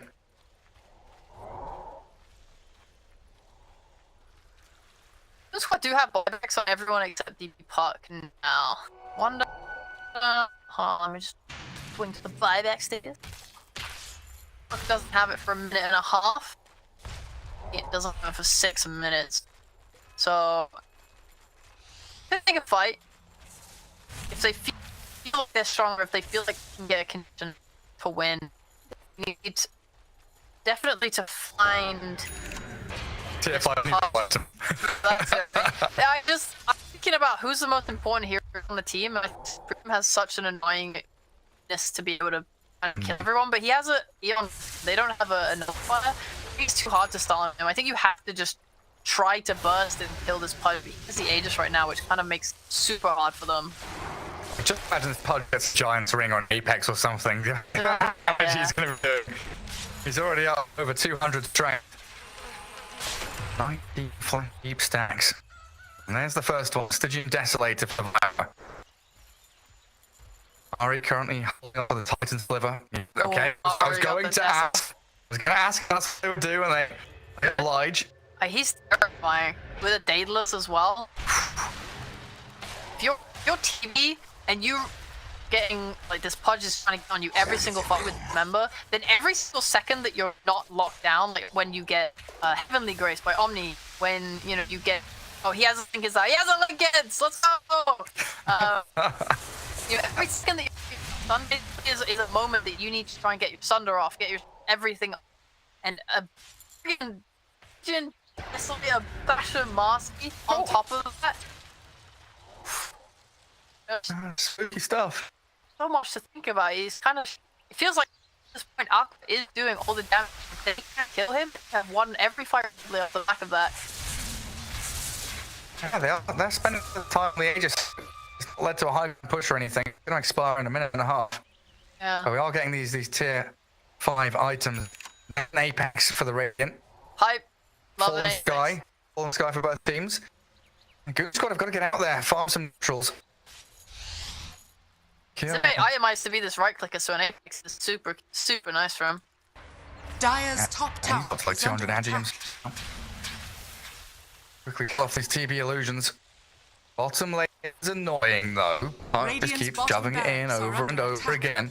Dire's top TB on the tower top is now under to contain attack. the wave there. Past 2-3 minutes, I think just been back to deal with these waves and split push. Where's DP Courier? Not Wait, sure. what? What? He has a refresher. SOP, where's the rest of it? Is it a piece? No? I don't think he has it. I think he just bought recipe, Just bought a recipe, yeah. a piece of paper for fun. I guess he lost his money on his buyback. If he doesn't to find a place to farm, going into the this is like super important for him to get more items. Oh, alright. Choppers are faster. Rapier's queued up. I saw it, but I chose not to comment on it because in my heart I know there's no way he would ever actually buy a rapier, right? Right? Oh, you're so wrong. He's gonna do it. He's Let's have it. So we down. have full kind of budge. Oh, Ex Machina for Goon Squad. That's the big one. It's on the TB. So we got the Refresher Orb and Ex Machina now. Multiple BKBs, multiple Link Spheres, like we've been pointing out, incredibly vital for him. But ITB, they're the one that they're smoked up. SD Hansen straight up jumping, falls to self-fuel, fights down to the ground, and he's dead. Has a back available, but it looks like the rest of Goon Squad. Power Rangers back towards the fountain. like name This'll Power come in Rangers handy. enemy or something. Or No, he's What's the name? the big head. He's the big head, the boss. He's the leader. Watch Power Rangers as a child. It's like what the Unfortunate. Zordon, isn't it? He's the guy. He's the man in charge. You All the made Power Rangers reference, there. I don't get it. That's unfortunate. I'm sorry. Chat's gonna be making fun of you now. I watched. No, Zordon! Zordon! What are you, some What a- Zoomer? What about Post and Pat? Do you know who Oh, Post and Pat I is? watched Pokemon Pat. That's the tank engine. Okay, fair enough then. I didn't really watch. I couldn't name an episode from What's the Tank Engine, but I know what it is Okay. at least. But like, if you made some Zordon reference to Thomas the Tank Engine, I wouldn't get it. The fat controller. Oh, I do know him. Yeah. So just to think about it like that way. Zordon is the fat controller of Power Rangers. Oh, now please. Right, Keeper, we're our game because in our mind we are lost. I'm not lost. The DD rune for Ari. God, Doing everything. this Marcy has bottled DD. Radiant are scanning. She powerful. An MKB instead of a rapier because TB now has a butterfly instead of a monkey bar. Oh yeah. I mean, how many times is he gonna swap his items around? What's he got of? He doesn't need MKB anymore because the what's it called? The Pudge, he's not Trickster's using his Cloak? Trickster's Cloak, yeah. And then he got rid of his Hurricane Pipe for the Lincolns because the Hurricane Pipe wasn't saving him. So he sold Manta, sold Pike, bought Butterfly, still Yeah. has MKB, has Refresh. Keeping tabs on that, and he's still not got Magnum Scepter either. So they can still look towards. Bit of fun later down the line, yeah. Have Fear. I'm glad Limp got a Hex. Yeah. It's a bit catchful as they smoke up. Head into enemy triangle. ITB gonna get scouted by TB. Silence. Kid Pro. He's gonna get jumped immediately by Lip. The fallen skull and in there's the BKB out from Lip and Kid Pro. The focus onto the punch. Move with Aqua Terrorblade. Missing the because the range tank is down. And trying to get into the back and kill off Lip, but the beam was jump perfectly. Take it. Zip. They got low the punch when they dumped, but the Terrorblade down. Freeze field. They get Pexus only 9. S4 refreshes, but for what? He's dismembered, being devoured by the punch. Death on the run, but nowhere to hide. TB. The D-Multi still standing, jumping to Anskin a few punches. A double kill Supreme Goon Squad. Yeah, wiped face of the back. Oh, jeez, I looked away from Puck. I was like, watching Puck, and I was like, I should probably watch TV and Pudge. He's probably the big ones to watch. And then I literally look away and Puck instantly died. Did she just get blown up by Marcy? I did the same thing as you. I was like, watching Puck jump, and Puck jumps away. Fine, let's stop watching Limp. We'll watch the Pudge. Yeah, I mean, I guess Limp's BKB expired. You know, it was already popped earlier. Pudge. Heist. And Marcy there jumps in. 1, 2, 3. Swift punches with a Dagon from Supreme as well. Yeah. got too deep there on Pike. Right now, Dire's the only middle one tower alive, is under no attack. buyback, they'll be forced to expend some here. Dire's middle That's tower it, they're going to has see the fallen. Rapier's out on the Murphy. Dyer's middle barracks. And they've got shot on, but hitting into these buildings quickly. Dyer's middle barracks. Oh, the buybacks from Boom Squad. Defenders advantage in the Dire base. They coil up, the snap, the force snap shifts Otika away from danger. Hankin doesn't want to jump in aggressively. And Roshan's respawning in 10 seconds, so the T-Blade will be live for another potential go around the pit. An incredibly tight game 3. 20k lead for Goon Squad, back to a 33k lead for ITB, but again, it doesn't seem to matter who has the net worth lead. It's all about the initiation, executing your team fight. It has to be perfect. You have to get the lock on the right targets. Seriously, how do you analyze a game like this? There is 100,000 different things going on. Like, okay, and we're Press is just like, okay, these Lincolns, and then we're countering the Lincolns, the lower with another Lincolns, and all this. Now there's the mix. We got an 8-6 going on. There's some Marcy that's suddenly fully fledged core. You have to deal with. This puck is suffering in the hands of this supreme silence Ags and Marcy on top of it. She's only going to get stronger. She has an abyssal blade to get yet. I mean, these fights are breaking down in such complex ways where, you know, 30 minutes ago, it's like, okay, Terrorblade, big, strong, hits enemy. Now it's like, okay, we're going to use Heavenly Grace on frame 5 of Dismember so that we can properly stack our Lincoln Lotuses and all this math stuff I don't care Starting about. to sound like Gollum. Oh, my precious Lincoln Lotuses, filthy hobbitses. Under attack. And Gareth, I will unfriend you and everything and Dyer's top tower has fallen. Oh, shit. Lincolns is There we big, go. annoying. They are incredibly frustrating. Yeah, There we're we getting go. into something Team by Zag and hardcore himself. breakdown. That's gonna be nice, having that fit, especially since they don't know about it yet. I mean, usually you pair this with the blink, and the idea is that when you scout everyone, blink it and use the fear, about 2.5 seconds to lay out the fight exactly as you want it. But he needs 1,800 items, and he doesn't have enough slots for it. Just start buying slots from the shopkeeper. Please give me a larger backpack, anything. Wouldn't that be Carry more items. 10,000 gold for a slot? Yeah. Or even just give us a boot slot next patch. Everybody can have boots. Slot. TP slot, give us a ward slot, boot slot. 6 braces build back. Oh yeah. Ricky with a 6 wraith bands as well. 6 very fast boot slot, let's go! Oh yeah. Okay. Most important key targets. Jump. Oh my god. Oh god. Pudge would be great. What he forces the BKB. What a presence. Manly, chiseled body. Forces S4 to BKB. Yeah. Dyer's bottom tower is under attack. Dyer's bottom tower. God, what's it choose now? This dead is annoying, but Hanscan can get picked off. Quick TP for the troubles from doing. Arthur as well able to get across the map. No, you know, it doesn't even feel like there is one person Radiant's that everyone top wants to jump at barracks this are point. under It's kind of attack. like we'll kill anyone and everyone's a threat. You know, back in the day, it was like, okay, Pudge, he's the biggest problem, but now you're Marcy, you're Daedalus, he's a massive issue, right? So any kill you can really get is nice. Right, just walk away towards victory. 15k lead now. Dangerous cheese. Ari hacks. The jump on the box. Aegis. It's there for 2 minutes. Otika tries to go straight onto a core. Fresh up. Lincoln's popped. Remember down. Aqua still running around. Focusing on the box. That's for it. But he's got his BKB out. The Guardian Angel finally comes from but Otika still alive. Aqua, he's about to die. Just the last seconds under. But he's around it. ITB heroes. Hit for 100 but with life back. So much. He's dead for 2 minutes. Back on Pexu will find another one. Try and grab him.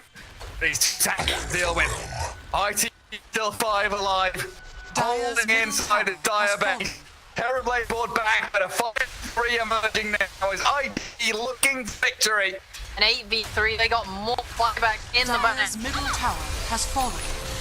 Oh, it's man. Saved by the Pudge and they've got the break. Rooted in, no sunder. TV down. Game is over. Thrown. Radiant People win the series. Oh my god. Oh my What a god! game. What a series between these two squads. Good squad. So close, but IT behind it. They got it right to the very end. The opposite of first series. The third game was just a stump. This one was an hour and 11 minutes.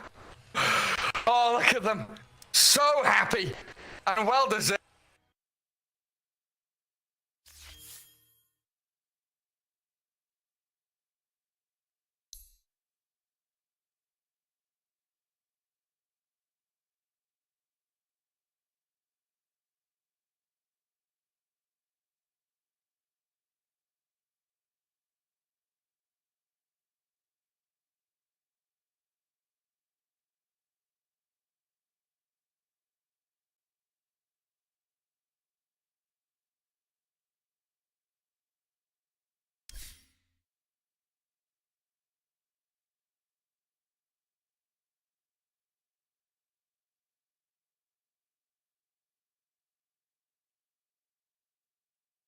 Service of the phone, okay.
Radiant team ban.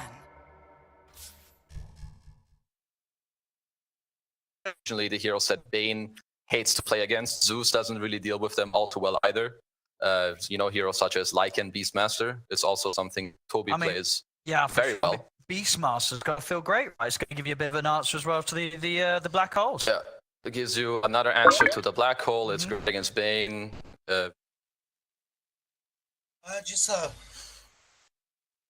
واجي صبر روان دی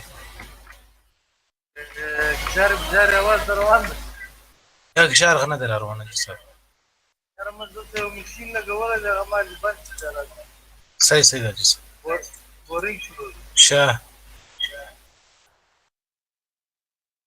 یوسف سولر لایو گیم وګوره As YouTube क्या जसर do ban one of the summons. They ban the Yeah, I'm going to start channel as a subscribe. Lycan is very solid as is Beast. I would be surprised if the Beast here. So if you do put the bad offlane here, I feel like you didn't necessarily ban the best heroes for it. And like I'm looking, sometimes there's like this gotcha thing, you know, where you put this bad offlane, you pick a new mid against the Zeus here. But I don't see anything that would like really, you know, catch him off guard and flip this game around. I feel like that draft's already very good. So you just take whatever is the comfort and what's going to answer the enemy heroes. And it's the Beast. I mean, I've got to ask, you know, Kez, in that situation, would you also be banning the Lycan over the Beastmaster? You know, why were Liquid more concerned with the Lycan than the Beast in this case, do you think? Because Beast is really good. They might feel that they have an easier time to shut down the in the game, and maybe that the scouting of Lycan would be more annoying. I'm not sure. I mean, Lycan is seen a little more as a Bane counter as Beast. I hope this is an aggressive hero. Okay, let's. All right, it's something a bit different here. Bringing the Wraith King back.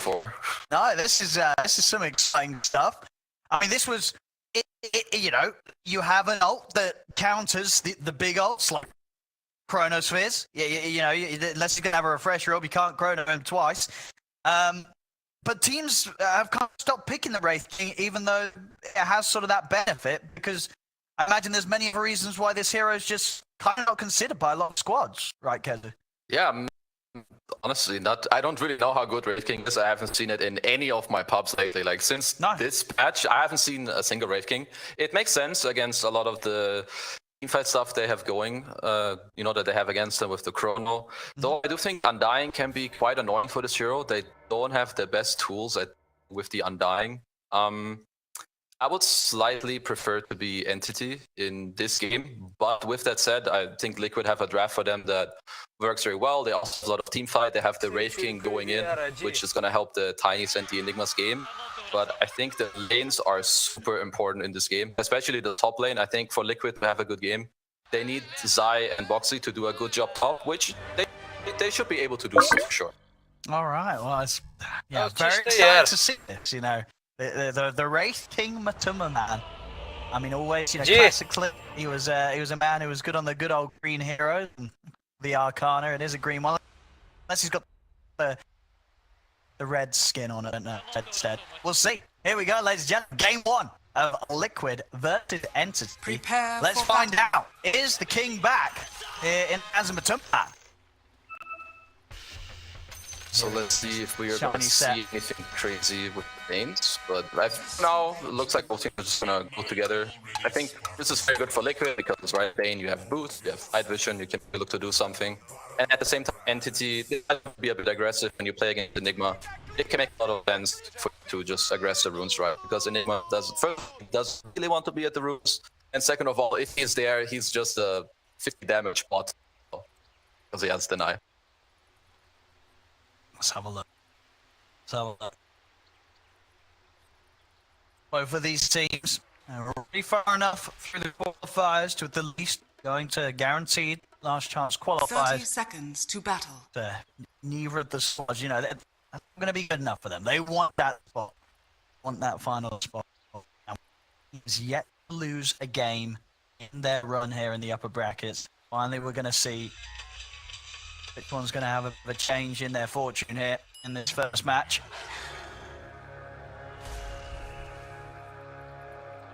Getting action here around the room. Doesn't look like it. The battle begins. Want to run into this one.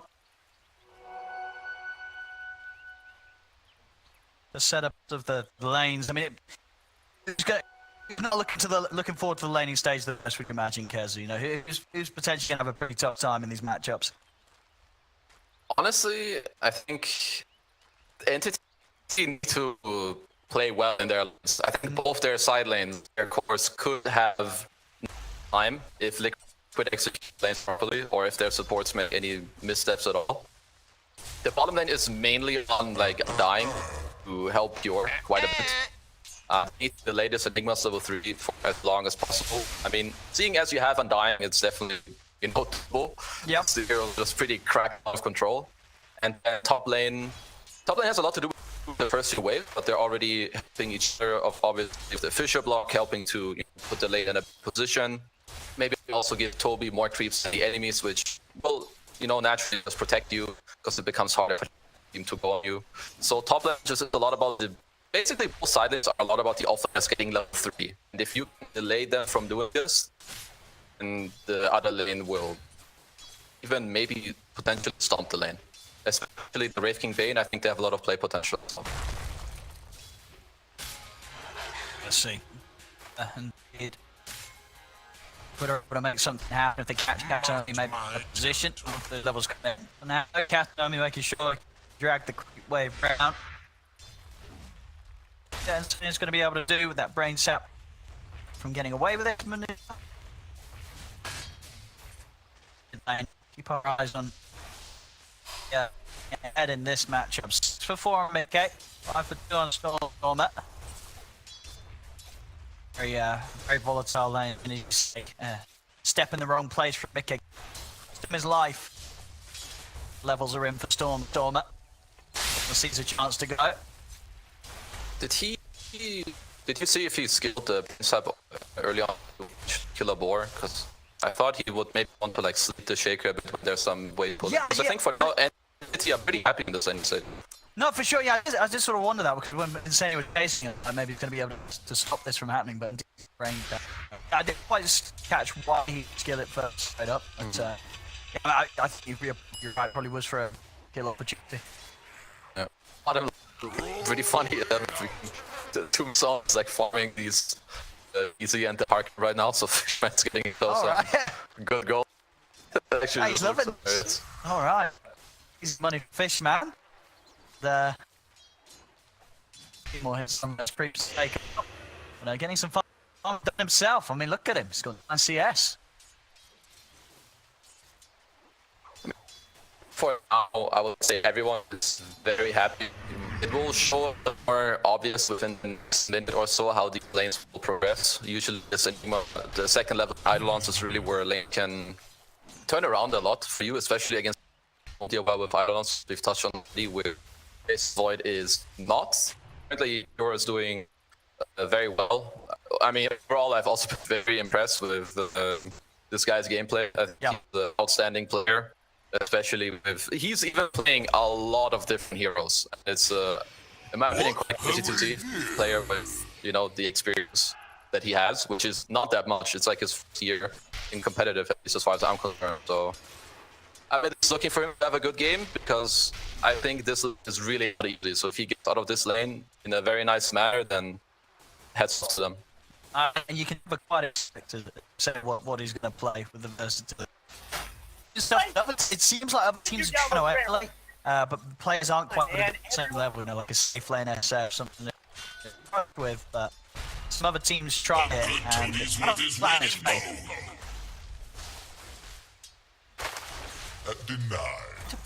Mick, thought to get a bit of a decent lead here against. Just up to the lay.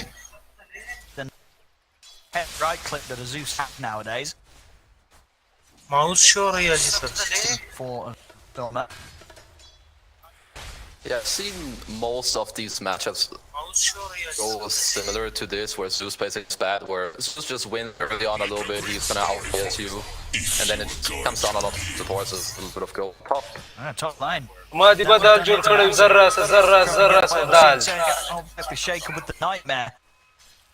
Heavy amount of harassment there. Doesn't deserve to get ripped out angle, but the Fisher to win and allowing them to get the damage done. Bottom lane, the move for Fishman. He's got a stick charge. Able to drop the tombstone.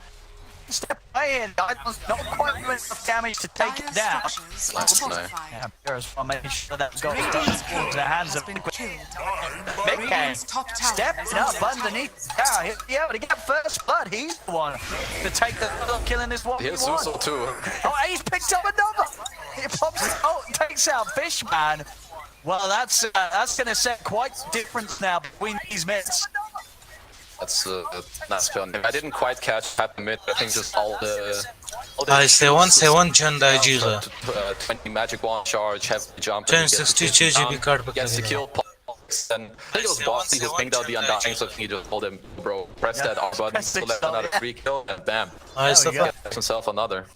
And Mickey is very much having the dream start here as the mid Zeus. Couple of kills straight away there. 6 minutes. Haste. Power runes coming into play. Katomi will be able to grab it top. Mickey's not going to make any quick moves soon. It's a good rune control by both teams. Even from Entity to be there to actually help, but yeah, but dive on top Marty is gonna need some help here. Be in a bit of trouble. A lot of trouble. TP's coming in. Katomi's able to dip in and get a bit of setup over the A stream. Will now be put to a stop. Control from Insane here. He steps up the avalanche. Managed to punish the Shaker there. Finding enough to the tower. The 2 teams to come in though from Liquid. Right, have to be a bit cautious now on the bottom and on his own. That's a nice play by Entity even to force. I think getting this time is a very crucial timing right now because the Enigma he's very strong, and if you could help him to fix faster, maybe score a black hole down Void. Because right now what's very important in a lot of these games is the eventual pressure in the lane, and it's usually on the Enigma side, depending on who you lane against. But Void is a similar carry from this style where once you hit level 6, it can become very hard for the enemy to lane against you. So this lane, even though early on it's very hard for the Void, whoever hits first is kind of like a ticking time bomb. And it looks like Pure might get this faster in this case, at least for now. Take out some of these ones. Reaper 1 summon XP away from having that. 6. And the port starting to back up. None of those mid laners. Power comes up soon. They bring both supports. So again, really ensure that fall into the hands of Liquid around the river. Even Pure is running over. They should be able to get very, very taken down. Jump forward, he's looking for that chrono opportunity. He hasn't quite found one yet that he has. Nightmare comes into play with the lasso. He'll be able to drag it down the river. Rain won't save him as Stormer cleans up the 2 of them. A double kill, full action there from FT. Joining the fight in the mid lane. They get the kills, not having to use that chrono. Damn it! That's right. Both stages. You can tell how much they both value runes, especially in this match. Bad to suit, but line is the top one, getting pressure a lot by the dispenser. Dire's top tower is under attack. Back up as well here. Behind Toby, both supports.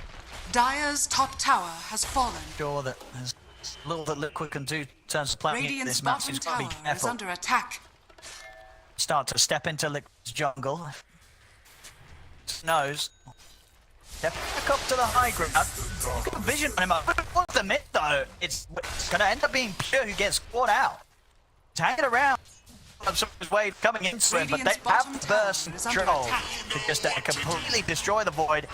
At the same time, Bash got on top of that second life. Got McKen and Insania ready to help out. So now, Liquid this fight as well. This toss is there for Boxy. She ends up tossing him sort of safety.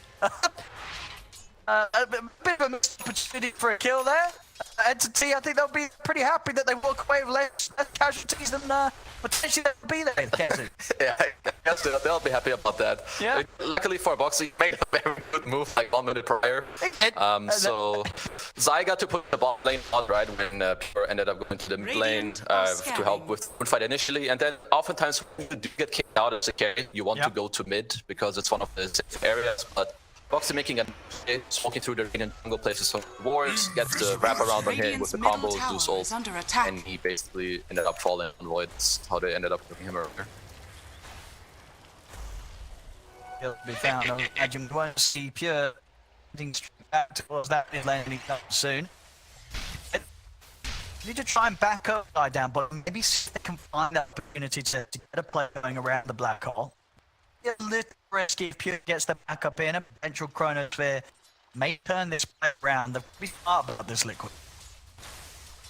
They're bringing in a fourth member. As long as they let the outfit, it should be okay. As long as they don't like heavily overplay this or get aided by some Undying who might show on the Swift instead of the Void, we'll see. For now, they're at least playing this very cautiously. If the map Entity are not really showing any heroes, they do have a lot of backup, and they definitely want to take this fight. You even have the Bad Rider reinforcing this play right now. Yeah, show Pure here. Seeing maybe some sort of response from Liquid, but it does seem like Liquid, they're reading the situation pretty well here. They're not charging into the fight. They're not going to try and need to make a move. Hesitancy if anyone else from Entity does reveal themselves down here. Some of Fishman doesn't look like they'll be able to close in immediately. Maybe get the wrap around.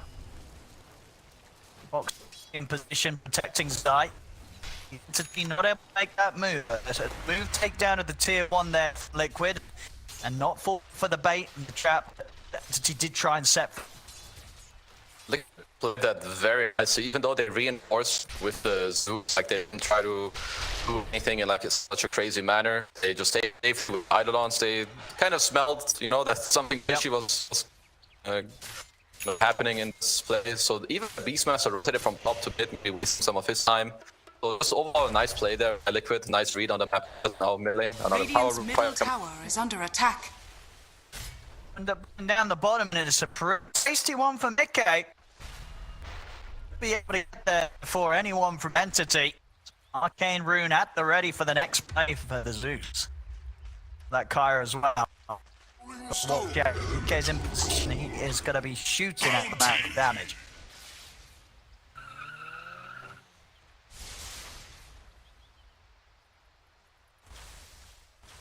Yeah, Boxy. He's setting up. But the tier 1 of Entity, seeing he can maybe catch out Avalanche toss back. Radiant's middle tower is under attack. Very much ready to these tier 1 towers and just see what sort of reaction they get out of Entity. Pure, focusing on getting Maelstrom done.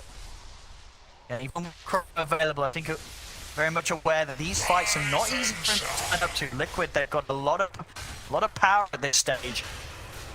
Matsu, the push, the tower, Radiant structures are fortified. able to start any sort of Dire's top tower fortification is under comes in. attack.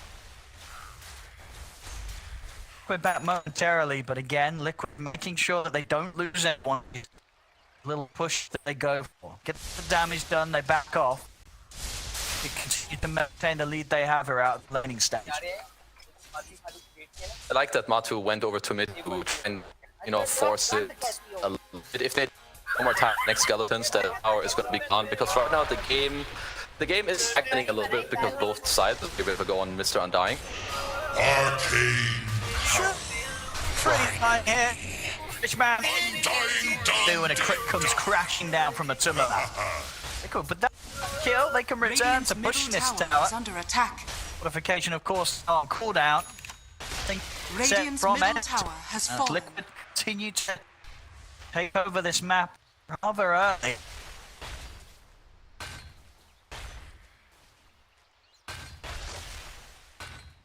For Entity right now, when you sort of have your towers falling as early as they are, what do you think the talk's going to be here in terms of dealing with this pressure that Liquid is starting to build up against you? I think right now for them, they kind of know that it's not too easy for them to fight Liquid head-on when they actually are at the towers. They want to fight in more open areas. That's kind of how the heroes work, right? The Tombstone have high area control. You want the beast summons to like slowing people, the sticky napalm to stack and so on. And here we have a little smoke into the dire jungle. Being insane and tanking is under attack. Storm are looking for more. They don't want to sell, just get off the support. Let's jumping across. He's there to come with the 3-man avalanche. Radiant's bottom tower to jump is again. under attack. Go, drops the chrono, will manage to catch two of them. Allows him to finish off Zai. Turn up towards the top without the roar as well. To get his third kill without any disruption. Same time match though. He'll look to get jobs elsewhere. Was able to find a very early tier 2 tower bottom 15 minutes in. I take the tier 2 there for him. Definitely the best way he can do is mid lane. Even more goals. And now bro, it's dropped down, but Mickey's able to jump to the side. Much to care there for Mickey. Comes to the one Echo Slam. He's able to walk down the problem. That was overall very nicely done by Entity. So first of all, Toby was able to dodge the smoke that Liquid was going for after they took the tower. So that smoke, then them actually counter-sneaking back into Liquid without them, you know, being purely red was by them. That's how we have Liquid yet again. They want to speed up the game. They also that all the spells were, you know, used, at least here from. So they're looking for Pure, who, at least for now, he's kind of, you know, smelling that something is going on again. He also sees I run through the sword, so he should know that something's going on. Definitely have to be careful, Entity. I mean, Matu with his build very close to having the Deso on top of that armlet. Phase armlet Deso. If they can set allow Matu to run in and just hit these heroes. These crits at this stage of the game are going to be easily over half HP of most of them. We'll see mid lane Toby and gone on. He will fall. Yes, he tries to throw the fish in a block off, but he's already dead. Yes, here for Liquid. The kill, and by the looks of it, get the Roshan. No ults available on it. No chance of heading over to try and take this. Liquid continue to hit very good timings with these towers. This Roshan, you know, we're just 16 minutes in. But it definitely seems like Liquid's able to tick off all the boxes on sort of the list for their game in this game so far. Tower is under attack. Yeah, I think Liquid are executing their draft very well right. They have on Zai. It's going to help them to take all the objectives. I think Marco also fully understanding what to do in this game. He's playing very fast. He keeps pressuring as we have a dive on the tier 2. Katomi. Sanya. Free script. But there's no chance for Katomi to throw anything in return. Has fallen. With another tower taken. Money there for the Deso to come out. Matu wishes to go that way before the honor for coming into play. Incredibly farmed heroes. Top spot is indeed Mickey. That's the Zeus. Definitely. We have all the ults available again for Entity. I mean, if you're Entity, do you look to try and sort of fight in the open areas? But you really have to respect this stage. You just look to wait it out and just continue to farm.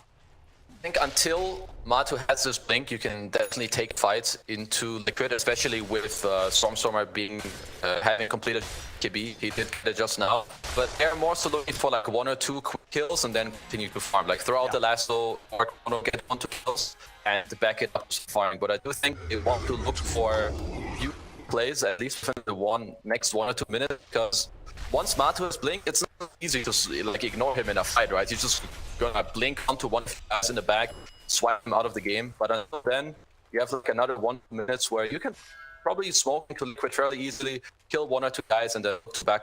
Perhaps they want to wait for the Shaker Dagger. He's very close, around 200 gold. He was getting his nuts to the case, but yeah, he just walked it. And slaps down the stone onto Katomi. Easy kill for them there. And now in return, we'll see Stormstormer make the move. It's in with the BKB. That's all Boxy. He will get bailed out here. They'll leave him behind. See tonight.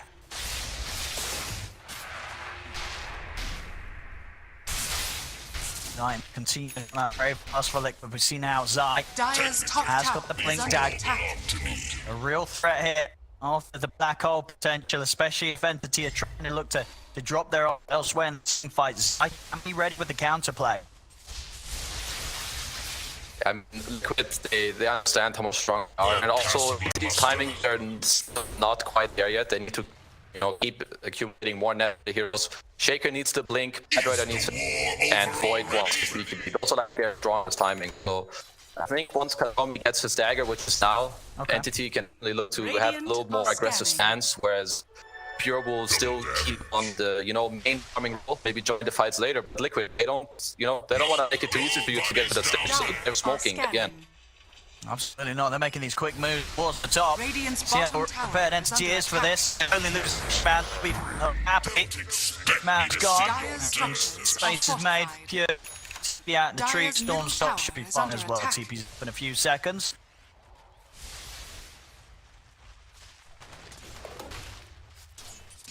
On man as well.